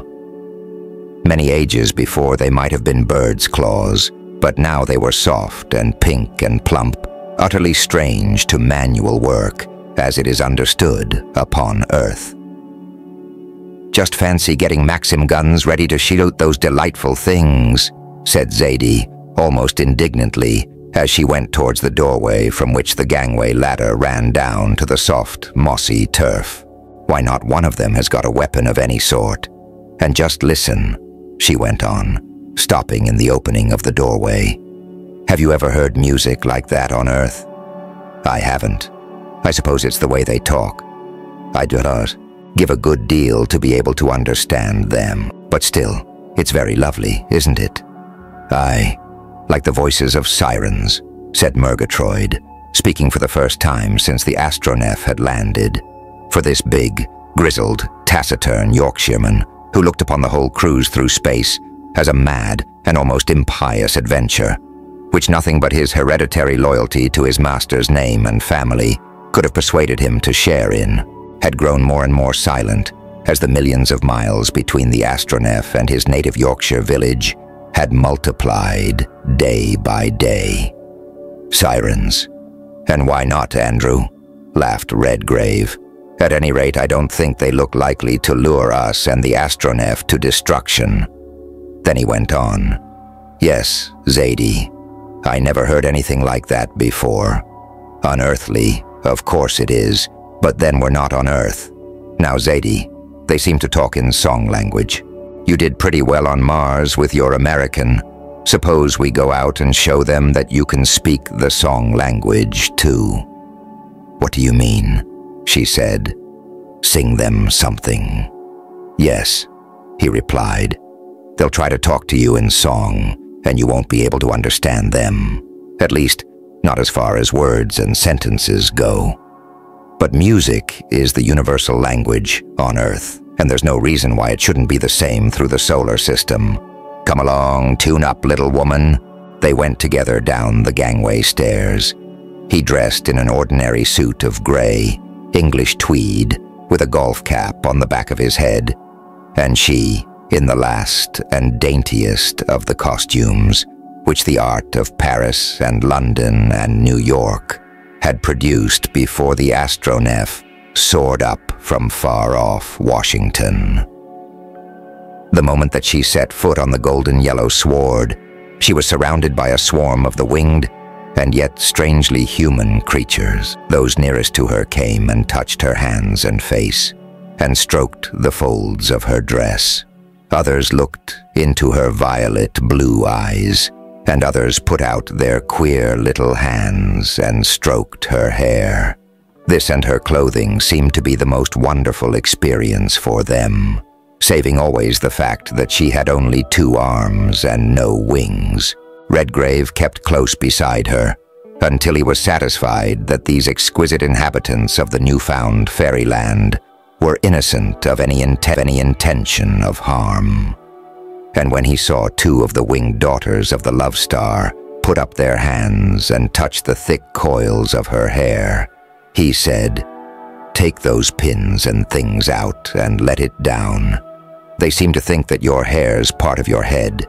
It's the first chance you've had to work a miracle, so you may as well do it. Show them the most beautiful thing they've ever seen." "What babies you men can be when you get sentimental," laughed Zadie as she put her hands up to her head. "How do you know that this may not be ugly in their eyes?" "Quite impossible," he replied. "They're a great deal too pretty themselves to think you ugly. Let it down." While he was speaking, Zadie had taken off a Spanish mantilla, which she had thrown over her head as she came out, and which the ladies of Venus seemed to think was part of her hair. Then she took out the comb, and 1 or 2 hairpins which kept the coils in position deftly caught the ends. And then, after a few rapid movements of her fingers, she shook her head, and the wondering crowd about her saw what seemed to them a shimmering veil, half gold, half silver, in the soft reflected light from the cloud veil, fall down from her head over her shoulders. They crowded still more closely round her, but so quietly and so gently that she felt nothing more than the touch of wondering hands on her arms and dress and hair. As Redgrave said afterwards, he was absolutely out of it. They seemed to imagine him to be a kind of uncouth monster, possibly the slave of this radiant being which had come so strangely from somewhere beyond the cloud veil. They looked at him with their golden yellow eyes wide open, and some of them came up rather timidly and touched his clothes, which they seemed to think were his skin. Then 1 or 2, more daring, put their little hands up to his face and touched his mustache. And all of them, while both examinations were going on, kept up a running conversation of cooing and singing, which evidently conveyed their ideas from one to the other on the subject of this most marvelous visit of these 2 strange beings with neither wings nor feathers, but who most undoubtedly had other means of flying, since it was quite certain that they had come from another world. Their ordinary speech was a low runing note, like the language in which doves converse, mingled with a twittering current of undertone. But every moment it rose into higher notes, evidently expressing wonder or admiration, or both. "You were right about the universal language," said Redgrave, when he had submitted to the stroking process for a few moments. "These people talk in music, and as far as I can see or hear, their opinion of us, or at least of you, is distinctly flattering.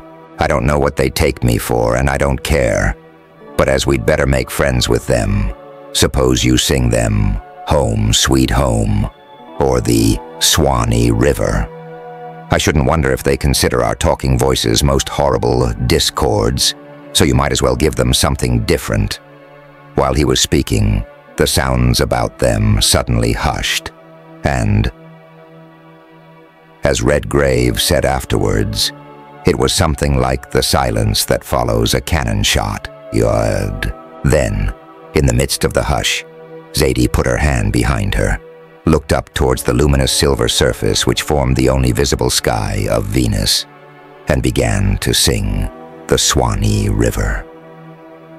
The clear, sweet notes rang up through the midst of a sudden silence. The sons and daughters of the love star instantly ceased their own soft musical conversation, and Zadie sang the old plantation song through for the first time that a human voice had sung it to ears other than human.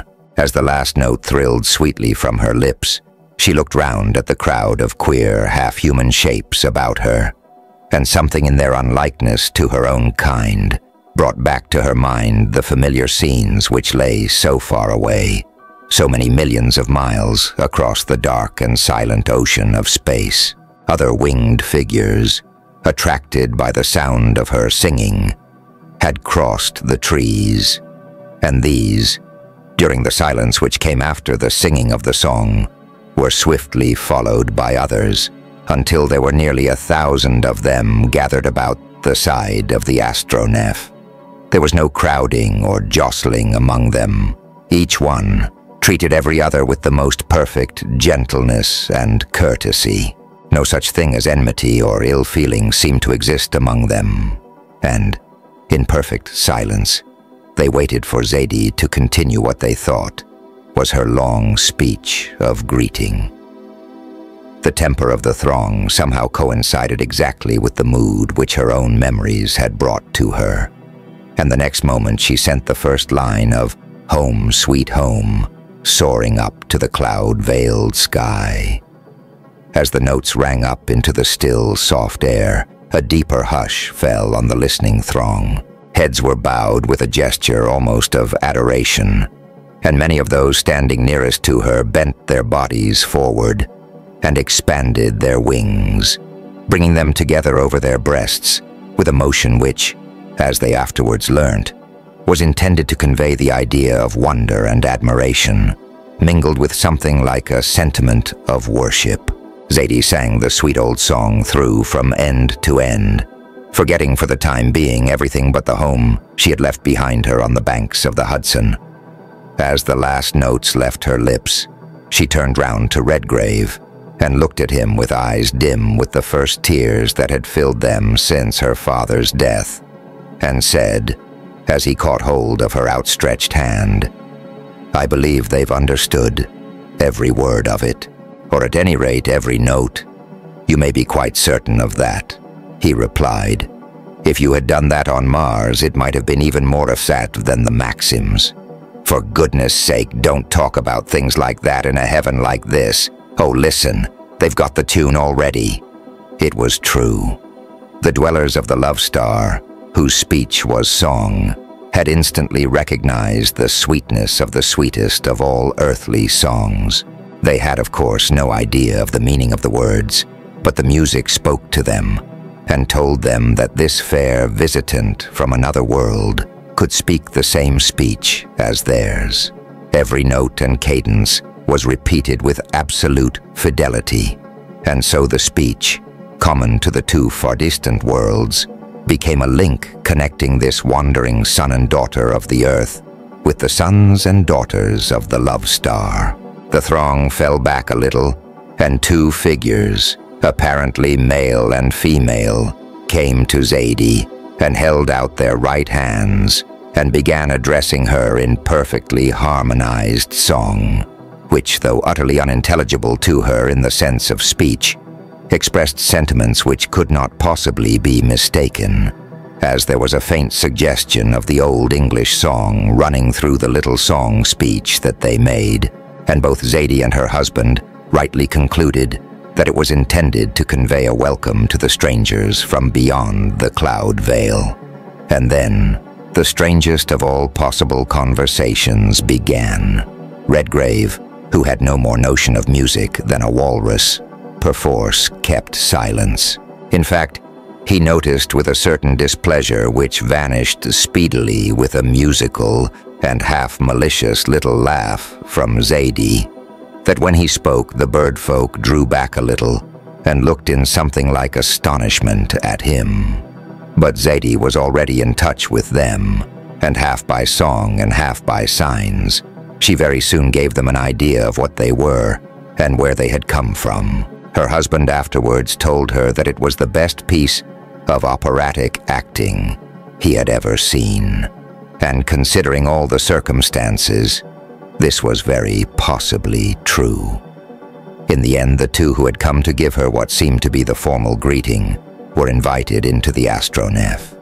They went on board without the slightest sign of mistrust, and with only an expression of mild wonder on their beautiful and strangely childlike faces. Then, while the other doors were being closed, Zadie stood at the open one above the gangway and made signs showing that they were going up beyond the clouds and then down into the valley. And as she made the signs, she sang through the scale, her voice rising and falling in harmony with her gestures.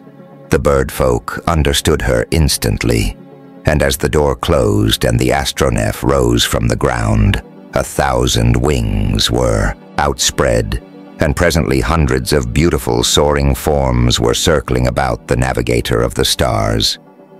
"Don't they look lovely?" said Zadie. "I wonder what they would think if they could see us flying above New York or London or Paris with an escort like this. I suppose they're going to show us the way. Perhaps they have a city down there. Suppose you were to go and get a bottle of champagne and see if Master Cupid and Miss Venus would like a drink. We'll see then if our nectar is anything like theirs." Redgrave went below. Meanwhile, for lack of other possible conversation, Zadie began to sing the last verse of Never Again. The melody almost exactly described the upward motion of the astronef, and she could see that it was instantly understood, for when she had finished, their two voices joined in an almost exact imitation of it. When Redgrave brought up the wine and the glasses, they looked at them without any sign of surprise. The pop of the cork did not even make them look round. Evidently a semi-angelic people, living on nectar and ambrosia, with nectar very like our own, he said, as he filled the glasses. "Perhaps you'd better give it to them. They seem to understand you better than they do me. You being, of course, a good bit nearer to the angels than I am." "Thanks," she said, as she took a couple of glasses up, wondering a little what their visitors would do with them. Somewhat to her surprise, they took them with a little bow and a smile, and sipped at the wine, first with a swift glint of wonder in their eyes, and then with smiles which are unmistakable evidence of perfect appreciation. "I thought so," said Redgrave, as he raised his own glass and bowed gravely towards them. "This is our nearest approach to nectar, and they seem to recognize it. And don't they just look like the sort of people who live on it? And of course, other things," added Zadie, as she too lifted her glass and looked with laughing eyes across the brim at her two guests. But meanwhile, Murgatroyd had been applying the repulsive force a little too strongly. The astronef shot up with a rapidity which soon left her winged escort far below. She entered the cloud veil and passed beyond it. The instant that the unclouded sun rays struck the glass roofing of the deck chamber, their two guests, who had been moving about examining everything with a childlike curiosity, closed their eyes and clasped their hands over them, uttering little cries, tuneful and musical, but still with a note of strange discord in them. "Lennox, we must go down again," exclaimed Zadie. "Don't you see they can't stand the light? It hurts them. Perhaps, poor dears, it's the first time they've ever been hurt in their lives. I don't believe they have any of our ideas of pain or sorrow or anything of that sort. Take us back under the clouds, quick, or we may blind them." Before she had ceased speaking, Redgrave had sent a signal down to Murgatroyd, and the astronef began to drop back again towards the surface of the cloud sea. Zadie had meanwhile gone to her lady guest and dropped the black lace mantilla over her head, and as she did so, she caught herself saying, "There, dear, we shall soon be back in your own light. I hope it hasn't hurt you. It was very stupid of us to do a thing like that." The answer came in a little cooing murmur which said, "Thank you." quite as effectively as any earthly words could have done. And then the astronef passed through the cloud sea. The soaring forms of her lost escort came into view again and clustered about her, and surrounded by them, she dropped, in obedience to their signs, down between the tremendous mountains and towards the island, thick with golden foliage, which lay 2 or 3 Earth miles out in a bay, where 4 converging rivers spread out through a vast estuary into the sea. As Lady Redgrave said afterwards to Mrs. Van Stuyler, she could have filled a whole volume with a description of the exquisitely Arcadian delights with which the hours of the next 10 days and nights were filled. Possibly if she had been able to do justice to them, even her account might have been received with qualified credence. But still, some idea of them may be gathered from this extract of a conversation which took place in the saloon of the Astronef on the 11th evening. "But look here, Zadie," said Redgrave, "as we've found a world which is certainly much more delightful than our own, why shouldn't we stop here a bit? The air suits us, and the people are simply enchanting. I think they like us, and I'm sure you're in love with every one of them, male and female. Of course, it's rather a pity that we can't fly, unless we do it in the Astronef. But that's only a detail. You're enjoying yourself thoroughly, and I never saw you looking better or, if possible, more beautiful. And why on Earth, or Venus, do you want to go?" She looked at him steadily for a few moments, and with an expression which he had never seen on her face or in her eyes before, and then she said slowly and very sweetly, although there was something like a note of solemnity running through her tone, "I altogether agree with you, dear, but there is something which you don't seem to have noticed. As you say, we have had a perfectly delightful time. It's a delicious world, and just everything that one would think it to be. But if we were to stop here, we should be committing one of the greatest of crimes, perhaps the greatest that ever was committed within the limits of the solar system. My dear Zadie, what, in the name of what we used to call morals on the Earth, do you mean?" "Just this," she replied, leaning a little towards him in her deck chair.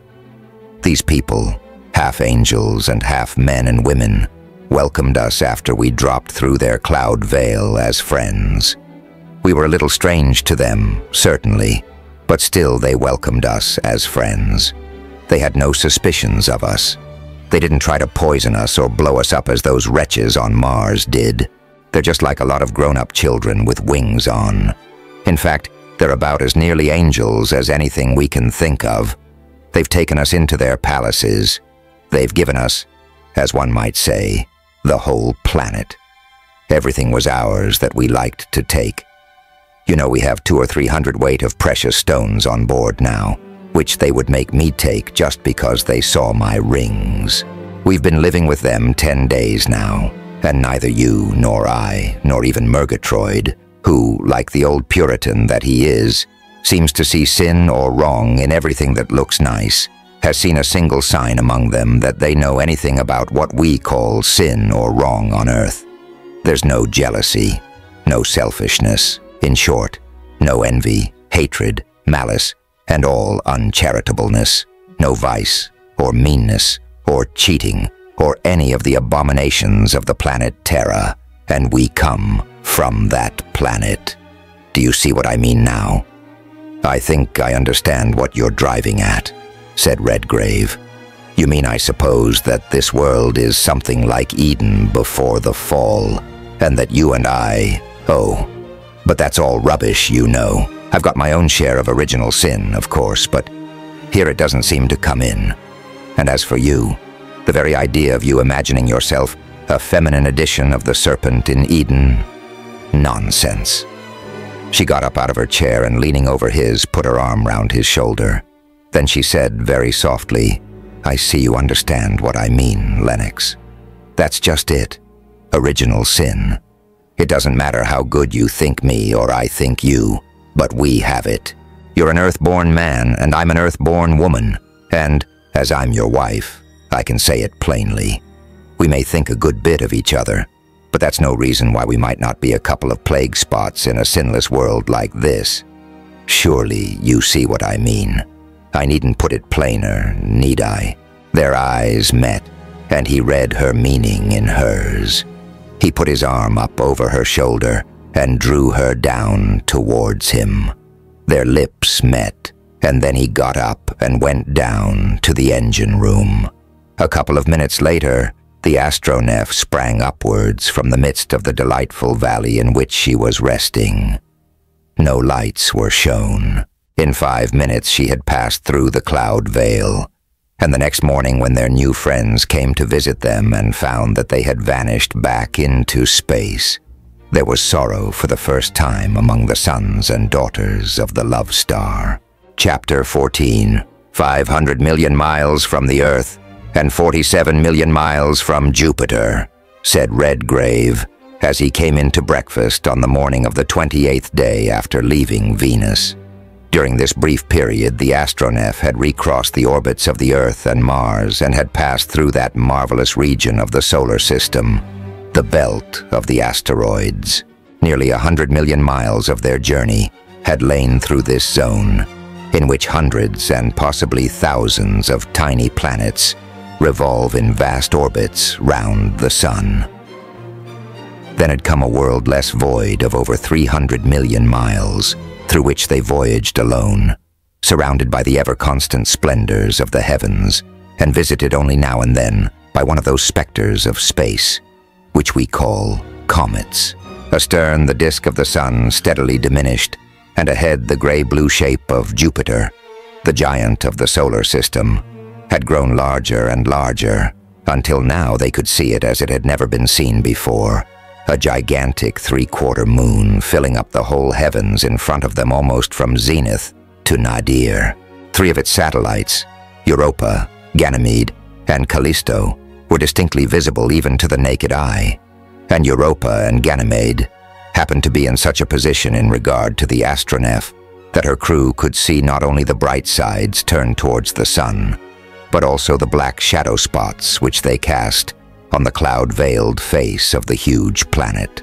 Callisto was above the horizon, hanging like a tiny flicker of yellowish-red light above the rounded edge of Jupiter, and Io was invisible behind the planet. 500 million miles, said Zadie, with a little shiver. That seems an awful long way from home. I mean America, doesn't it? I often wonder what they are thinking about us on the dear old Earth. I don't suppose anyone ever expects to see us again. However, it's no good getting homesick in the middle of a journey when you're outward bound. And now, what is the program as regards His Majesty King Jove? We shall visit the satellites, of course. Certainly, replied Redgrave. In fact, I shouldn't be surprised if our visit was confined to them. What?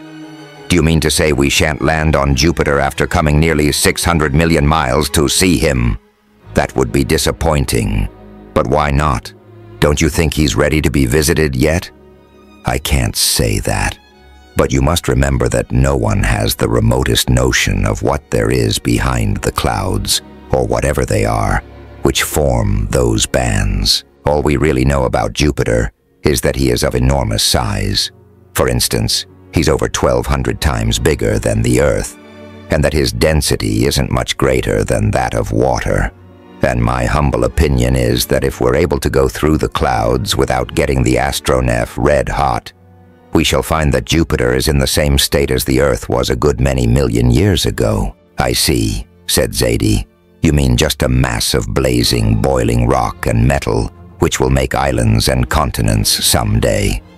And that what we call the cloud bands are the vapors which will one day make its seas. Well, if we can get through these clouds, we ought to see something worth seeing. Just fancy a whole world as big as that, all ablaze like molten iron. Do you think we shall be able to see it, Lennox? I'm not so sure about that, little woman. We shall have to go to work rather cautiously. You see, Jupiter is far bigger than any world we've visited yet, and if we got too close to him, the astronef's engines might not be powerful enough to drive us away again. Then we should either stop there till the R-force was exhausted, or be drawn towards him, and perhaps drop into an ocean of molten rock and metal. "Thanks," said Zadie, with a shrug of her shapely shoulders. That would be an ignominious end to a journey like this, to say nothing of the boiling oil part of it. So I suppose you'll make stopping places of the satellites and use their attraction to help you to resist His Majesty's. Your ladyship's reasoning is perfect. I propose to visit them in turn, beginning with Callisto. I shouldn't be at all surprised if we found something interesting on them. You know, they're quite little worlds of themselves. They're all bigger than our moon, except Europa.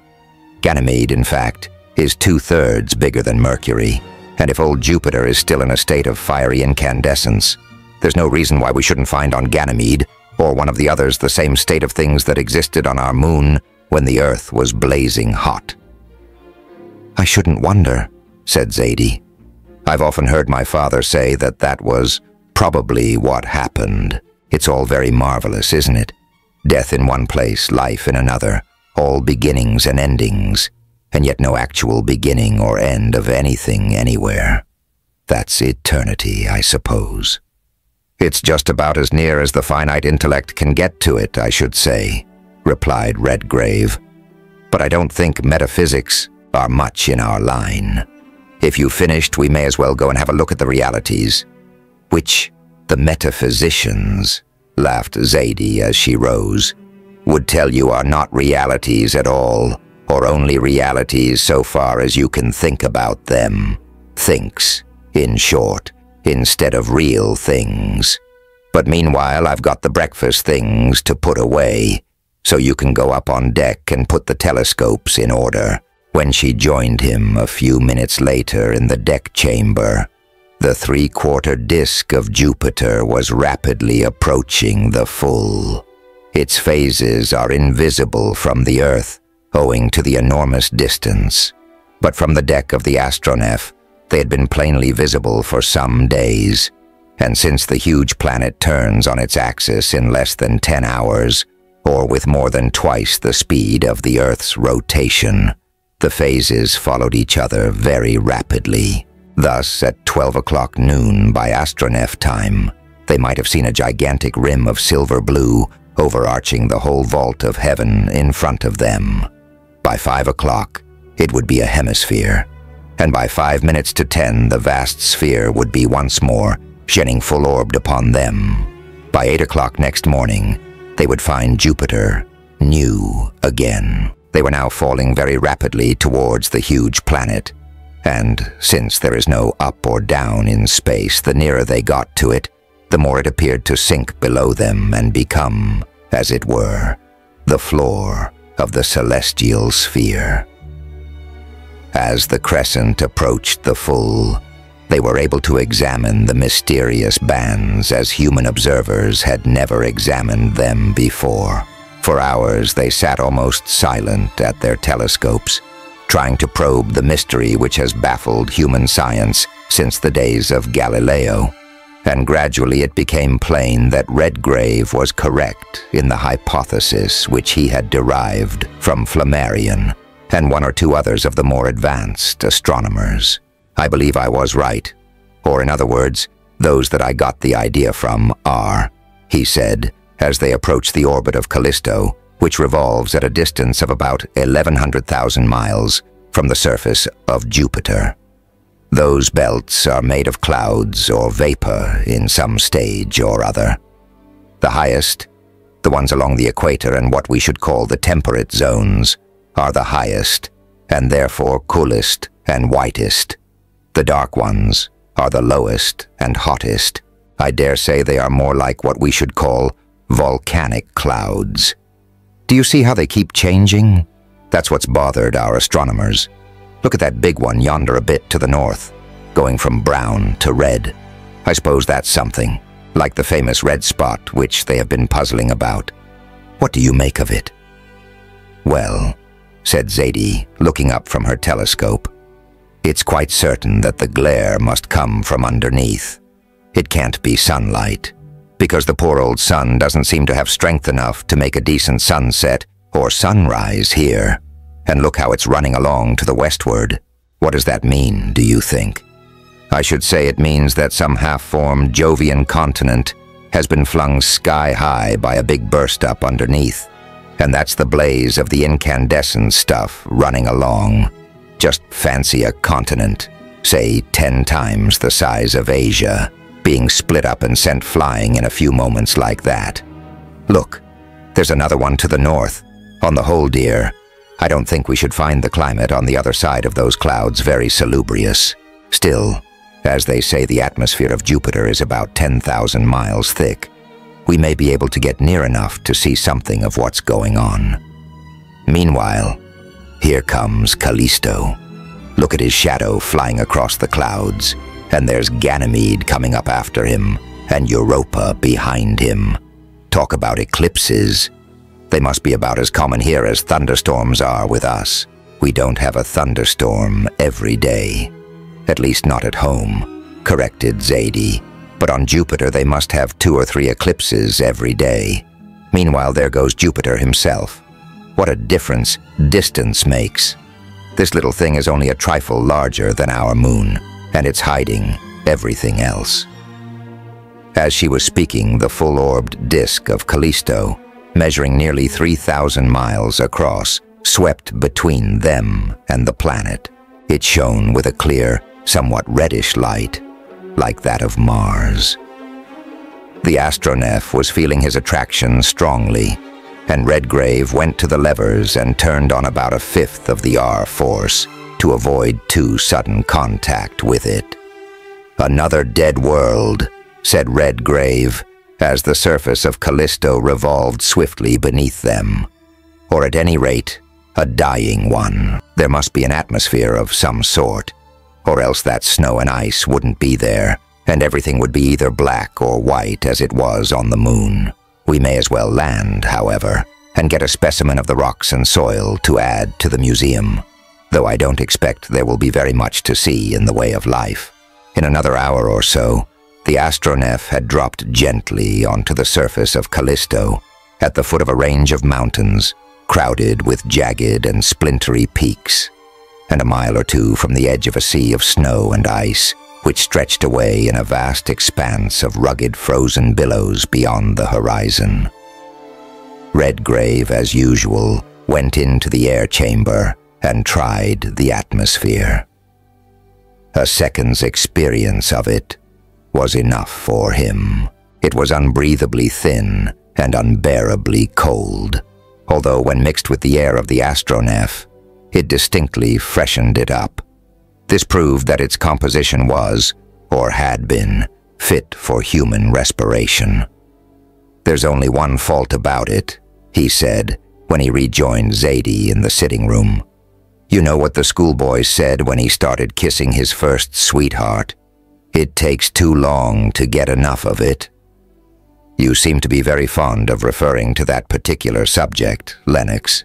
"Well, yes. To tell you the truth, I am." And then he referred to it again in another form. After this, they went and put on their breathing dresses and went for a welcome stroll along the arid shores of the frozen sea, after their lengthy confinement to the decks of the astronef. The sun was still powerful enough to keep them comfortably warm in their dresses, and there was enough atmosphere to make this warmth diffused instead of direct. So they were able to step out briskly, and every now and then open their visors a little and take in a breath or 2 of the thin, sharp air, which they found quite exhilarating when mixed with the air supplied by their own oxygen apparatus, the attraction of the satellite being only a little more than that of the moon, or say, about 1/5 of that of the Earth. They were able to get along with a series of hops, skips, and jumps, which might have looked rather ridiculous to terrestrial eyes, but which they found a very pleasant mode of locomotion. They were also able to climb the steepest mountainsides with no more trouble than they would have had in walking along a terrestrial plane. On the heights, they found no sign either of animal or vegetable life, only rocks and gravel and sand of a brownish red, apparently uniform in composition. They took a few lumps of rock and a canvas bag full of sand back with them from the mountainside.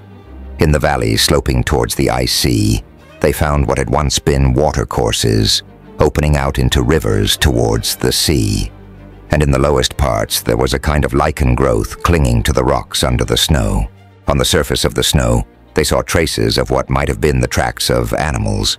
But, as there was no breath of wind in the attenuated atmosphere, it was quite possible that these might have been frozen into permanent shape hundreds or thousands of years before. It was also possible that if they had explored long enough, they might have found some low forms of animal life. But as they had landed almost on the equator of the satellite, under the full rays of the sun, and seen nothing, this was hardly likely. "I don't think it is worthwhile stopping here any longer," said Zadie, who was getting a little bit blasé with her interplane 84 Terry experiences. "We've got lots to see further on, so if you don't mind, I think I'll just take 2 or 3 photographs. Then we can get back to the ship and have dinner, and go on and see what Ganymede is like. He's bigger than Mercury, and nearly as big as Mars, so we ought to find something interesting there. This is only a sort of combination of the moon and the polar regions, and I don't think very much of it.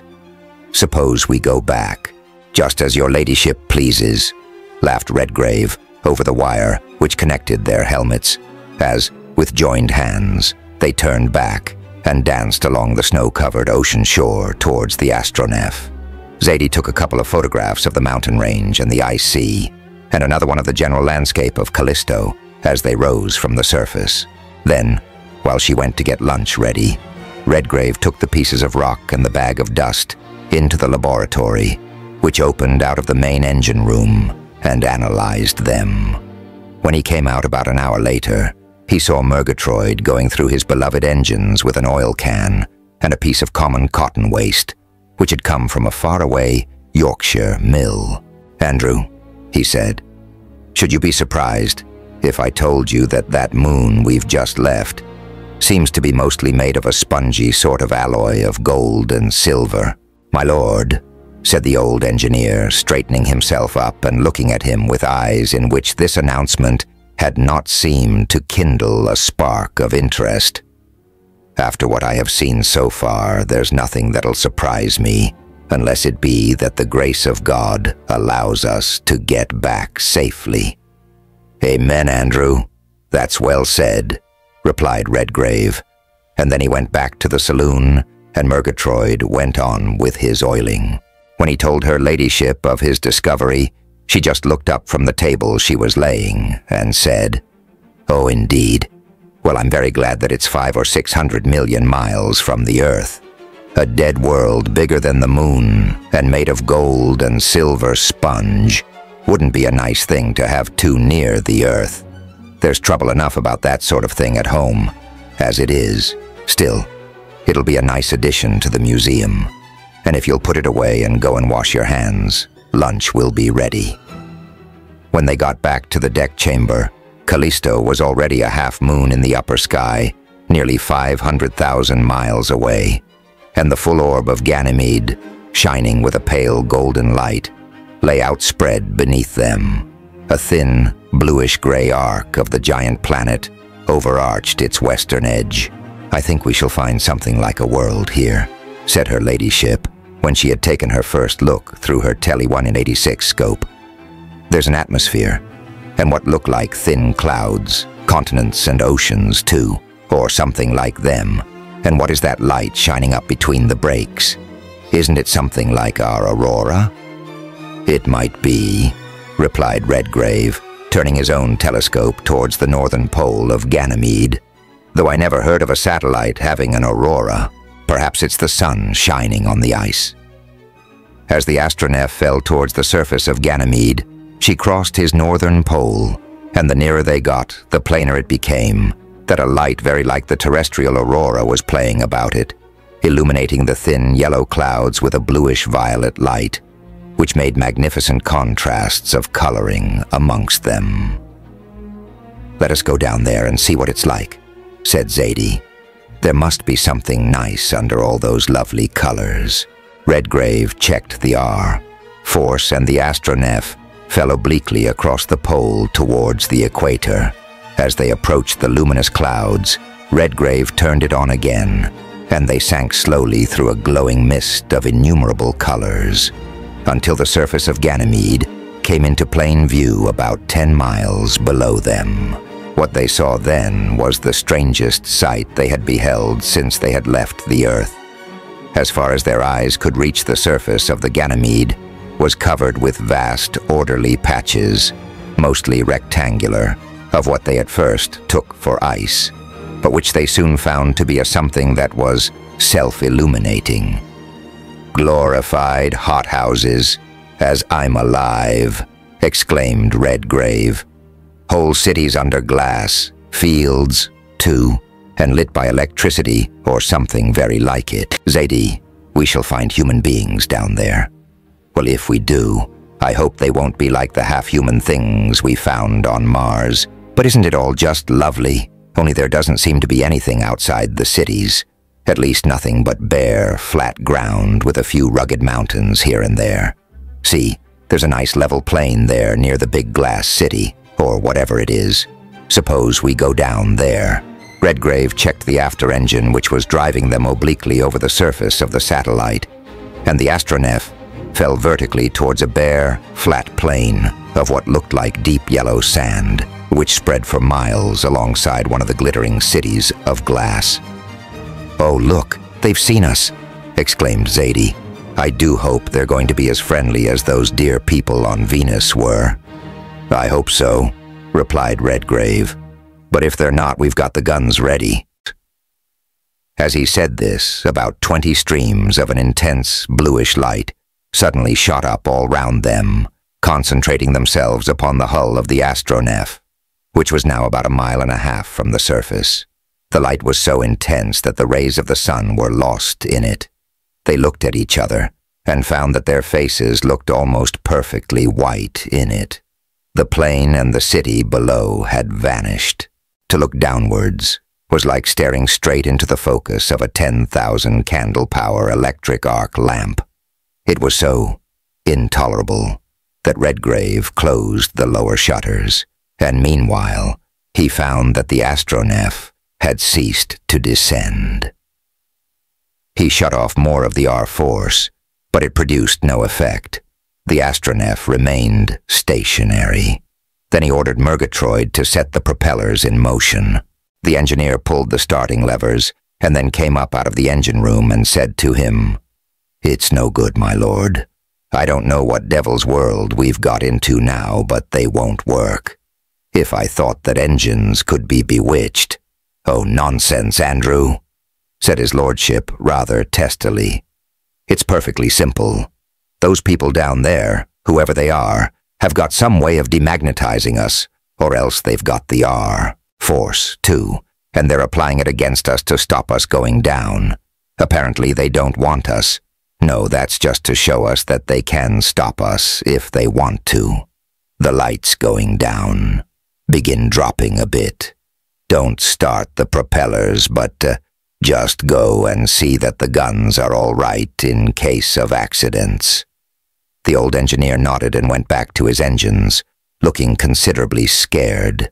As he spoke, the brilliancy of the light faded rapidly, and the astronef began to sink slowly towards the surface. As a precaution against their being allowed to drop with force enough to cause a disaster, Redgrave turned the R-force on again, and they fell slowly towards the plain, through what seemed like a halo of perfectly white light.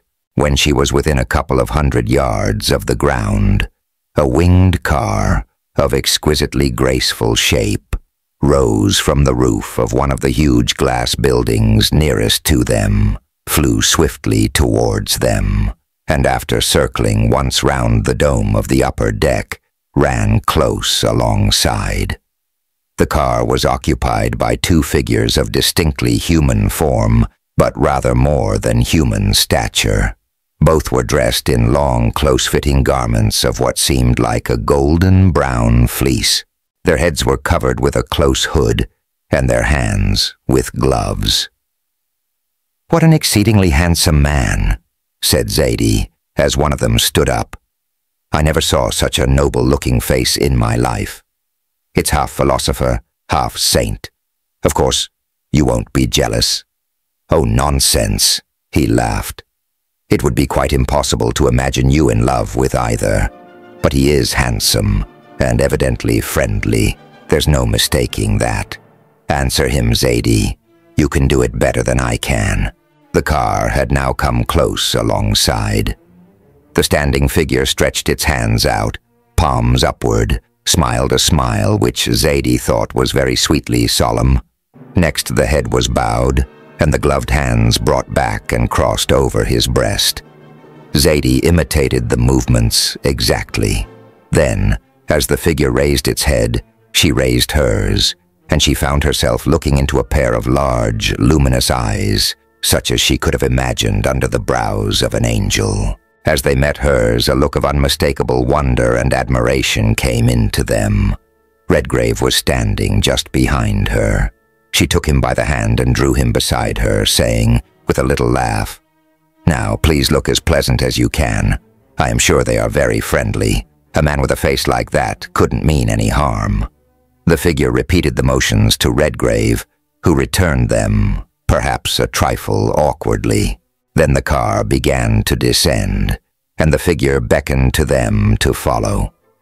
"You'd better go and wrap up, dear.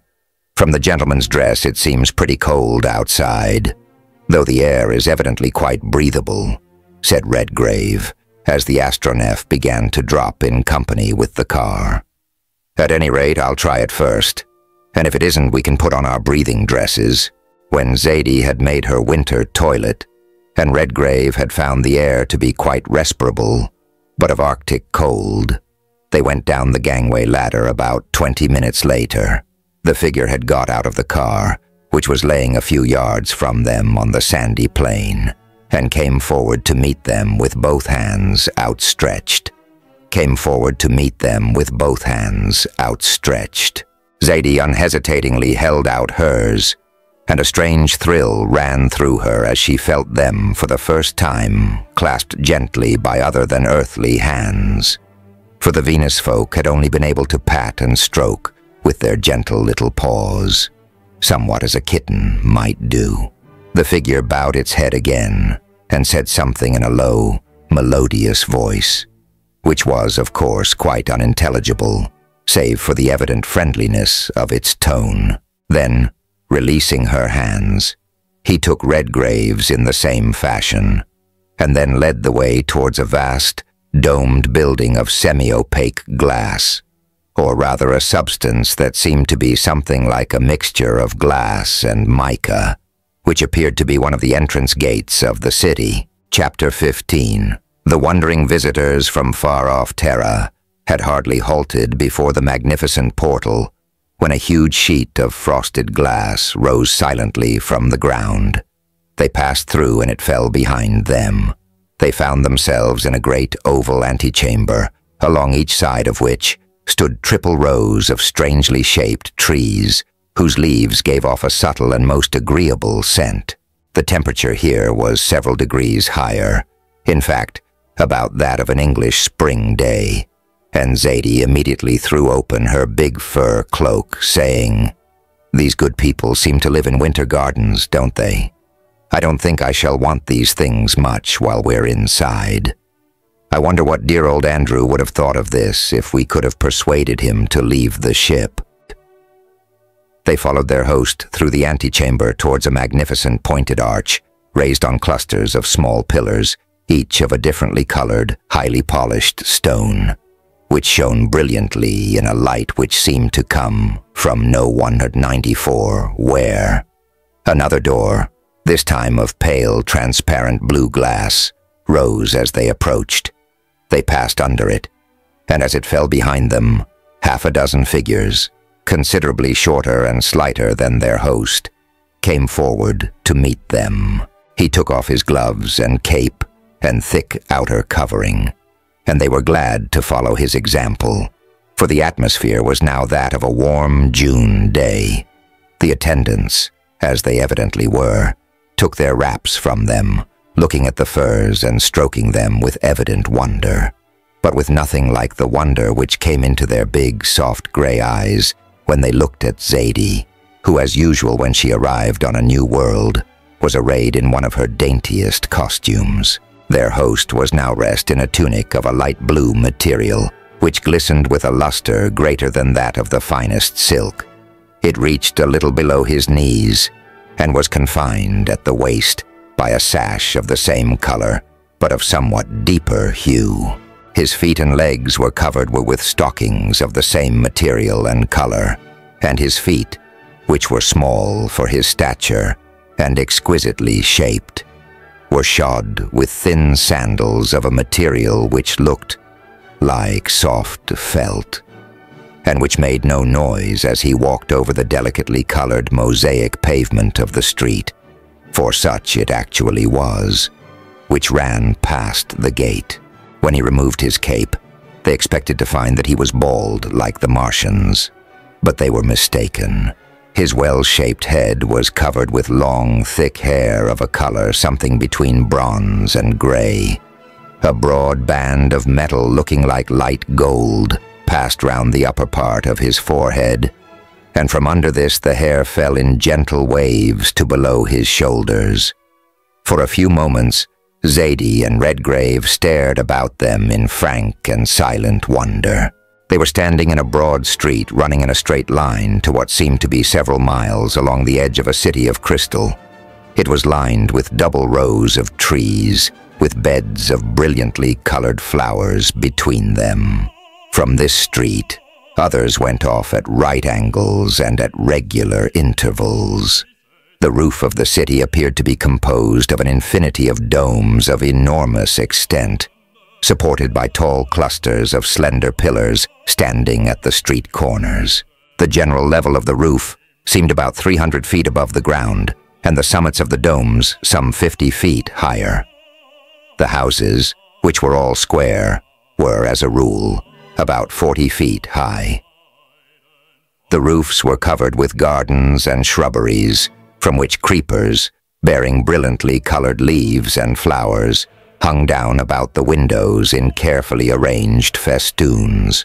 The walls were composed of the opaque mica-like glass, relieved by pillars and arched doorways and windows. The windows, of French form, were of clear glass and mostly stood open. A sweet, cool zephyr of hardly perceptible strength appeared to be blowing along the street and over the housetops and in the vast, airy space above the roofs.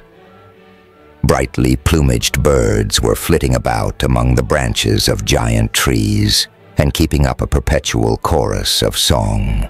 Presently their host touched Redgrave on the shoulder and pointed to a four-wheeled car of light framework and exquisite design, containing seats for four besides the driver, or guide, who sat behind. He held out his hand to Zadie and handed her to one of the front seats just as an earthborn gentleman might have done. Then he motioned to Redgrave to sit beside her and mounted behind them. The car immediately began to move silently, but with considerable speed, along the left-hand side of the outer street, which, like all the others, was divided by narrow strips of russet-colored grass and flowering shrubs. In a few minutes it swung round to the right, crossed the road, and entered a magnificent avenue, which, after a run of some 4 miles, ended in a vast, park-like square, measuring at least a mile each way. The two sides of the avenue were busy with cars like their own, some carrying 6 people, and others only the driver. Those on each side of the road all went in the same direction.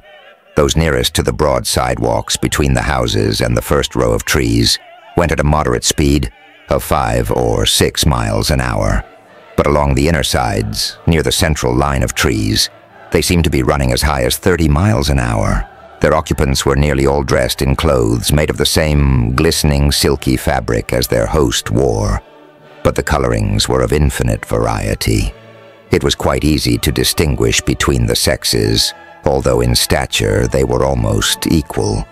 The men were nearly all clothed as their host was. The colors of their garments were quieter, and there was little attempt at personal adornment, though many wore bands of an intensely bright sky blue metal round their arms above the elbow, and others wore belts and necklaces of links composed of this and two other metals resembling gold and aluminum, but of an exceedingly high luster. The women were dressed in flowing garments, something after the Greek style, but they were of brighter hues and much more lavishly embroidered than the men's tunics were. They also wore much more jewelry. Indeed, some of the younger ones glittered from head to foot with polished metal and gleaming stones. There was one more difference which they quickly noticed. The men's hair, like their hosts', was nearly always wavy, but that of the women, especially the younger, was a mass of either natural or artificial curls, short and crisp about the head, and flowing down in glistening ringlets to their waists. "Could anyone ever have dreamt of such a lovely place?" said Zadie, after their wondering eyes had become accustomed to the marvels about them. "And yet, oh dear, now I know what it reminds me of." Flammarion's book, The End of the World, where he describes the remnants of the human race dying of cold and hunger on the equator, in places something like this. "I suppose the life of poor Ganymede is giving out, and that's why they've got to live in magnified exposition buildings. Poor things. Poor things," laughed Redgrave. "I'm afraid I can't agree with you there, dear. I never saw a jollier-looking lot of people in my life. I dare say you're quite right. But they certainly seem to view their approaching end with considerable equanimity." "Don't be horrid, Lennox. Fancy talking in that cold-blooded way about such delightful-looking people as these. Why, they are even nicer than our dear birdfolk on Venus, and of course they are a great deal more like ourselves. Wherefore it stands to reason that they must be a great deal nicer," he replied, with a glance which brought a brighter flush to her cheeks. Then he went on, "Ah, now I see the difference." "What difference? Between what?" "Between the daughter of Earth and the daughters of Ganymede," he replied. "You can blush, and I don't think they can. Haven't you noticed that? Although they have the most exquisite skins and beautiful eyes and hairs, and all that sort of thing, not a man or woman of them has any coloring. I suppose that's the result of living for generations in a hothouse." "Very likely," she said. "But has it struck you also that all the girls and women are either beautiful or handsome, and all the men except the ones that seem to be servants or slaves are something like Greek gods, or at least the sort of men you see on the Greek sculptures? Survival of the fittest, I presume. These are probably the descendants of the highest races of Ganymede, the people who conceived the idea of prolonging the life of their race and were able to carry it out. The inferior races would either perish of starvation or become their servants. That's what will happen on Earth, and there is no reason why it shouldn't have happened here." As he said this, the car swung out round a broad curve into the center of the great square, and a little cry of amazement broke from Zadie's lips as her glance roamed over the multiplying splendors about her. In the center of the square, in the midst of smooth lawns and flower beds of every conceivable shape and color, and groves of flowering trees, stood a great domed building, which they approached through an avenue of overarching trees interlaced with flowering creepers. The car stopped at the foot of a triple flight of stairs of dazzling whiteness which led up to a broad-arched doorway. Several groups of people were sprinkled about the avenue, and several steps and the wide terrace which ran along the front of the building. They looked with keen but perfectly well-mannered surprise at their strange visitors, and seemed to be discussing their appearance. But not a step was taken towards them, nor was there the slightest sign of anything like vulgar curiosity. "What perfect manners these dear people have," said Zadie, as they dismounted at the foot of the staircase. "I wonder what would happen if a couple of them were to be landed from a motor car in front of the Capitol at Washington. I suppose this is their capital, and we've been brought here to be put through our facings. What a pity we can't talk to them. I wonder if they'd believe our story if we could tell it." "I've no doubt they know something of it already," replied Redgrave. "They're evidently people of immense intelligence. Intellectually, I dare say, we're mere children compared with them, and it's quite possible that they have developed senses which we have no idea of." "And perhaps," added Zadie, "all the time that we are talking to each other, our friend here is quietly reading everything that is going on in our minds, so..." Whether this was so or not, their host gave no sign of comprehension. He led them up the steps and through the great doorway, where he was met by 3 splendidly dressed men even taller than himself.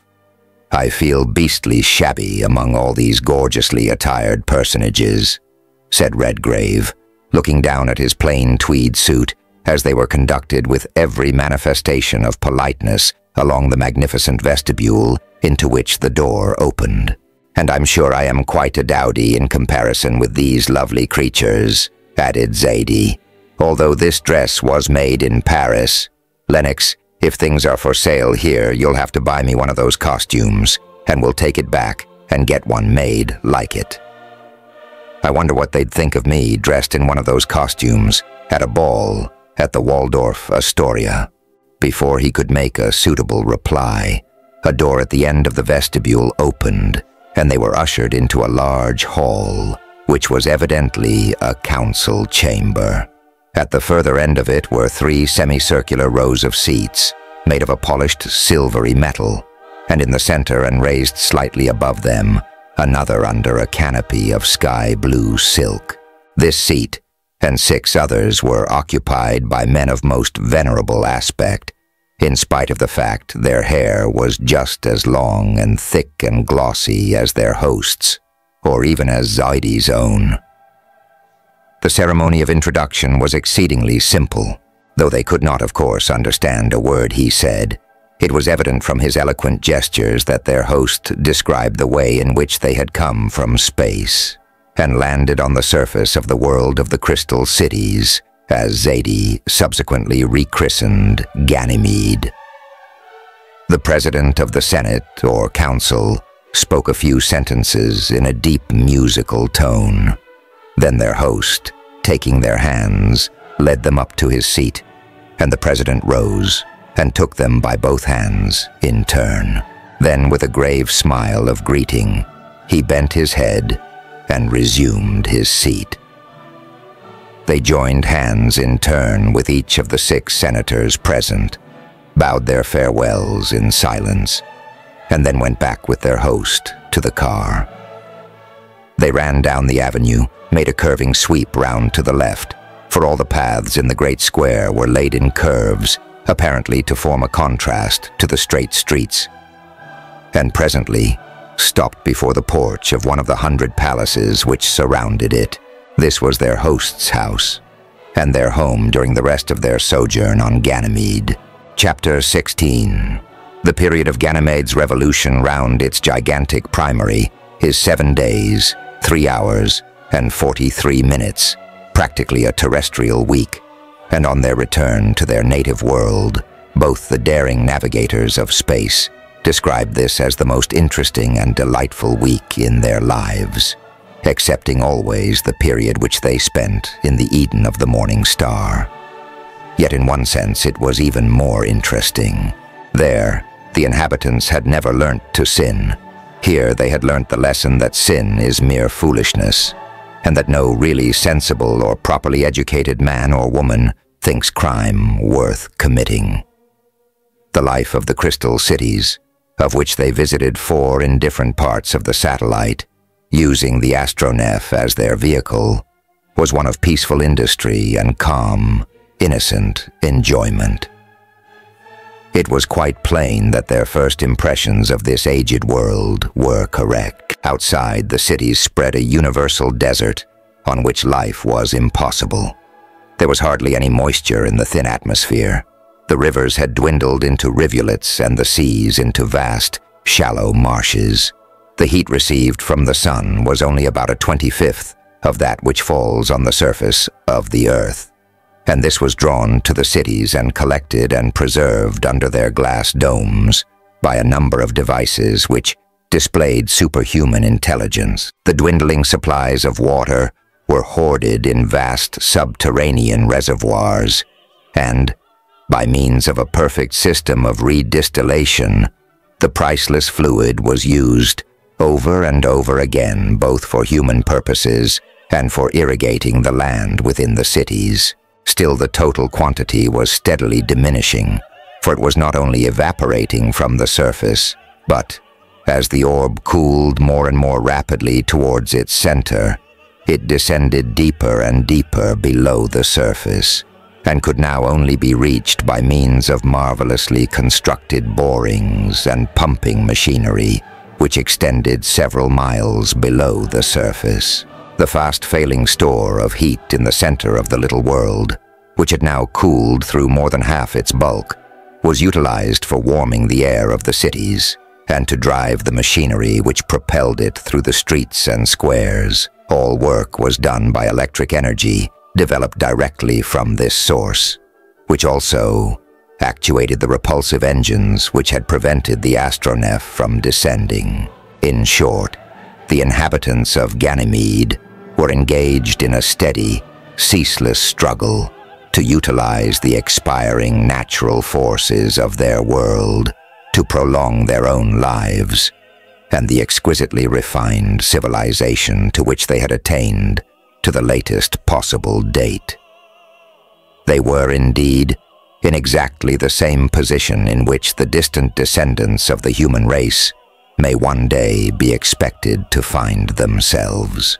Their domestic life, as Zadie and Redgrave saw it while they were the guests of their host, was the perfection of simplicity and comfort, and their public life was characterized by a quiet but intense intellectuality, which, as Zadie had said, made them feel very much like children who had only just learnt to speak, as they possessed magnificent telescopes, far surpassing any on Earth.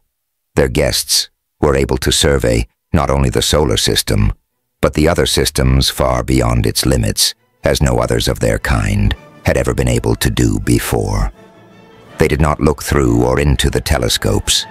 The lens was turned upon the object, and this was thrown, enormously magnified, upon screens of what looked something like ground glass, some 50 feet square. It was thus that they saw not only the whole visible surface of Jupiter as he revolved above them and they about him, but also their native Earth, sometimes a pale silver disk or crescent close to the edge of the sun, visible only in the morning and the evening of Jupiter, and at other times like a little black spot crossing the glowing surface. But there was another development of the science of the crystal cities which interested them far more than this. For after all, they could not only see the worlds of space for themselves, but circumnavigate them if they chose. During their stay, they were shown on these same screens the pictorial history of the world whose guests they were. These pictures, which they recognized as an immeasurable development of what is called the cinematograph process on Earth, extended through the whole gamut of the satellite's life. They formed, in fact, the means by which the children of Ganymede were taught the history of their world. It was, of course, inevitable that the astronef should prove an object of intense interest to their hosts. They had solved the problem of the resolution of forces as Professor Rennick had done, and, as they were shown pictorially, a vessel had been made which embodied the principles of attraction and repulsion. It had risen from the surface of Ganymede, and then, possibly because its engines could not develop sufficient repulsive force, the tremendous pull of the giant planet had dragged it away. It had vanished through the cloud belts towards the flaming surface beneath, and the experiment had never been repeated. Here, however, was a vessel which had actually, as Redgrave had convinced his hosts by means of celestial maps and drawings of his own, left a planet close to the sun, and safely crossed the tremendous gulf of 650 million miles which separated Jupiter from the center of the system. Moreover, he had twice proved her powers by taking his host and two of his newly made friends, the chief astronomers of Ganymede, on a short trip across space to Callisto and Europa, the second satellite of Jupiter, which, to their very grave interest, they found had already passed the stage in which Ganymede was and had lapsed into the icy silence of death. It was these two journeys which led to the last adventure of the astronef in the Jovian system. Both Redgrave and Zadie had determined, at whatever risk, to pass through the cloud belts of Jupiter and catch a glimpse, if only a glimpse, of a world in the making. Their host and the two astronomers, after a certain amount of quiet discussion, accepted their invitation to accompany them, and on the morning of the 8th day after their landing on Ganymede, the astronef rose from the plain outside the Crystal City and directed her course towards the center of the vast disk of Jupiter. She was followed by the telescopes of all the observatories until she vanished through the brilliant cloud band, 85,000 miles long and some 5,000 miles broad, which stretched from east to west of the planet. At the same moment, the voyagers lost sight of Ganymede and his sister satellites. The temperature of the interior of the astronef began to rise as soon as the upper cloud belt was passed. Under this, spread out a vast field of brown-red cloud, rent here and there into holes and gaps, like those storm cavities in the atmosphere of the sun, which are commonly known as sunspots. This lower stratum of cloud appeared to be the scene of terrific storms, compared with which the fiercest earthly tempests were mere zephyrs. After falling some 500 miles further, they found themselves surrounded by what seemed an ocean of fire. But still the internal temperature had only risen from 70 to 95. The engines were well under control. Only about a fourth of the total R-force was being developed, and the astronef was dropping swiftly, but steadily.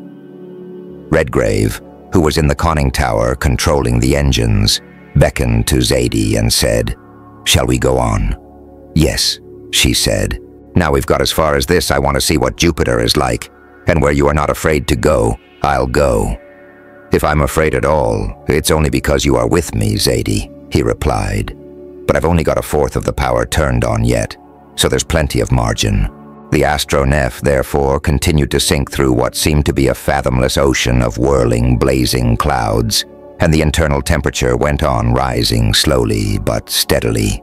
Their guests, without showing the slightest sign of any emotion, walked about the upper deck now, singly and now together, apparently absorbed by the strange scene about them. At length, after they had been dropping for some 5 hours by astronef time, one of them, uttering a sharp exclamation, pointed to an enormous rift about 50 miles away.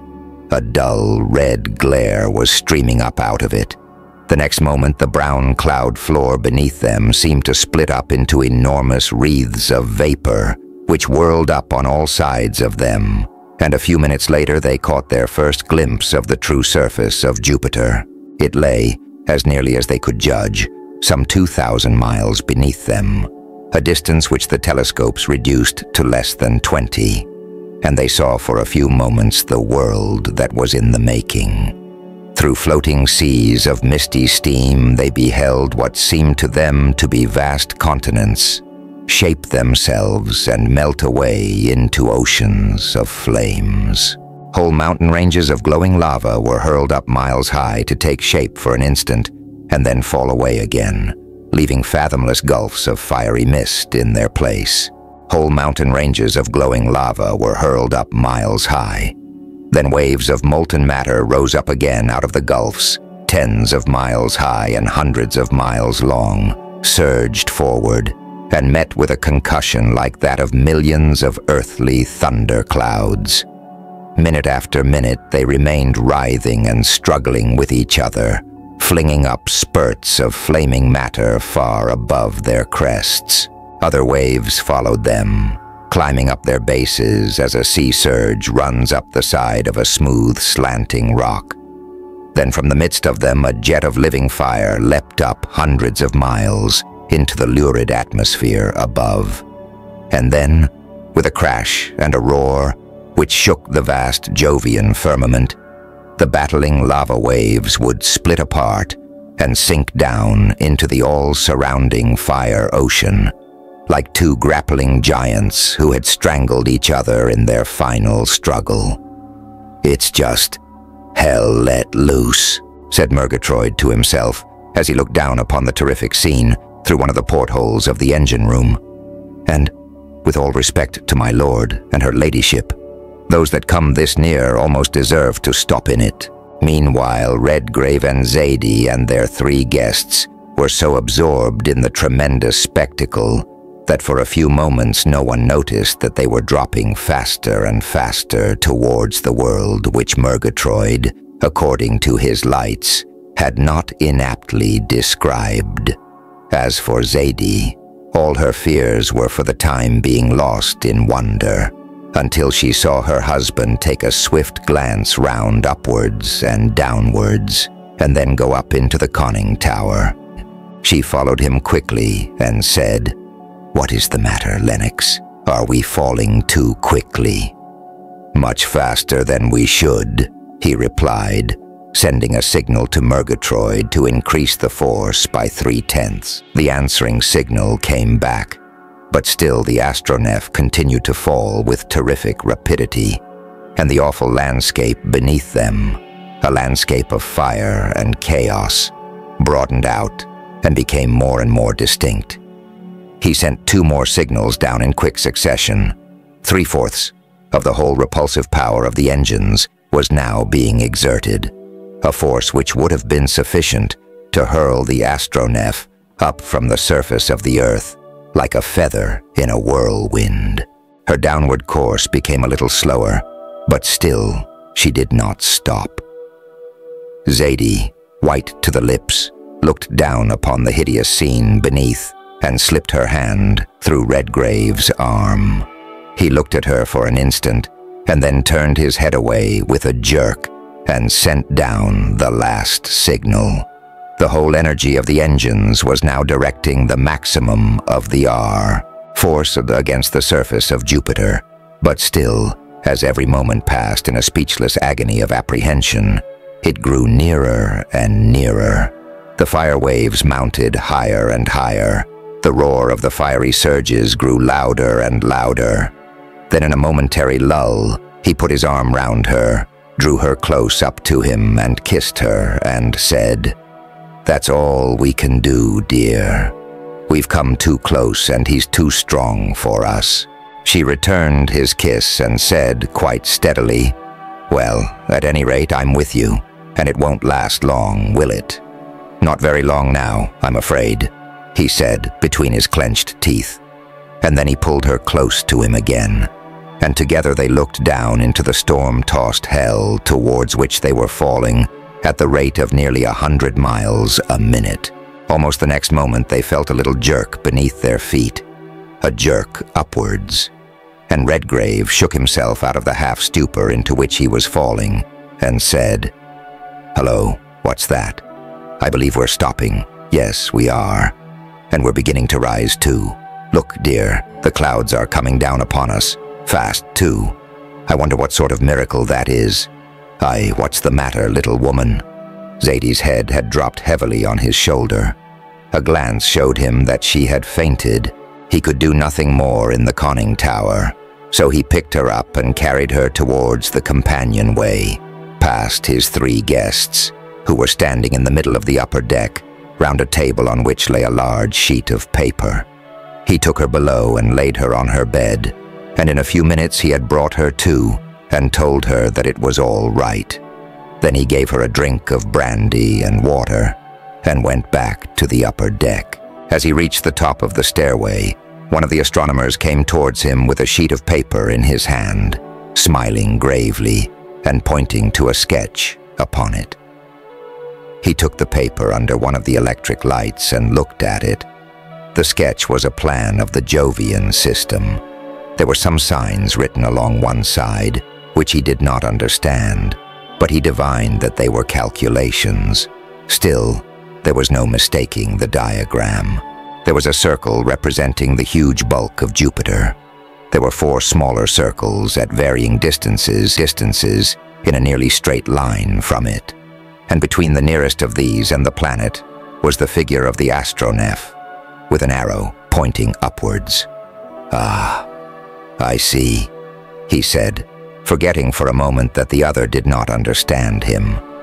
That was the miracle. The 4 satellites came into line with us just as the pull of Jupiter was getting too much for our engines, and their combined pull just turned the scale. Well, thank God for that, sir, for in a few minutes more we should have been cinders. The astronomer smiled again as he took the paper back. Meanwhile, the astronef was rushing upward like a meteor through the clouds. In 10 minutes, the limits of the Jovian atmosphere were passed. Stars and suns and planets blazed out of the black vault of space, and the great disk of the world that is to be once more covered the floor of space beneath them. An ocean of cloud, covering continents of lava and seas of flame, the scene of the natal throes of a world which someday will be. They passed Io and Europa, which changed from new to full moons as they sped by towards the sun. And then the golden-yellow crescent of Ganymede also began to fill out to the half and full disk. And by the 10th hour of Earth time, after they had risen from its surface, the astronef was once more lying beside the gate of the Crystal City. At midnight on the 2nd night after their return, the ring shape of Saturn, attended by his 8 satellites, hung in the zenith magnificently inviting. The astronef's engines had been replenished after the exhaustion of their struggle with the might of Jupiter. They said farewell to their friends of the dying world. The doors of the air chamber closed. The signal tinkled in the engine room, and a few moments later a blur of white lights on the brown background of the surrounding desert was all they could see of the Crystal City under whose domes they had seen and learnt so much. Chapter 7. The relative position of the 2 giants of the solar system at the moment when the astronef left the surface of Ganymede was such that she had to make a journey of rather more than 340,000 miles before she passed within the confines of the Saturnine system. At first, her speed, as shown by the observation which Redgrave took with the instruments which Professor Rennick had designed for the purpose, was comparatively slow. This was due to the tremendous pull of Jupiter and its 4 moons on the fabric of the vessel. The backward drag rapidly decreased as the pull of Saturn and his system began to overmaster that of Jupiter. It so happened, too, that Uranus, the next outer planet of the solar system, 1,700,000 miles away from the Sun, was approaching its conjunction with Saturn, and so assisted in producing a constant acceleration of speed. Jupiter and his satellites dropped behind, sinking, as it seemed to the wanderers, down into the bottomless gulf of space, but still forming by far the most brilliant and splendid object in the skies. The far-distant Sun, which, seen from the Saturnian system, has only about a 19th of the superficial extent which it presents to the Earth, dwindled away rapidly until it began to look like a huge planet, with the Earth, Venus, Mars, and Mercury as satellites beyond the orbit of Saturn. Uranus, with his 8 moons, was shining with the luster of a star of the first magnitude, and far above and beyond him again hung the pale disk of Neptune, the outer guard of the solar system, separated from the Sun by a gulf of more than 2,750,000 miles. When 2/3 of the distance between Jupiter and Saturn had been traversed, Ringed Orb lay beneath them like a vast globe surrounded by an enormous circular ocean of many-colored fire, divided, as it were, by circular shores of shade and darkness. On the side, opposite to them, a gigantic conical shadow extended beyond the confines of the ocean of light. It was the shadow of half the globe of Saturn cast by the sun across his rings. 3 little dark spots were also traveling across the surface of the rings. They were the shadows of Mimas, Enceladus, and Tethys, the 3 inner satellites.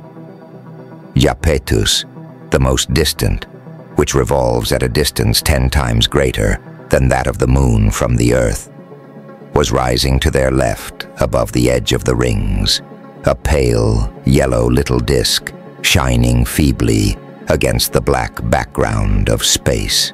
The rest of the 8 satellites were hidden behind the enormous bulk of the planet and the infinitely vaster area of the rings. Day after day, Zadie and her husband had been exhausting the possibilities of the English language in attempting to describe to each other the multiplying marvels of the wondrous scene which they were approaching at a speed of more than 100 miles a second.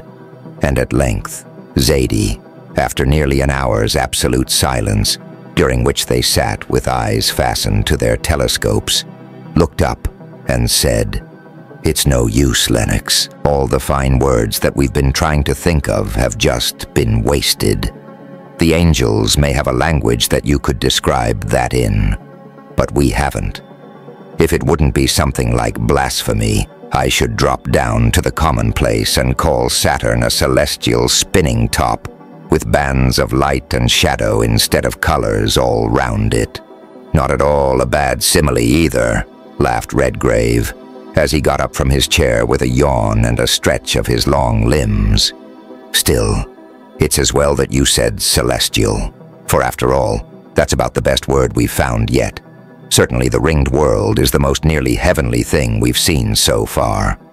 But," he went on, "I think it's about time we were stopping this headlong fall of ours. Do you see how the landscape is spreading out round us? That means that we are dropping pretty fast. Whereabouts would you like to land? At present, we're heading straight for Saturn's North Pole." "I think I'd rather see what the rings are like first," said Zadie. "Couldn't we go across them?" "Certainly we can," he replied. "Only we'll have to be a bit careful." "Careful? What of collisions? Are you thinking of Proctor's hypothesis that the rings are formed of multitudes of tiny satellites?" "Yes, but I should go a little farther than that. I should say that his rings and his 8 satellites are to Saturn what the planets generally, and the ring of the asteroids are to the Sun. And if that is the case, I mean if we find the rings made up of myriads of tiny bodies flying round with Saturn, it might get a bit risky. You see, the outside ring is a bit over 160,000 miles across, and it revolves in less than 11 hours. In other words, we might find the ring a sort of celestial maelstrom. And if we once got into the whirl, and Saturn exerted his full pull on us, we might become a satellite too, and go on swinging round with the rest for a good bit of eternity." "Very well then," she said. "Of course we don't want to do anything of that sort. But there's something else I think we could do," she went on, taking up a copy of Proctor's Saturn and its System, which she had been reading just after breakfast. "You see, those rings are all together about 10,000 miles broad. There's a gap of about 1,700 miles between the big dark one and the middle bright one. And it's nearly 10,000 miles from the edge of the bright ring to the surface of Saturn. Now, why shouldn't we get in between the inner ring and the planet? If Proctor was right, and the rings are made of tiny satellites and there are myriads of them, of course they'll pull up while Saturn pulls down. In fact, Flammarion says somewhere that along Saturn's equator there is no weight at all." "Quite possible," replied Redgrave. "And if you like, we'll go and prove it. Of course, if the astronef weighs absolutely nothing between Saturn and the rings, we can easily get away. The only thing that I object to is getting into this 170,000-mile vortex, being whizzed round with Saturn every 10.5 hours, and sauntering round the sun at 21,000 miles an hour. Don't, she said. Really, it isn't good to think about these things, situated as we are. Fancy, in a single year of Saturn, there are nearly 25,000 Earth days. Why, we should each of us be about 30 years older when we got round, even if we lived, which, of course, we shouldn't. By the way, how long could we live for if the worst came to the worst? Given water, about 1 Earth year at the outside. But of course we shall be home long before that. If we don't become one of the satellites of Saturn, she replied, or get dragged away by something into the outer depths of space. Meanwhile, the downward speed of the astronef had been considerably checked. The vast circle of the rings seemed to suddenly expand, and soon it covered the whole floor of the vault of space as she dropped towards what might be called the limit of the northern tropic of Saturn. The spectacle presented by the rings became every minute more and more marvelous. Purple and silver, black and gold, dotted with myriads of brilliant points of many-colored light. They stretched upwards like vast rainbows into the Saturnian sky as the astronef's position changed with regard to the horizon of the planet. The nearer they approached the surface, the nearer the gigantic arch of the many-colored rings approached the zenith. Sun and stars sank down behind it, for now they were dropping through the 15-year-long twilight that reigns over that portion of the globe of Saturn which, during half of his year of 30 terrestrial years, is turned away from the sun. The further they fell towards the rings, the more certain it became that the theory of the great English astronomer was the correct one.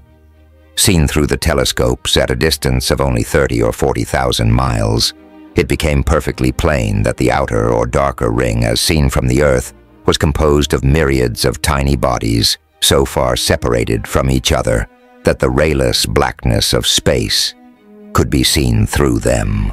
"It's quite evident," said Redgrave, after a long look through his telescope, "that those are rings of what we should call meteorites on Earth, atoms of matter which Saturn threw off into space after the satellites were formed. And I shouldn't wonder, if you will excuse my interrupting you," said Zadie, "if the moons themselves have been made up of a lot of these things going together when they were only gas or nebula or something of that sort. In fact, when Saturn was a good deal younger than he is now, he may have had a lot more rings and no moons, and now these aerolites or whatever they are can't come together and make moons because they've got too solid." Meanwhile, the astronef was rapidly approaching that portion of Saturn's surface, which was illuminated by the rays of the sun, streaming under the lower arch of the inner ring. As they passed under it, the whole scene suddenly changed. The rings vanished. Overhead was an arch of brilliant light, 100 miles thick, spanning the whole of the visible heavens. Below lay the sunlit surface of Saturn, divided into light and dark bands of enormous breadth. The band immediately below them was of a brilliant silver gray, very much like the central zone of Jupiter. North of this, on the one side, stretched the long shadow of the rings, and southward, other bands of alternating white and gold and deep purple succeeded each other till they were lost in the curvature of the vast planet. The poles were of course invisible, since the astronef was now too near the surface, but on their approach, they had seen unmistakable evidence of snow and ice. As soon as they were exactly under the ring arch, Redgrave shut off the force, and, somewhat to their astonishment, the astronef began to revolve slowly on its axis, giving them the idea that the Saturnian system was revolving round them. The arch seemed to sink beneath their feet, while the belts of the planet rose above them. "What on earth is the matter?" said Zadie. Everything has gone upside down. Which shows, replied Redgrave, that as soon as the astronef became neutral, the rings pulled harder than the planet. I suppose because we're so near to them, and instead of falling onto Saturn, we shall have to push up at him. Oh yes, I see that, said Zadie. But after all, it does look a little bit bewildering, doesn't it?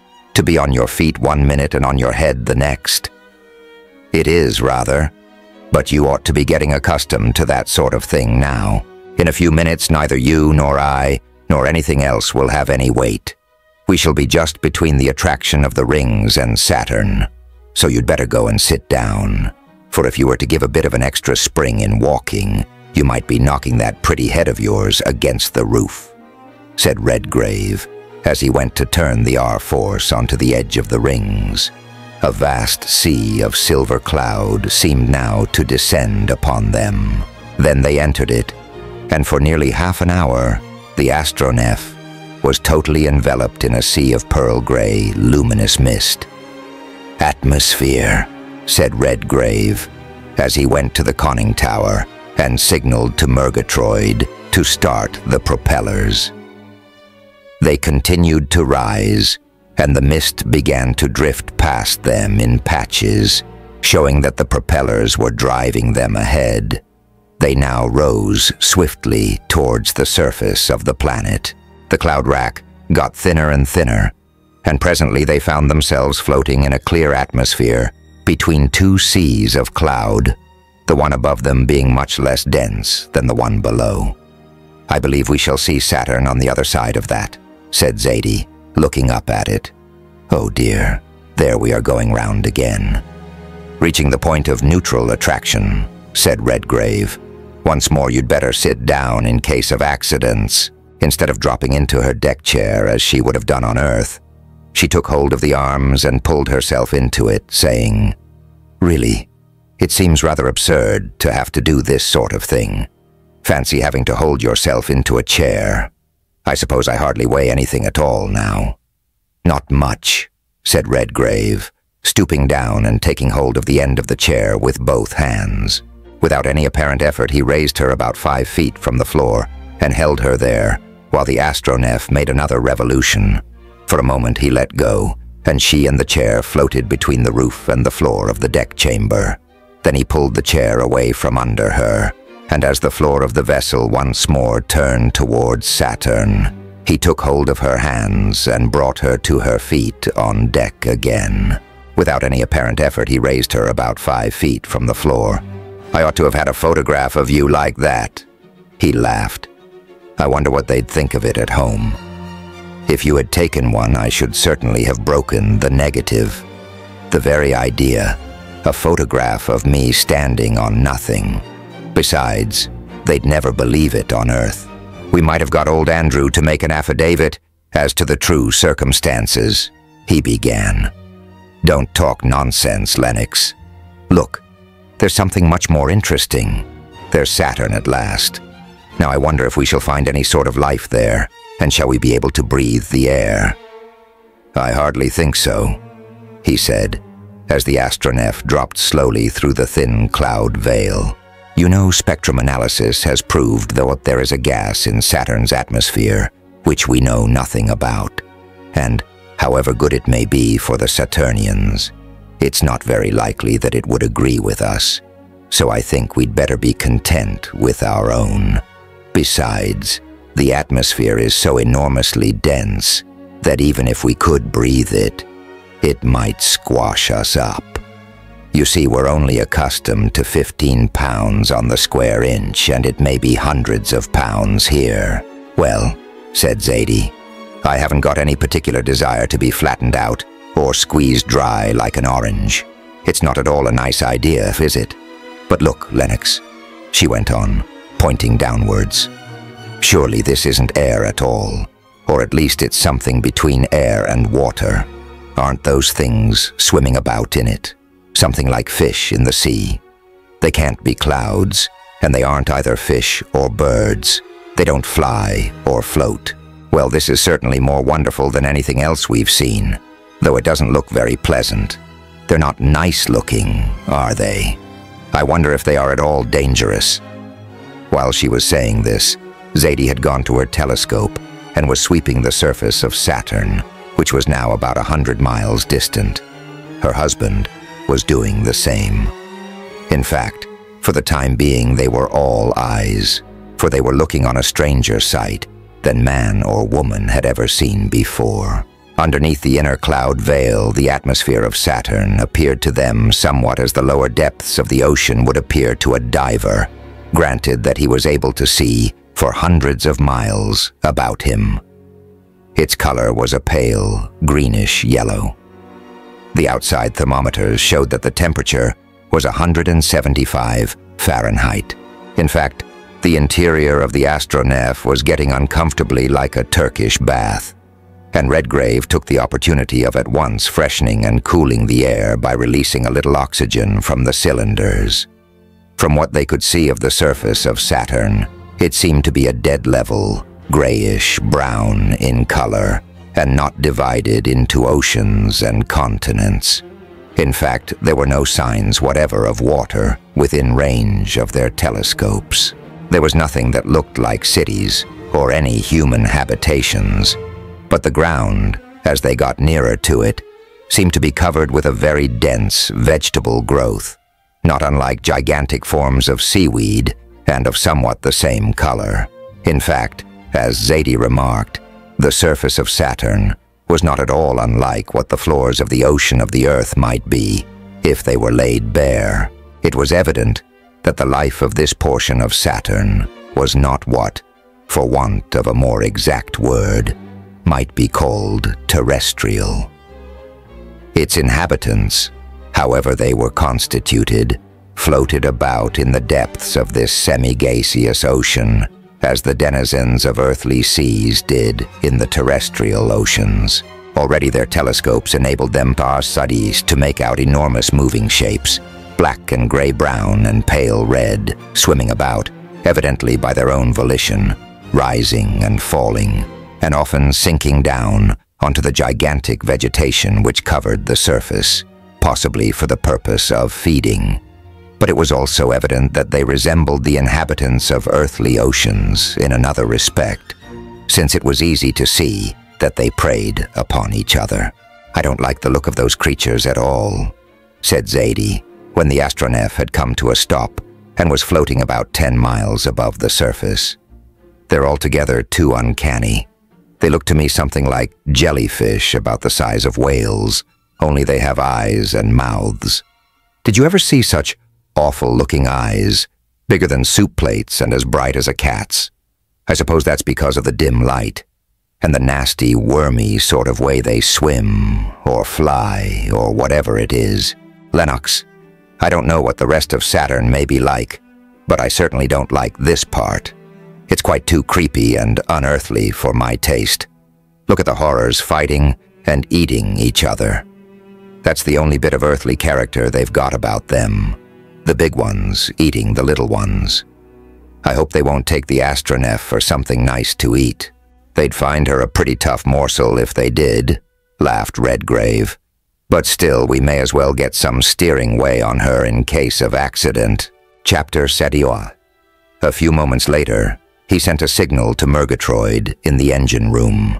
The propellers began to revolve slowly, beating the dense air and driving the astronef at a speed of about 20 miles an hour through the depths of this strangely peopled ocean. They approached nearer and nearer to the surface, and as they did so, the uncanny creatures about them grew more and more numerous. They were certainly the most extraordinary living things that human eyes had ever looked upon. Zadie's comparison to the whale and the jellyfish was by no means incorrect. Only when they got near enough to them they found, to their astonishment, that they were double-headed. That is to say, they had a head with a mouth, nostrils, ear holes, and eyes at each end of their bodies. The larger of the creatures appeared to have a certain amount of respect for each other. Now and then they witnessed a battle royal between two of the monsters who were pursuing the same prey. Their method of attack was as follows. The assailant would rise above his opponent or prey, and then, dropping onto its back, envelop it and begin tearing at its sides and underparts with huge, beak-like jaws, somewhat resembling those of the largest kind of the earthly octopus, only infinitely more formidable. The substance composing their bodies appeared to be not unlike that of a terrestrial jellyfish, but much denser. It seemed from their motions to have the tenacity of soft India rubber, save at the headed ends, where it was much harder. The necks were protected for about 50 feet by huge scales of a dull greenish hue. When one of them had overpowered an enemy or a victim, the two sank down into the vegetation, and the victor began to eat the vanquished. Their means of locomotion consisted of huge fins, or rather half fins, half wings, of which they had 3 laterally arranged behind each head, and 4 much longer and narrower, above and below, which seemed to be used mainly for steering purposes. They moved with equal ease in either direction, and they appeared to rise or fall by inflating or deflating the middle portions of their bodies, somewhat as fish do with their swimming bladders. The light in the lower regions of this strange ocean was dimmer than earthly twilight, although the astronef was steadily making her way beneath the arch of the rings towards the sunlit hemisphere. "I wonder what the effect of the searchlight would be on these fellows," said Redgrave. "Those huge eyes of theirs are evidently only suited to dim light. Let's try and dazzle some of them." "I hope it won't be a case of the moths and the candle," said Zadie. "They don't seem to have taken much interest in us so far. Perhaps they haven't been able to see properly. But suppose they were attracted by the light and began crowding round us and fastening onto us, as the horrible things do with each other. What should we do then? They might drag us down and perhaps keep us there. But there's one thing, they'd never eat us because we could keep closed up and die respectably together." "Not much fear of that, little woman," he said. "We're too strong for them. Hardened steel and toughened glass ought to be more than a match for a lot of exaggerated jellyfish like these," said Redgrave as he switched on the head searchlight. "We've come here to see strange things, and we may as well see them. Ah, would you, my friend? No, this is not one of your sort, and it isn't meant to eat." An enormous double-headed monster, apparently some 400 feet long, came floating towards them as the Search 134 light flashed out, and others began instantly to crowd about them, just as Zadie had feared. "Lennox, for heaven's sake, be careful," cried Zadie, shrinking up beside him as the huge, hideous head, with its saucer eyes and enormous beak-like jaws wide open, came towards them. "And look, there are more coming. Can't we go up and get away from them?" "Wait a minute, little woman," replied Redgrave, who was beginning to feel the passion of adventure thrilling along his nerves. "If we fought the Martian air fleet and licked it, I think we can manage these things. Let's see how he likes the light." As he spoke, he flashed the full glare of the 5,000 candle power lamp full onto the creature's great cat-like eyes. Instantly it bent itself up into an arc. The two heads, each the exact image of the other, came together. The 4 eyes glared half-dazzled into the conning tower, and the 4 fearful jaws snapped viciously together. "Lennox, Lennox, for goodness sake, let us go up," cried Zadie, shrinking still closer to him. "That thing's too horrible to look at." "It is a beast, isn't it?" he said. "But I think we can cut him in 2 without much trouble." He signaled for full speed. The astronef ought to have sprung forward and driven her ram through the huge brick 235 red body of the hideous creature, which was now only a couple of 100 yards from them. But instead of that, a slow, jarring, grinding thrill seemed to run through her, and she stopped. The next moment, Murgatroyd put his head up through the companionway which led from the upper deck to the conning tower, and said, in a tone whose calm indicated, as usual, resignation to the worst that could happen, "My lord, two of those beasts, fishes or live balloons or whatever they are, have come across the propellers. They're cut up a good bit, but I've had to stop the engines, and they're clinging all round the after part. We're going down, too. Shall I disconnect the propellers and turn on the repulsion?" "Yes, certainly, Andrew," cried Zadie.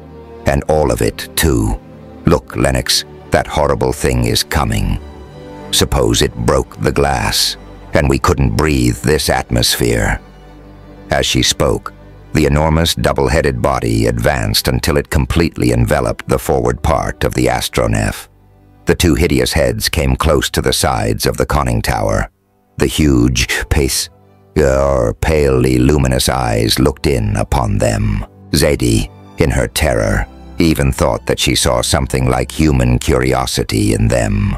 The huge, palely luminous eyes looked in upon them. Then, as Murgatroyd disappeared to obey the orders which Redgrave had sanctioned with a quick nod, the heads approached, still closer, and she heard the ends of the pointed jaws, which she now saw were armed with shark-like teeth, striking against the thick glass walls of the conning tower. "Don't be frightened, dear," he said, putting his arm round her, just as he had done when they thought they were falling into the fiery seas of Jupiter. "You'll see something happen to this gentleman soon. Big and all as he is, there won't be much left of him in a few minutes. They are like those monsters they found in the lowest depths of our own seas. They can only live under tremendous pressure. That's why we didn't find any of them up above. This chap'll burst like a bubble presently. Meanwhile, there's no use in stopping here. Suppose you go below and brew some coffee and bring it up on deck, while I go and see how things are looking aft. It doesn't do you any good, you know, to be looking at monsters of this sort. You can see what's left of them later on. You might bring the cognac decanter up too." Zadie was not at all sorry to obey him, for the horrible sight had almost sickened her. They were still under the arch of the rings, and so, when the full strength of the force was directed against the body of Saturn, the vessel sprang upwards like a projectile fired from a cannon. Redgrave went back into the conning tower to see what happened to their assailant. It was already trying to detach itself and sink back into a more congenial element. As the pressure of the atmosphere decreased, its huge body swelled up into still huger proportions. The scaly skin on the two heads and necks puffed up as though air was being pumped in under it. The great eyes protruded out of their sockets. The jaws opened widely as though the creature were gasping for breath. Meanwhile, Murgatroyd was seeing something very similar at the after end, and wondering what was going to happen to his propellers, the blades of which were deeply embedded in the jelly-like flesh of the monsters. The astronef leaped higher and higher, and the hideous bodies which were clinging to her swelled out huger and huger. Redgrave even fancied that he heard something like the cries of pain from both heads, on either side of the conning tower. They passed through the inner cloud veil, and then the astronef began to turn on her axis, and just as the outer envelope came into view, the enormously distended bulk of the monsters collapsed, and their fragments, seeming now like the tatters of a burst balloon, then portions of a once living creature, dropped from the body of the astronef and floated away down into what had been their native element. "Difference of environment means a lot, after all," said Redgrave to himself. "I should have called that either a lie or a miracle if I hadn't seen it, and I'm jolly glad I sent Zadie down below. Here's your coffee, Lennox," said her voice from the upper deck the next moment. "Only it doesn't seem to want to stop in the cups, and the cups keep getting off the saucers. I suppose we're turning upside down again."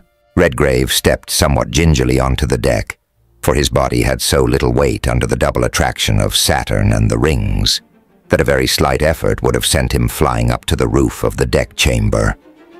"That's exactly as you please," he said. "Just hold that table steady a minute. We shall have our center of gravity back soon. And now, As to the main question, suppose we take a trip across the sunlit hemisphere of Saturn to what I suppose we should call on Earth the South Pole. We can get resistance from the rings, and as we are here, we may as well see what the rest of Saturn is like. You see, if our theory is correct as to the rings gathering up most of the atmosphere of Saturn about its equator, we shall get to higher latitudes where the air is thinner and more like our own, and therefore it's quite possible that we shall find different forms of life in it too. Or if you've had enough of Saturn and would prefer a trip to Uranus— "No thanks," said Zadie quickly. "To tell you the truth, Lennox, I've had almost enough the star wandering for one honeymoon, and though we've seen nice things as well as horrible things, especially those ghastly, slimy creatures down there, I'm beginning to feel a bit homesick for good old Mother Earth. You see, we're nearly 1,000 million miles from home, and even with you, it makes one feel a bit lonely. I vote we explore the rest of this hemisphere up to the pole, and then, as they say at sea, I mean our sea, bout ship, and try if we can find our own old world again. After all, it is more homelike than any of these, isn't it? Just take our telescope and look at it," said Redgrave, pointing towards the sun with its little cluster of attendant planets. "It looks something like one of Jupiter's little moons down there, doesn't it? Only not quite as big." "Yes, it does, but that doesn't matter. The fact is that it's there, and we know what it's like, and it's home, if it is 1,000 million miles away, and that's everything." By this time, they had passed through the outer band of clouds. The vast, sunlit arch of the rings towered up to the zenith, apparently spanning the whole visible heavens. Below and in front of them lay the enormous semicircle of the hemisphere, which was turned towards the sun, shrouded by its many-colored bands of clouds. The R-force was directed strongly against the lower ring, and the astronef descended rapidly in a slanting direction through the cloud bands towards the southern temperate zone of the planet.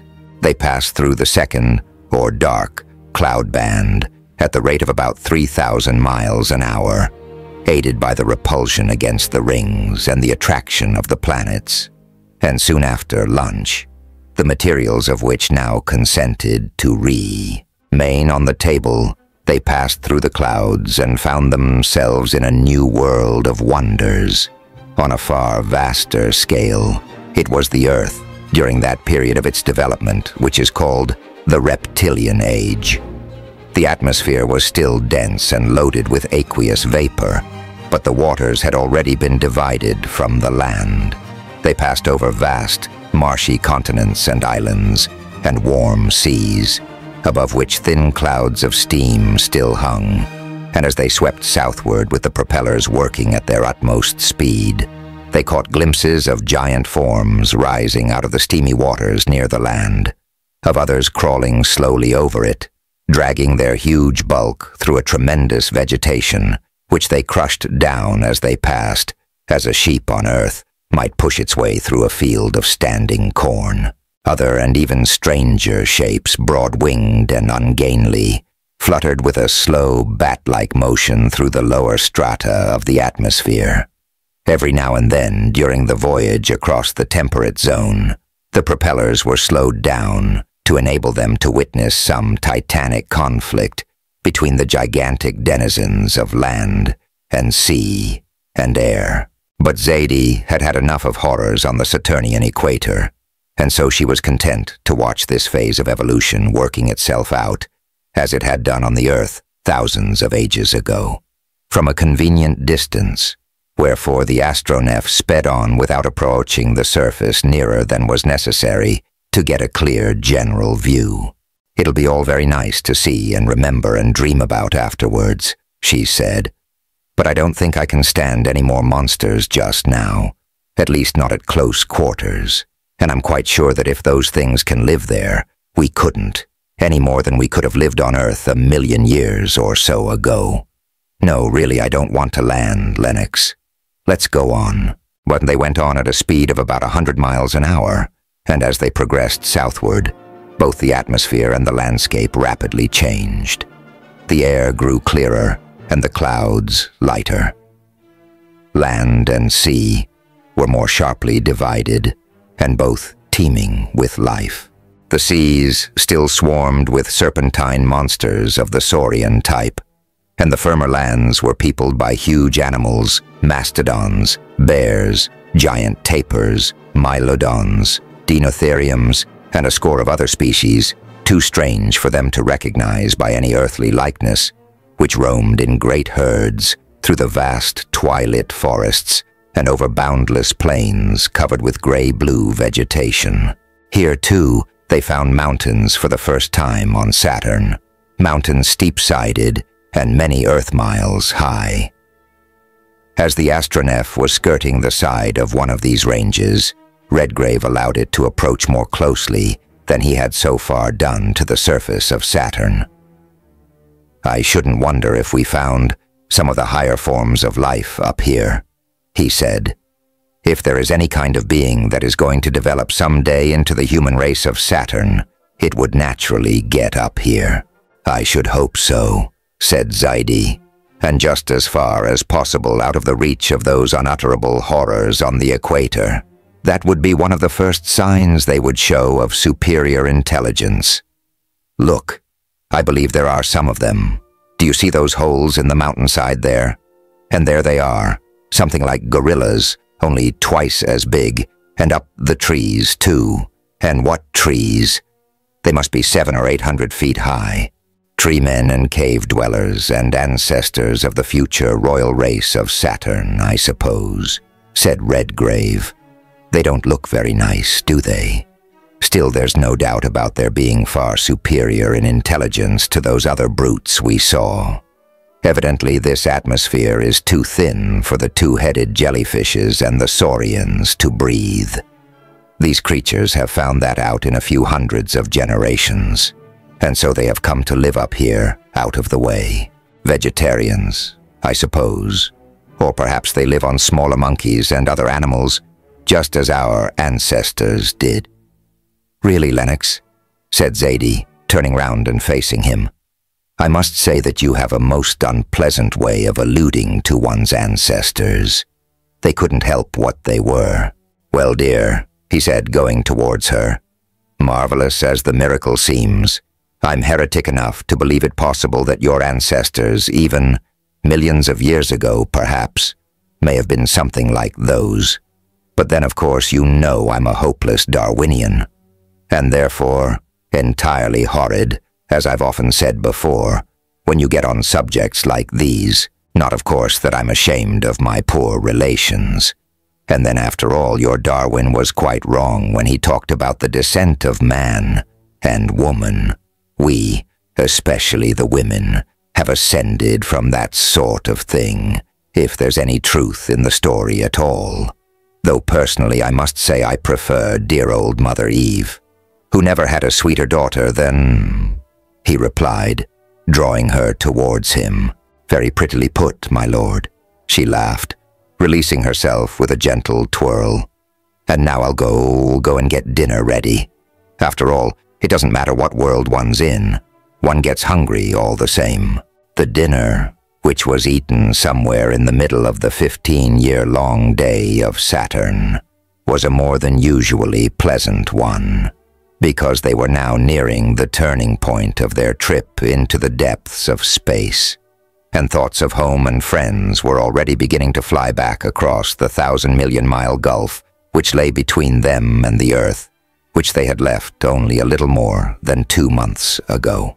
While they were at dinner, the astronef rose above the mountains and resumed her southward course. Zaidi brought the coffee up on deck as usual after dinner, and while Redgrave smoked his cigar and Zaidi her cigarette, they luxuriated in the magnificent spectacle of the sunlit side of the rings towering up, rainbow built on rainbow, to the zenith of their visible heavens. "What a pity there aren't any words to describe it," said Zaidi. "I wonder if the descendants of the ancestors of the future human race on Saturn will invent anything like a suitable language. I wonder how they'll talk about those rings millions of years hence. By that time, there may not be any rings, Lennox replied, blowing one of blue smoke from his own lips. Look at that, made in a moment and gone in a moment, and yet on exactly the same principle. It gives one a dim idea of the difference between time and eternity. After all, it's only another example of Kelvin's theory of vortices. Nebulae and asteroids and planet rings and smoke rings are really all made on the same principle. My dear Lennox, if you're going to get as philosophical and as commonplace as that, I'm going to bed. Now that I come to think of it, I've been up about 15 Earth hours, so it's about time I went and had a sleep. It's your turn to make the coffee in the morning. Our morning, I mean. And you'll wake me in time to see the South Pole of Saturn, won't you? You're not coming yet, I suppose. Not just yet, dear. I want to see a bit more of this, and then I must go through the engines and see that they're all right and ready for that 1,000-million-mile homeward voyage you're talking about. You can have a good 10 hours sleep without missing much, I think, for there doesn't seem to be anything more interesting than our own Arctic life down there. So good night, little woman, and don't have too many nightmares. Good night, she said. If you hear me shout, you'll know that you're to come and protect me from monsters. Weren't those two-headed brutes just too horrid for words? Good night, dear. Chapter 19. A little before 6, Earth time. On the fourth morning after they had cleared the confines of the Saturnian system, Redgrave went as usual into the conning tower to examine the instruments and to see that everything was in order. To his intense surprise, he found, on looking at the gravitational compass, which was to the astronef what the ordinary compass is to a ship at sea, that the vessel was a long way out of her course. Such a thing had never yet occurred. Up to now, the astronef had obeyed the laws of gravitation and repulsion with absolute exactness. He made another examination of the instruments, but no, all were in perfect order. I wonder what the deuce is the matter, he said, after he had looked for a few moments with frowning eyes at the multitude of orbs ahead. By Jove, we're swinging more. This is getting serious. He went back to the compass. The long, slender needle was slowly swinging farther and farther out of the middle line of the vessel. There can only be two explanations of that, he went on, thrusting his hands deep into his trousers pockets. Either the engines are not working properly, or some enormous and invisible body is pulling us towards it out of our course. Let's have a look at the engines first. When he reached the engine room, he said to Murgatroyd, who was indulging in his usual pastime of cleaning and polishing his beloved charges, "Have you noticed anything wrong during the last hour or so, Murgatroyd?" "No, my lord. At least not so far as concerns the engines. They're all right. Hark now, they're not making more noise than a lady's sewing machine," replied the old Yorkshireman, with a note of resentment in his voice. The suspicion that anything could be wrong with his shining darlings was almost a personal offense to him. "But is anything the matter, my lord, if I might ask?" "We're a long way off our course, and for the life of me I can't understand it," replied Redgrave. "There's nothing about here to pull us out of our line. Of course the stars. Good Lord, I never thought of that. Look here, Murgatroyd, not a word about this to her ladyship, and stand by to raise the power by degrees, as I signal to you." "Aye, my lord. I hope it's nothing bad." Redgrave went back to the conning tower without replying. The only possible solution of the mystery of the deviation had suddenly dawned upon him, and a very serious solution it was. He remembered there were such things as dead suns, the derelicts of the ocean of space. Vast, invisible orbs, lightless and lifeless, too distant from any living sun to be illumined by its rays, and yet exercising the only force left to them, the force of attraction. Might not one of these have wandered near enough to the confines of the solar system to exert this force? A force of absolutely unknown magnitude upon the astronef. He went to the desk beside the instrument table and plunged into a maze of mathematics, of masses and weights, angles and distances. Half an hour later, he stood looking at the last symbol on the last sheet of paper with something like fear. It was the fatal X which remained to satisfy the last equation, the unknown quantity which represented the unseen force that was dragging them into the outer wilderness of interstellar space, into far-off regions from which, with the remaining force at his disposal, no return would be possible. He signaled to Murgatroyd to increase the development of the R-Force from a 10th to a 5th. Then he went to the lower saloon, where Zadie was busy with her usual morning tidy-up. Now that the mystery was explained, there was no reason to keep her in the dark. Indeed, he had given her his word that he would conceal from her no danger, however great, that might threaten them, when he had once assured himself of its existence. She listened to him in silence and without a sign of fear, beyond a little lifting of the eyelids and a little fading of the color in her cheeks. "And if we can't resist this force," she said, when he had finished, "it will drag us millions, perhaps millions of miles away from our own system, into outer space, and we shall either fall on the surface of this dead sun and be reduced to a puff of lighted gas in an instant, or some other body will pull us away from it, and then another away from that, and so on, and we shall wander among the stars forever and ever, until the end of time. If the first happens, darling, we shall die, together, without knowing it. It's the second that I'm most afraid of. The astronef may go on wandering among the stars forever, but we have only water enough for 3 weeks more. Now come into the conning tower, and we'll see how things are going." As they bent their heads over the instrument table, Redgrave saw that the remorseless needle had moved 2 degrees more to the right. The keel of the astronef, under the impulse of the R-Force, was continually turning. The pull of the invisible orb was dragging her slowly but irresistibly out of her line.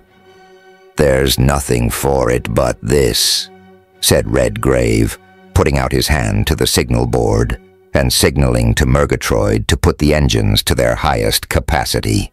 "You see, dear, our greatest danger is this.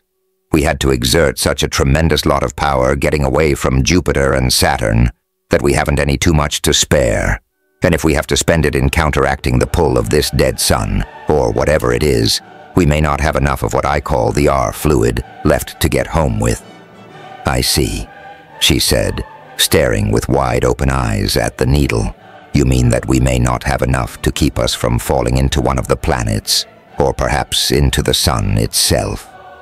Well, supposing the dangers are equal, this one is the nearest, and so I guess we've got to fight it first." "Spoken like a good American," he said, putting his arm across her shoulders and looking at once with infinite pride and infinite regret at the calm, proud face which the glory of resignation had adorned with a new beauty. She bowed her head and then looked away again so that he should not see that there were tears in her eyes. He took his hand from her shoulder and stared in silence down at the needle. It was stationary again. "We've stopped," he said, after a pause of several moments. "Now, if the body that's taken us out of our course is moving away from us, we win. If it's coming towards us, we lose. At any rate, we've done all we can. Come along, Zadie. Let's go and have a walk on deck." They had scarcely reached the upper deck when something happened, which dwarfed all the other experiences of their marvelous voyage into utter insignificance. Above and around them, the constellations blazed with a splendor inconceivable to an observer on Earth. but ahead of them gaped the vast black void, which sailors call the coal hole, and in which the most powerful telescopes have only discovered a few faintly luminous bodies. Suddenly, out of the midst of this infinity of darkness, there blazed a glare of almost intolerably brilliant radiance. Instantly, the forward end of the astronef was bathed in light and heat, the light and heat of a recreated sun, whose elements had been dark and cold for uncounted ages. Hundreds of tiny points of light, unknown worlds which had been dark for myriads of years, twinkled out of the blackness. Then, the fierce glare grew dimmer. A vast mantle of luminous mist spread out with inconceivable rapidity, and in the midst of this blazed the central nucleus, the sun which in far-off ages to come would be the giver of light and heat, of life and beauty to worlds unborn, to planets which were now only little eddies of atoms whirling in that ocean of nebulous flame. For more than an hour, the two wanderers from the far-off Earth stood motionless and silent, gazing on the indescribable splendors of the fearfully magnificent spectacle before them. Every mundane thought seemed burnt out of their souls by the glory and the wonder of it. It was almost as though they were standing in the very presence of God. Indeed, were they not witnessing the supreme act of omnipotence, a new creation? Their peril, a peril such as had never threatened mortals before, was utterly forgotten. They had even forgotten each other's presence. For the time being, they existed only to look and to wonder. They were called at length out of their trance by the matter-of-fact voice of Murgatroyd, saying, "My lord, she's back to her course. Will I keep the power on full?" What's that?" exclaimed Redgrave as they both turned quickly around. "Oh, it's you, Murgatroyd. The power?" "Yes. Keep it on full till I have taken the bearings." "Aye, my lord. Very good," replied the engineer. As he left the deck, Redgrave put his arm round Zadie and drew her gently towards him and said, "Zadie, truly you are favored among women. You have seen the beginning of a new creation. You will certainly be saved somehow after that." "Yes, and you too, dear," she murmured as though still half dreaming. "It is very glorious and wonderful, but what is it all? I mean, what is the explanation of it?" "The merely scientific explanation, dear, is very simple. I see it all now. The force that was dragging us out of our course was the united pull of two dead stars approaching each other in the same orbit. They may have been doing that for millions of years. The shock of their meeting has transformed their motion into light and heat. They have united to form a single sun and a nebula, which will someday condense into a system of planets like ours. Tonight, the astronomers on Earth will discover a new star, a variable star, as they'll call it, for it will grow dimmer as it moves away from our system. It has often happened before." Then they turned back to the conning tower. The needle had swung to its old position. The new star, henceforth to be known in the annals of astronomy as Lila Zaidi, had already set for them to the right of the astronef and risen on the left, and, at a distance of more than 900 million miles from the Earth, the corner was turned, and the homeward voyage began. Chapter 20. A week later, they crossed the path of Jupiter, but the giant was invisible, far away on the other side of the sun.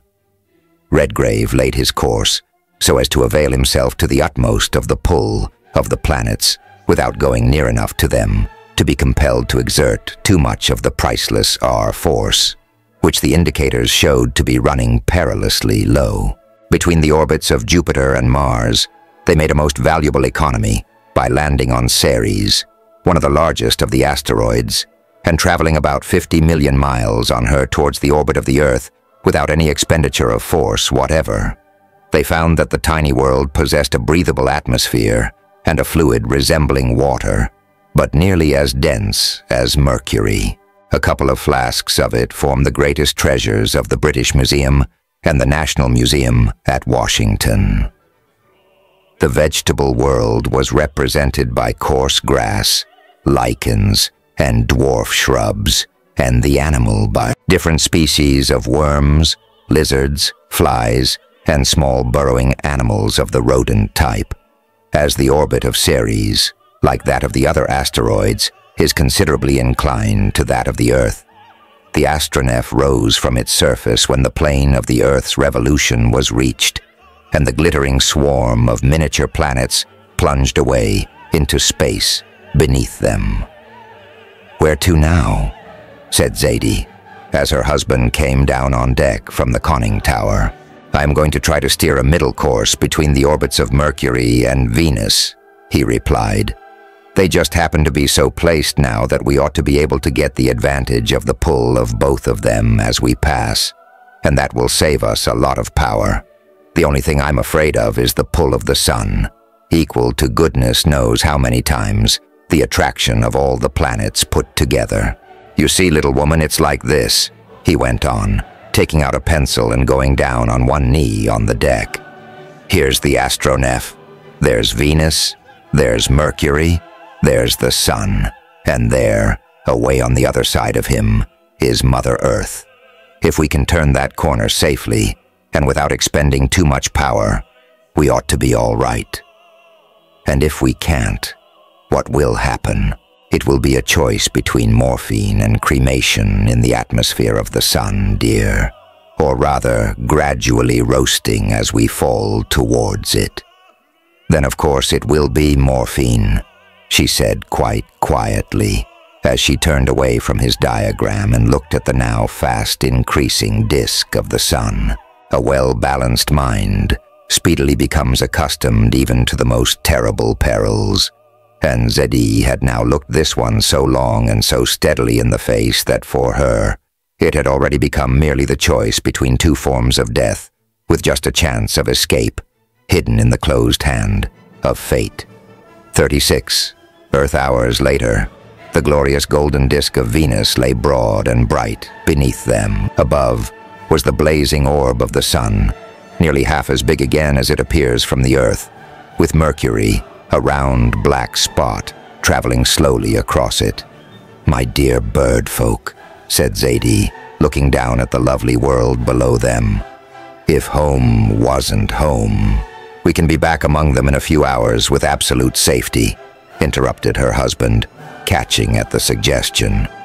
"I've told you the truth about the bare possibility of getting back to the Earth. It's only a chance at best. And even if we pass the sun, we may not have force enough left to prevent the astronef from being smashed to dust or burnt up in the atmosphere. After all, we might do worse. What would you do if you were alone, Lennox?" she said, interrupting him in turn. "I should take my chance and go on. After all, home's home and worth a struggle. But you, dear, I'm you, and so I take the same chances as you do. Besides, we're not perfect enough for a world where there isn't any sin. We should probably get quite miserable there. No, home's home, as you say." "Then home it is, dear," he replied. The resplendent hemisphere of the love star sank swiftly down into the vault of space, growing smaller and dimmer as the astronef sped towards the little black spot on the face of the sun, which to them was like a buoy marking a place of utter and hopeless shipwreck in the ocean of immensity. The chronometer, still set to Earth time, had now begun to mark the last hours of the astronef's voyage. She was not only traveling at a speed of which figures could give no comprehensible idea, but the sun, Mercury, and the Earth were rushing towards her with a compound velocity, composed of the movement of the solar system through space and of the movement of the two planets round the sun. Murgatroyd was at his post in the engine room. Redgrave and Zadie had gone into the conning tower. Perhaps, for the last time, for good fortune or evil, for life or death, they would see the end of the voyage together. "How far yet, dear?" she said, as Venus began to slip away behind them. rising like a splendid moon in their wake. "Only 60 million miles or so. A matter of a few hours, more or less, it all depends," he replied, without taking his eyes off the compass. 60 millions? Why, I feel almost at home again. But we have to turn the corner of the street yet, dear. And after that there's a fall of more than 25 million miles onto the more or less kindly breast of Mother Earth. A fall. It does sound rather awful when you put it that way, but I'm not going to let you frighten me. I believe Mother Earth will receive her wandering children quite as kindly as they deserve. The moon-like disk of Venus grew swiftly smaller, and the black spot on the face of the sun larger and larger as the astronef rushed silently and imperceptibly, and yet with almost inconceivable velocity, towards doom or fortune. Neither Zadie nor Redgrave spoke again for nearly 3 hours, hours which to them seemed to pass like so many minutes. Their eyes were fixed on the black disk of Mercury, which, as they approached it, expanded with magical rapidity till it completely eclipsed the blazing orb behind it. Their thoughts were far away on the still invisible Earth, and all the splendid possibilities that it held for 2 young lives like theirs. As the sunlight vanished, they looked at each other in the golden moonlight of Venus, and Zadie let her head rest for a moment on her husband's shoulder. Then a swiftly broadening gleam of light shot out from behind the black circle of Mercury. The first crisis had come. Redgrave put out his hand to the signal board and rang for full power. The planet seemed to swing round as the astronef rushed into the blaze. In a few minutes it passed through the phases from new to full. Venus became eclipsed in turn as they swung between Mercury and the sun. And then Redgrave, after a rapid glance to either side, said, "If we can only keep the 2 poles balanced, we shall do it. That will keep us in a straight line, and our own momentum ought to carry us into the Earth's attraction." Zadie did not reply. She was shading her eyes with her hand from the almost intolerable brilliance of the sun's rays, and looking straight ahead to catch the first glimpse of the silver-gray orb. Her husband read her thoughts and respected them, but a few minutes later, he startled her out of her dream of home by exclaiming, "Good God, we're turning." "What do you say, dear?" "Turning what?" "On our own center. Look, I'm afraid only a miracle can save us now, darling." She glanced to the left-hand side where he was pointing. The sun, no longer now a sun, but a vast ocean of flame, filling nearly a third of the vault of space, was sinking beneath them. On the right, Mercury was rising. Zadie knew only too well what this meant. It meant that the keel of the astronef was being dragged out of the straight line, which would cut the Earth's orbit some 40 million miles away. It meant that, in spite of the exertion of the full power that the engines could develop, they had begun to fall into the sun. Redgrave laid his hand on hers, and their eyes met. There was no need for words. Perhaps speech just then would have been impossible. In that mute glance, each looked into the other's soul and was content. Then he left the conning tower, and Zadie dropped onto her knees before the instrument table and laid her forehead upon her clasped hands. Her husband went to the saloon, unlocked a little cupboard in the wall, and took out a blue bottle of corrugated glass labeled "Morphine Poison." He took another empty bottle of white glass and measured 50 drops into it. Then he went to the engine room and said abruptly, "Murgatroyd, I'm afraid it's all up with us. We're falling into the sun, and you know what that means. In a few hours, the astronef will be red hot, so it's roasting alive. Or this. I recommend this." "And what might that be, my lord?" said the old engineer, looking at the bottle which his master held out towards him. "That's morphine, poison. Fill that up with water, drink it, and in half an hour you'll be dead without knowing it. Of course, you won't take it until there's absolutely no hope. But granted that, you'll find this a better death than roasting or baking alive." Then his voice changed suddenly as he went on. "Of course, I need not say now, Murgatroyd, how deeply I regret now that I asked you to come in the astronef. My lord, my people have served yours for 700 years, and whether on Earth or among the stars, where you go, it is my duty to go also. But don't ask me to take the poison. It is not for me to say that a journey like this is tempting Providence, but by my lights, if I am to die, I shall die the death that Providence in its wisdom sends. I dare say you're right in one way, Murgatroyd, but it's no time to argue about beliefs now. There's the bottle. Do as you think right. And now, in case the miracle doesn't happen, goodbye. Goodbye, my lord, if it is to be," replied the old Yorkshireman, taking the hand which Redgrave held out to him. "I'll keep the power on to the last, I suppose." "Yes, you may as well. If it doesn't keep us away from the sun, it won't be much use to us in 2 or 3 hours." He left the engine room and went back to the conning tower. Zadie was still on her knees. Beneath and around them, the awful gulf of flame was broadening and deepening. Mercury was rising higher and growing smaller. He put the bottle down on the table and waited. Then Zadie looked up. Her eyes were clear and her face was perfectly calm. She rose and put her arm through his and said, "Well, is there any hope, dear? There can't be now, can there? Is that the morphine?" "Yes," he replied, slipping his arm beneath hers and round her waist. "I'm afraid there's not much chance now, little woman. We're using up the last of the power, and you see." As he said this, he looked at the thermometer. The mercury had risen from 65 degrees Fahrenheit, the normal temperature of the interior of the astronef, to 93 degrees, and during the half-minute that he watched it rose another degree. There was no mistaking such a warning as that.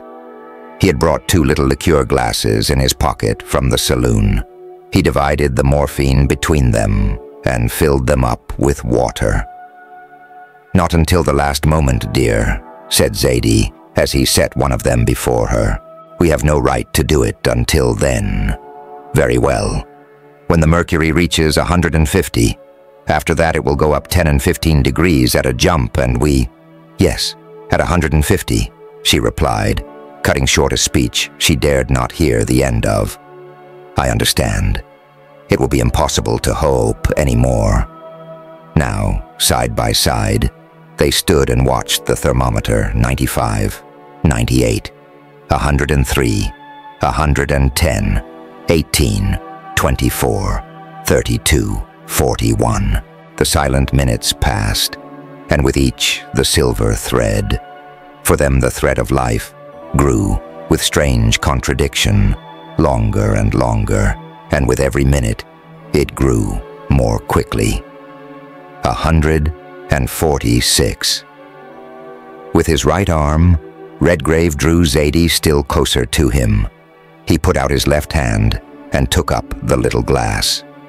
She did the same. "Goodbye, dear, till we have slept and wake again." "Goodbye, darling. God grant that we may." But the agony of that last farewell was more than Zadie could bear. She looked away at the little glass in her hand, a hand which even now did not tremble. Then she raised her eyes again to take one last look at the glory of the stars and at the fate incarnate in flame which lay beneath them. Then, even as the end of the last minute came, a cry broke through her white, half-parted lips. The earth, thank God, the earth, with the hand that held the draught of Lethe, which in another moment she would have swallowed, she caught at her husband's hand, pulled the glass out of it, and then, with a little sigh, she dropped senseless on the floor of the conning tower. Redgrave looked for a moment in the direction that her eyes had taken, a pale, silver-gray crescent, with a little white spot near it, was rising out of the blackness beyond the edge of the solar ocean of flame. Home was in sight at last. But would they reach it? And how? He picked her up and carried her to their room and laid her on the bed. Then he went to the medicine chest again, this time for a very different purpose. An hour later, they were on the upper deck with their telescopes turned on to the rapidly growing crescent of the home world, which in its eternal march through space had come into the line of direct attraction just in time to turn the scale in which the lives of the space voyagers were trembling. The higher it rose, the bigger and broader and brighter it grew. And at last, Zadie, forgetting in her transport of joy all the perils that were yet to come, sprang to her feet and clapped her hands and cried, "There's America!" Then she dropped back into her long deck chair and began a good, hearty, healthy cry. Epilogue. There is little now to be told, that all the world does not already know as well as it knows the circumstances of Lord and Lady Redgrave's departure from the Earth. At the beginning of that marvelous voyage, that desperate plunge into the unknown immensities of space, which began so happily, and yet with so many grave misgivings in the hearts of their friends, and which, after passing many perils, the adventurous voyagers finished even more happily than they had begun. As I said at the beginning of this narrative, the sole purpose of writing it has been to place before the reading public an account of the adventures experienced by Lord Redgrave and his beautiful Countess from the time of their departure from the Earth to the hour of their return to it. Therefore, there is no need to retell a tale already told, and one that has been read and reread 1,000 times. Everyone who has read his or her newspaper from Kamchatka to Cape Horn, and from Alaska to South Australia, knows how the commander of the Astronef so nursed the remains which were left to him of the Force, after overcoming the attraction of the sun, that he was able to steer an oblique course between the moon and the Earth, and to counteract what Zadie called the all-too-loving attraction of the mother planet, and, after 60 hours of agonizing suspense, at last re-entered their native atmosphere. The expenditure of the last few units of the Force enabled them to just clear the summits of the Bolivian Andes, to cross the foothills and western slopes of Peru, and finally to let the Astronef drop quietly onto the bosom of the broad Pacific, about 20 miles westward of the port of Molendo. All this time, thousands of anxious eyes had been peering through telescopes every night, in quest of the wanderers who must now be returning, if ever they were to return, and a reward of $10,000 offered conjointly by the British and United States governments for the first authentic tidings of the Astronef was won by a smart young Californian who was assistant astronomer at the Harvard University Observatory at Arequipa. One night when he was on duty watching a lunar occultation, he saw something sweep across the disk of the full moon, just as the captain and officers of the St. Louis had seen that same something sweep across the disk of the rising sun. What else could it be, if not the Astronef? He rang for another assistant to go on with the occultation, and wired down to the coast RE-270, questing the British consul at Molendo to look out for an arrival from the skies. 3 hours later, the gleam of an electric searchlight flickered down over the huge black cone of the Misty, and by dawn the next morning, one of Her Majesty's cruisers, most appropriately named Astria, attached to the Pacific Squadron, then en route from Lima to Valparaiso, steamed out westward from Molendo and found the long, shining hull of the Astronef waiting quietly on the unrippled rollers of the Pacific, and Lord and Lady Redgrave having breakfast in the deck chamber. Compliments and congratulations having been duly exchanged, she was taken in tow by the cruiser and so reached Valparaiso.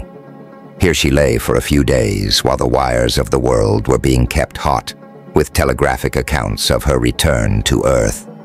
And while her commander, with the assistance of the officers of the National Laboratory, was replenishing his stock of the R fluid from the chemicals which they had placed at his disposal, it would of course have been quite possible for him and Zadie to have taken steamer northward to Panama, crossed the isthmus, and returned to New York and Washington via Jamaica. The British admiral even offered to place his fastest cruiser at their disposal for a run to San Francisco, whence the Overland Limited would have landed them in New York in 4 days and a half. But Zadie vetoed this as quickly as she had done the other proposition. If she had her way, the Astronef should go back to Washington as she had left it, by means of her own motive force. And so, of course, it came to pass. Even Murgatroyd's grim and homely features seemed irradiated by a glow of what he afterwards thought unholy pride when he once more stood by his levers and heard the familiar signal coming from the conning tower. A tenth, and then, stand by steering gear. The next moment, there was another tinkle in the engine room. Redgrave, standing with Zadie in the conning tower, moved the power wheel through 10 degrees, and then, to the amazement of tens of thousands of spectators, the hull of the Astronef rose perpendicularly from the waters of the bay. The British squadron and a detachment of the Chilean fleet thundered out a salute, which was answered a few moments later by the shore batteries. Redgrave went down into the deck chamber and fired 21 shots from one of the Maxim Nordenfeldts, the same with which he had mown down the crowds of Martians in the square of their great city 130 million miles away. And while he was doing this, Zadie in the conning tower ran the white ensign up to the top of the flagstaff. Then the glass doors were closed again. The propellers began to revolve at their utmost speed, and the space navigator with one tremendous leap cleared the double chain of the Andes and vanished to the northeastward.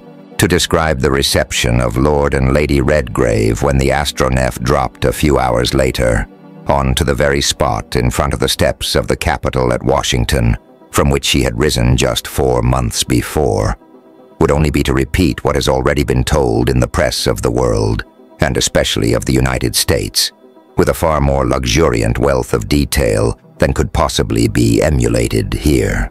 Suffice it to say that the first human form that Zadie embraced after her long wanderings was that of Mrs. Van Stuyler, whom the President of the United States had escorted to the gangway. The most marvelous of human adventures become commonplace by repetition, and Mrs. Van Stuyler had already spent nearly a fortnight devouring every item, whether of fact or fancy, with which the American press had embroidered the adventures of the Astronef and her crew. And so when the first embracings and emotions were over, all she could find to say was, "Well, Zadie dear, and how did you enjoy it, after all?" "It was just gorgeous, Mrs. Van. And if there was a more gorgeous word than that in the American language, I'd use it," replied Zadie with another hug. "Why didn't you come? You'd have been, well, no, perhaps I'd better not say what you would have been, but just think of it, or try to. A honeymoon trip of over 2,000 million miles, and back, safe. Thank God." As she said this, Zadie threw her arm over Mrs. Van Stuyler's shoulder and drew her away towards the forward end of the deck chamber. At the same moment, the President's hand met Lord Redgrave's in a long, strong grip. They didn't say anything just then. Men seldom do under such circumstances.